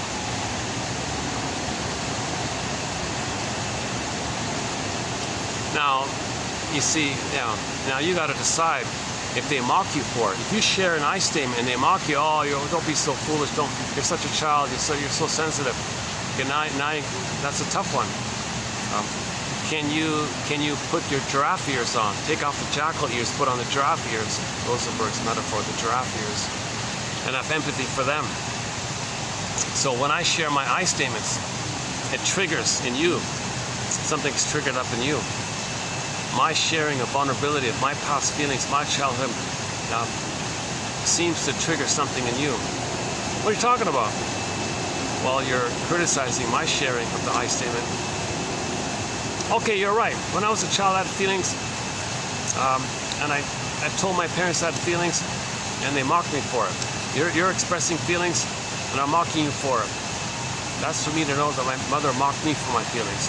And now we're getting somewhere. So you might want to open up a little bit.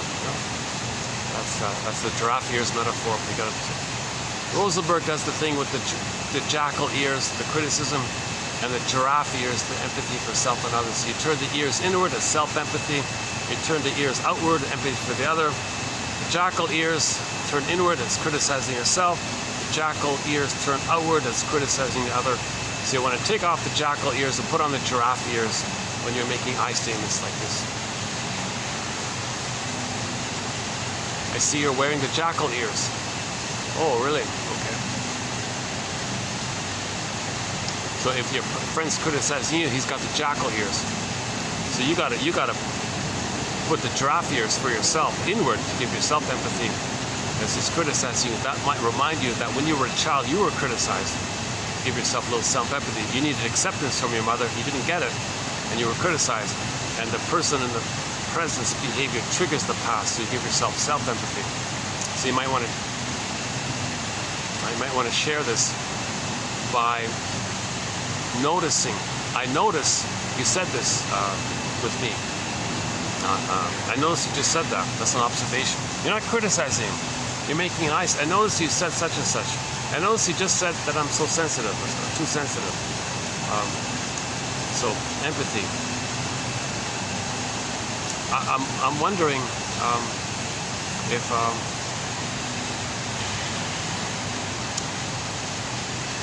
you're protecting yourself maybe from something in your past. I believe this to be defensive, to criticize me like this. I believe you're protecting yourself. You mean I said that to you? You mean I'm protecting myself? I'm wondering. I think so. In TQ 2822, a shrink said that if I don't like what you're doing, you're protecting yourself. Am I protecting myself by criticizing you? Well, how does that work? Well, if you're criticizing me, you're putting the focus on me. That means you're not facing yourself. You don't get to face inwardly if you focus outwardly. Oh, I see. I'm supposed to look inwardly, am I?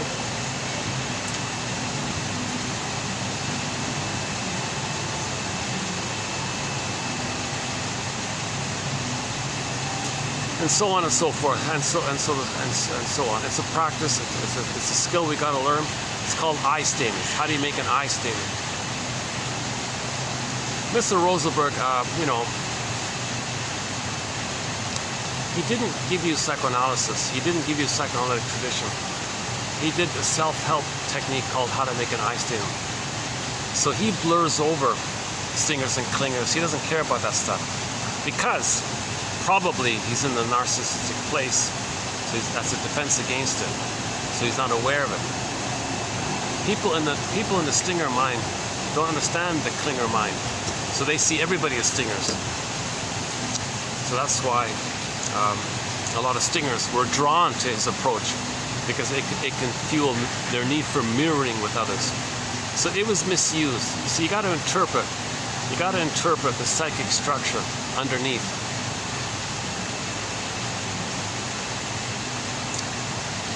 So the psychic structure underneath of the paranoid schizoid mode of experiencing, mode of operating position, their so-called needs are defensive. Their needs are to shame others because that makes them safe with the mother who shamed them. You're going to make an I statement around that. I have a need to shame you so I can feel safe with my mother. So Rosenberg doesn't give you that psychoanalytic background. But he did make us aware that there is such a thing as making I statements, just in general.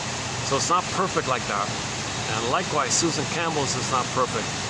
And in everybody's model, nobody has a perfect, unified model. Even the great Masterson, it's great and all that. Klein, Mahler, you get all these models. Each model is a piece of the puzzle.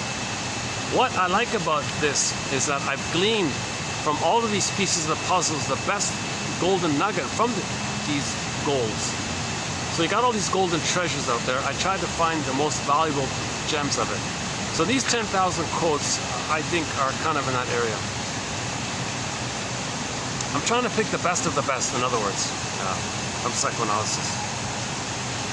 And then you have like one resource, then out of which you can be your own detective. There's enough in there to be your own detective. So the benefit of this collection is you don't have to wade through all the muck and the mud of all the confusing red herrings out there. A lot of controlled issues, a lot of red herring issues, straw man issues, a lot of deliberate misinformation, wrong information, a lot of efforts to make things muddy the waters, to make people unaware of themselves. I kind of waded through that and plucked out the best little bits I could find like that. Like even Miss Wood's book, I didn't know about that. 1981 book, just got digitized. Look at that, eh? 81. What's that? 40 something years? 45 years. It took 45 years. Like, I mean, it was around when it was printed, right? I don't know if it was a bestseller or not. I don't know. But 45 years later, we got it digitized. So that's a wonderful quality to how many books are being digitized. But a lot of the psychoanalytic material books are being withdrawn. Like, not all of it, but a lot of it.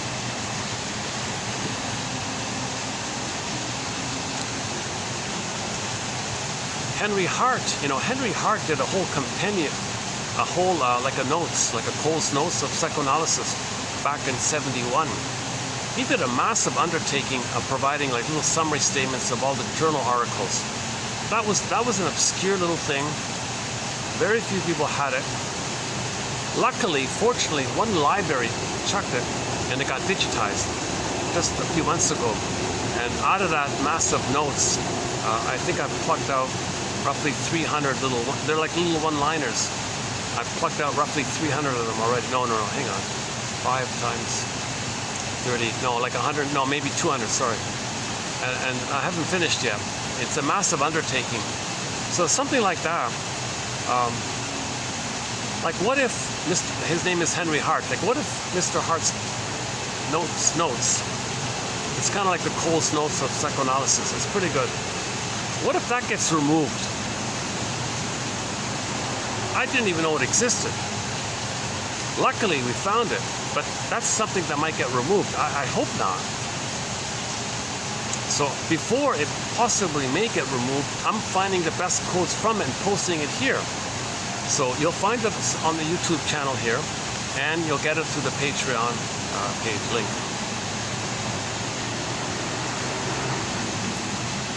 I have this felt sense that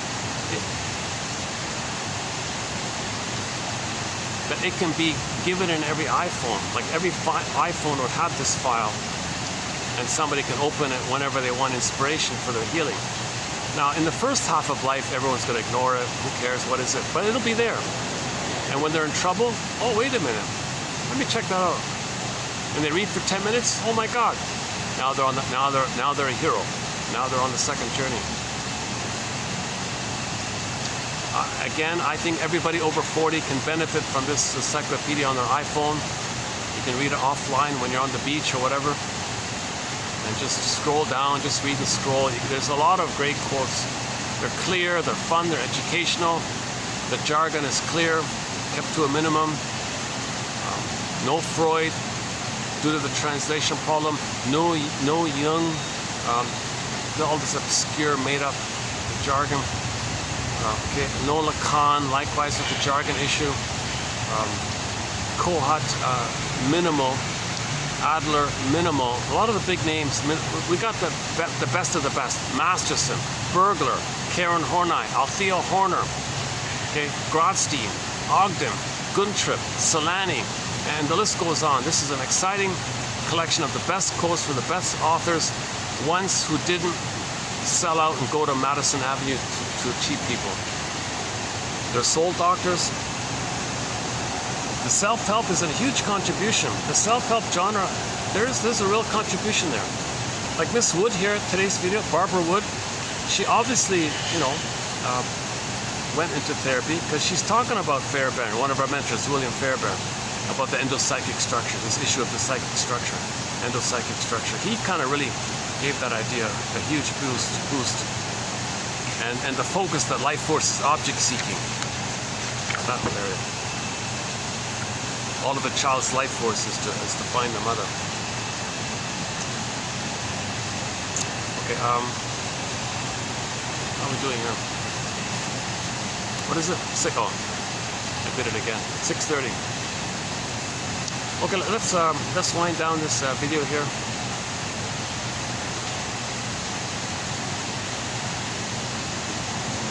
I'm just thinking to myself, I feel more naked without the glasses. But I feel more familiar this way. Yeah, I feel maybe I need to change the prescription. Oh my God, maybe that's why I'm feeling a little anxious. Maybe I need the glasses. It's been a while. Yeah, it's been a while. They're actually pretty thick. You don't see them as thick, but they're actually quite. Unfortunately, that's a sign. You know, that would be a true sign of healing if my vision got restored. You know, talk about, oh wow, that'd be amazing. Wow, and my posture improved, my blood circulation improved, my breathing improved. I could dance and sing. I can do a backflip. Janov says if you're very good with athletics and music, that means you were not traumatized in the uterus or at birth. So you're very good like that. There may have been trauma afterwards, but at least you didn't get the physiological mess up. So that's why we love dancers and artists and all that. They may be, you know, troubled people afterwards, but they had that gift of the musical language and the athletic language. Oh yeah, I just noticed something about Rick Santos. Yeah, I mentioned Rick Santos yesterday. The song, one of our musical voices is a singer named Rick Santos, and he's got some great songs like The Rapper, the bootleg. I like the bootleg one. Dreaming, also the bootleg one. Mistreating Heart, that's a great one. Winter Freeze, Time After Time, and several others. As a soloist, he's got The Dream, Got No Time, Ashes, isn't there? Is that right? Ashes, and a couple of others. But he has a little known song. I don't listen to this song, but to my surprise, that's one of his songs called "Shot Down in Flames." Has like a lot of views. Why is that song so popular? It's not one of his better songs. It's okay, it's tolerable. But I realized that was his tribute to Mr. Bon Scott. I mentioned Mr. Bon Scott because this book is about alcoholism. So I was confused. Was Mr. Bon Scott had an airplane crash? Is that what it is? No, it was just his metaphor that his life was shot down in flames. I looked it up today on Wikipedia, and it said Mr. Bon Scott was an alcoholic and he abused it or something. And so today's author, by Miss Wood. So Mr. Bon Scott didn't get an intervention. See, his buddies should have done an intervention before he crashed. So he died of alcoholism. They said, misadventure with alcohol. That's what Wikipedia said. So this guy lost it, right? He must have been an addict, of course. If that's the case, he died of alcohol poisoning, they said on Wikipedia. So there's a good example of the intervention area. He hit rock bottom, but it was too late kind of thing. So you want to catch people before that. That's top bottom. So before they hit rock bottom, you want to intervene before that. That's called top bottom. And the intervention is when your whole family gets together, all your friends get together. You could have had Bon Scott on stage. You could have had 50,000 screaming fans chanting,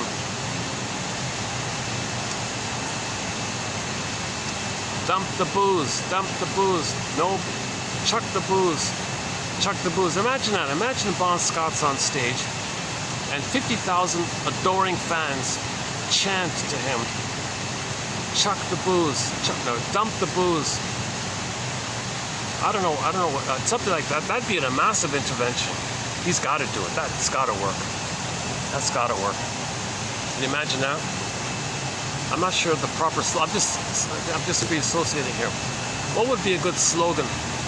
What would have helped them?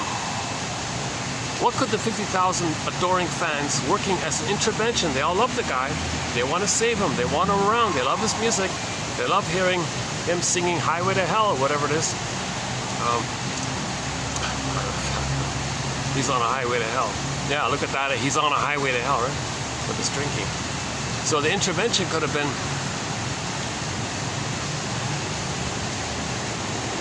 see, the chant should not be, negative.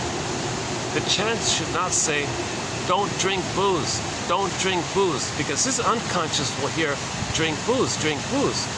The unconscious doesn't register the don't part. So that the audience should not make it negative. The unconscious doesn't register the negative. Okay, so the chanting by the audience should be dump the booze, or pour the booze down the drain, flush the booze, chuck the booze, dump the booze, throw away the booze, like something positive, right? If the audience says, don't drink booze, don't drink booze, oh, you gotta be kidding. He'll just keep drinking. That's a powerful suggestion to have 50,000 people shouting at you, drink booze, drink booze, drink. It's unconscious. His unconscious hears, drink booze, drink booze. But the audience is saying, don't drink booze, don't. His unconscious is hearing, drink booze, drink booze. He's already a boozer. You're helping him by telling him to drink booze? That's the power of the unconscious. So the audience members is neglecting this. So the audience has to chant, chuck the booze, or ignore the booze.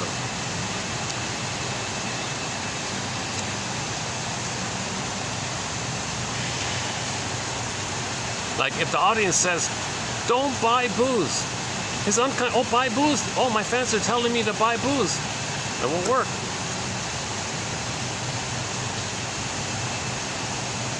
So what other intervention could have happened with them? I'm not really a fan of this band. We have no songs. Oh yeah, I did once play Highway to Hell. Yeah, actually that's true. About a year ago, I did play Highway to Hell because there's a line in there.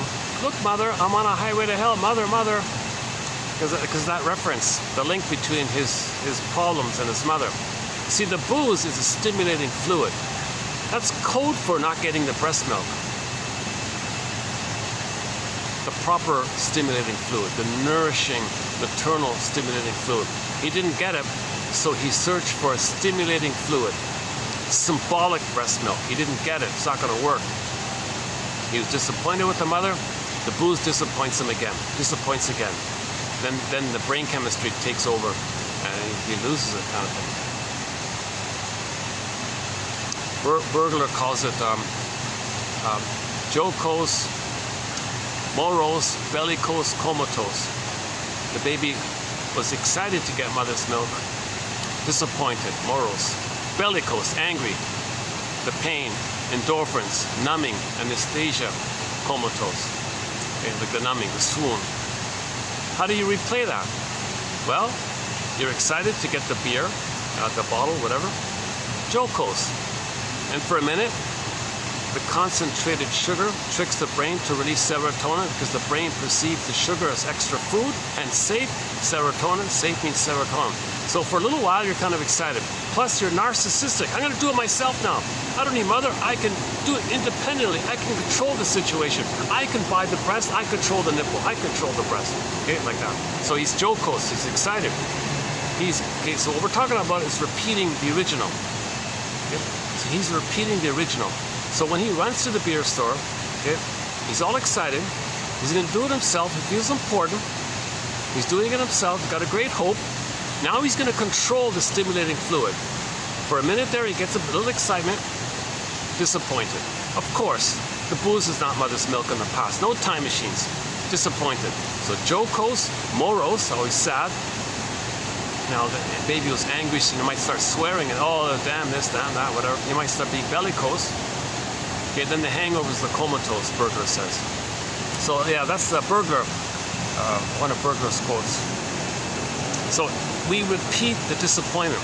the baby was originally disappointed with the mother. So when Mr. Scott or any alcoholic is disappointed again with the booze, that's code that they were disappointed with the mother. Same with the cookies. You're looking for comfort? Well, you didn't get mother's comfort. You look, the cigarette guy, he didn't get the nipple.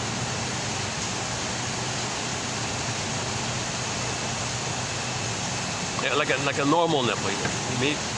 He may have used his thumb. Then the cigarette reminds him of the pacifier or the thumb. Oh, that's abuse. All this stuff's abuse, right? Too many mothers are abusing their babies. Underappreciated point. There's a massive propaganda campaign. Oh, Mother's Day, Mother knows best. Oh my God, you gotta be kidding. They're just engaged in intergenerational trauma. They don't even know themselves. How do they know best if they don't even know that they're traumatized? Jeepers. Shrinks know best. Soul Doctor. Pete Docter knows better. Pete Docter. I regard Pete Docter, the director of Inside Out, as a soul doctor. It's getting too dark here. Yeah, it gets dark quickly. What is it? 6:41.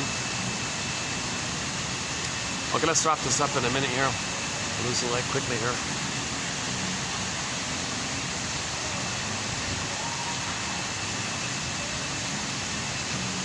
Oh yeah, the Bon Scott. Just end up on the Bon Scott issue. Yeah.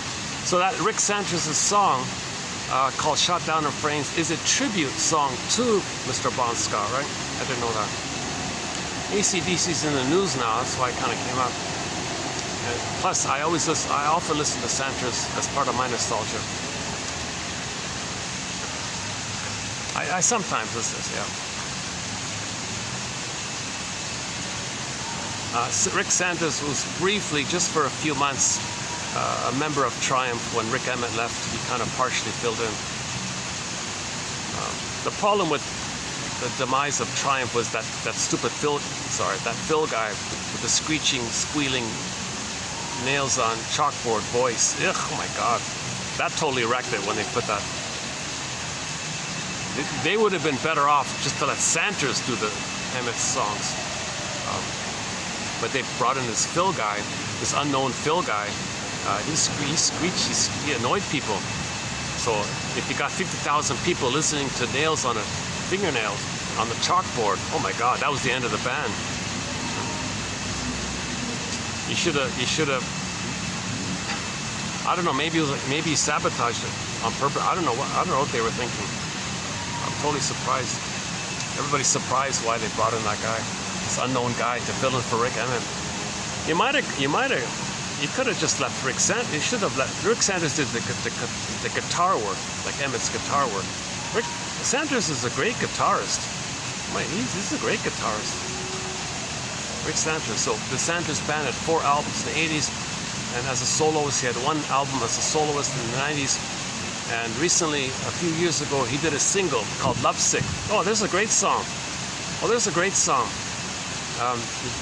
Let's close up with "Lovesick."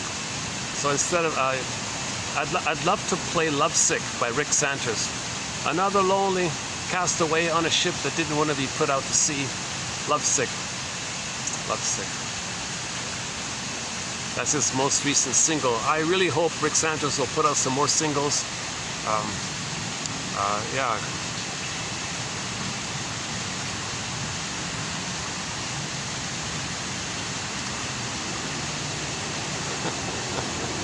See, the lovesick is you transfer the mother to the partner, and you hope that the partner can be the mother, but she's not, so you're sick. That means you were sick with the mother. You forgot it. And you're lovesick in the present. Can't live with you, can't live without you, that stuff. The baby can't live with being abused with the mother, but he can't live without the mother. The baby was lovesick. That's all repressed. You recreate it, you feel lovesick in the present. That means it's a baby, that's an inference, that's a clue, that's code that the person was lovesick as a baby with the mother. And the mother is saying to the baby, see, I was lovesick with my mother. Intergenerational trauma. So that's the beauty of psychoanalysis. It makes us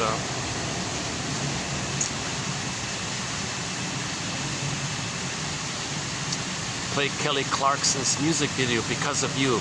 You can see sort of an image of this issue of not passing on the trauma to the next generation. Well, because of the lighting issue here, I'm going to wrap up the video here. So thanks very much. I'll see you in the next video. Hopefully I'll be calmer, more easygoing, more relaxed. Hopefully I'll be in a happier mood or something like that. But whatever the case is, I hope some value came across. The greatest value, of course, I think, is that you can get this encyclopedia by going to the Patreon page for a minimal admin fee. I'm confident you'll be surprised at the wealth of material there. Until then, I'll see you in the next video. Thanks very much for the love of narrative medicine. Thanks very much. I'll see you next time.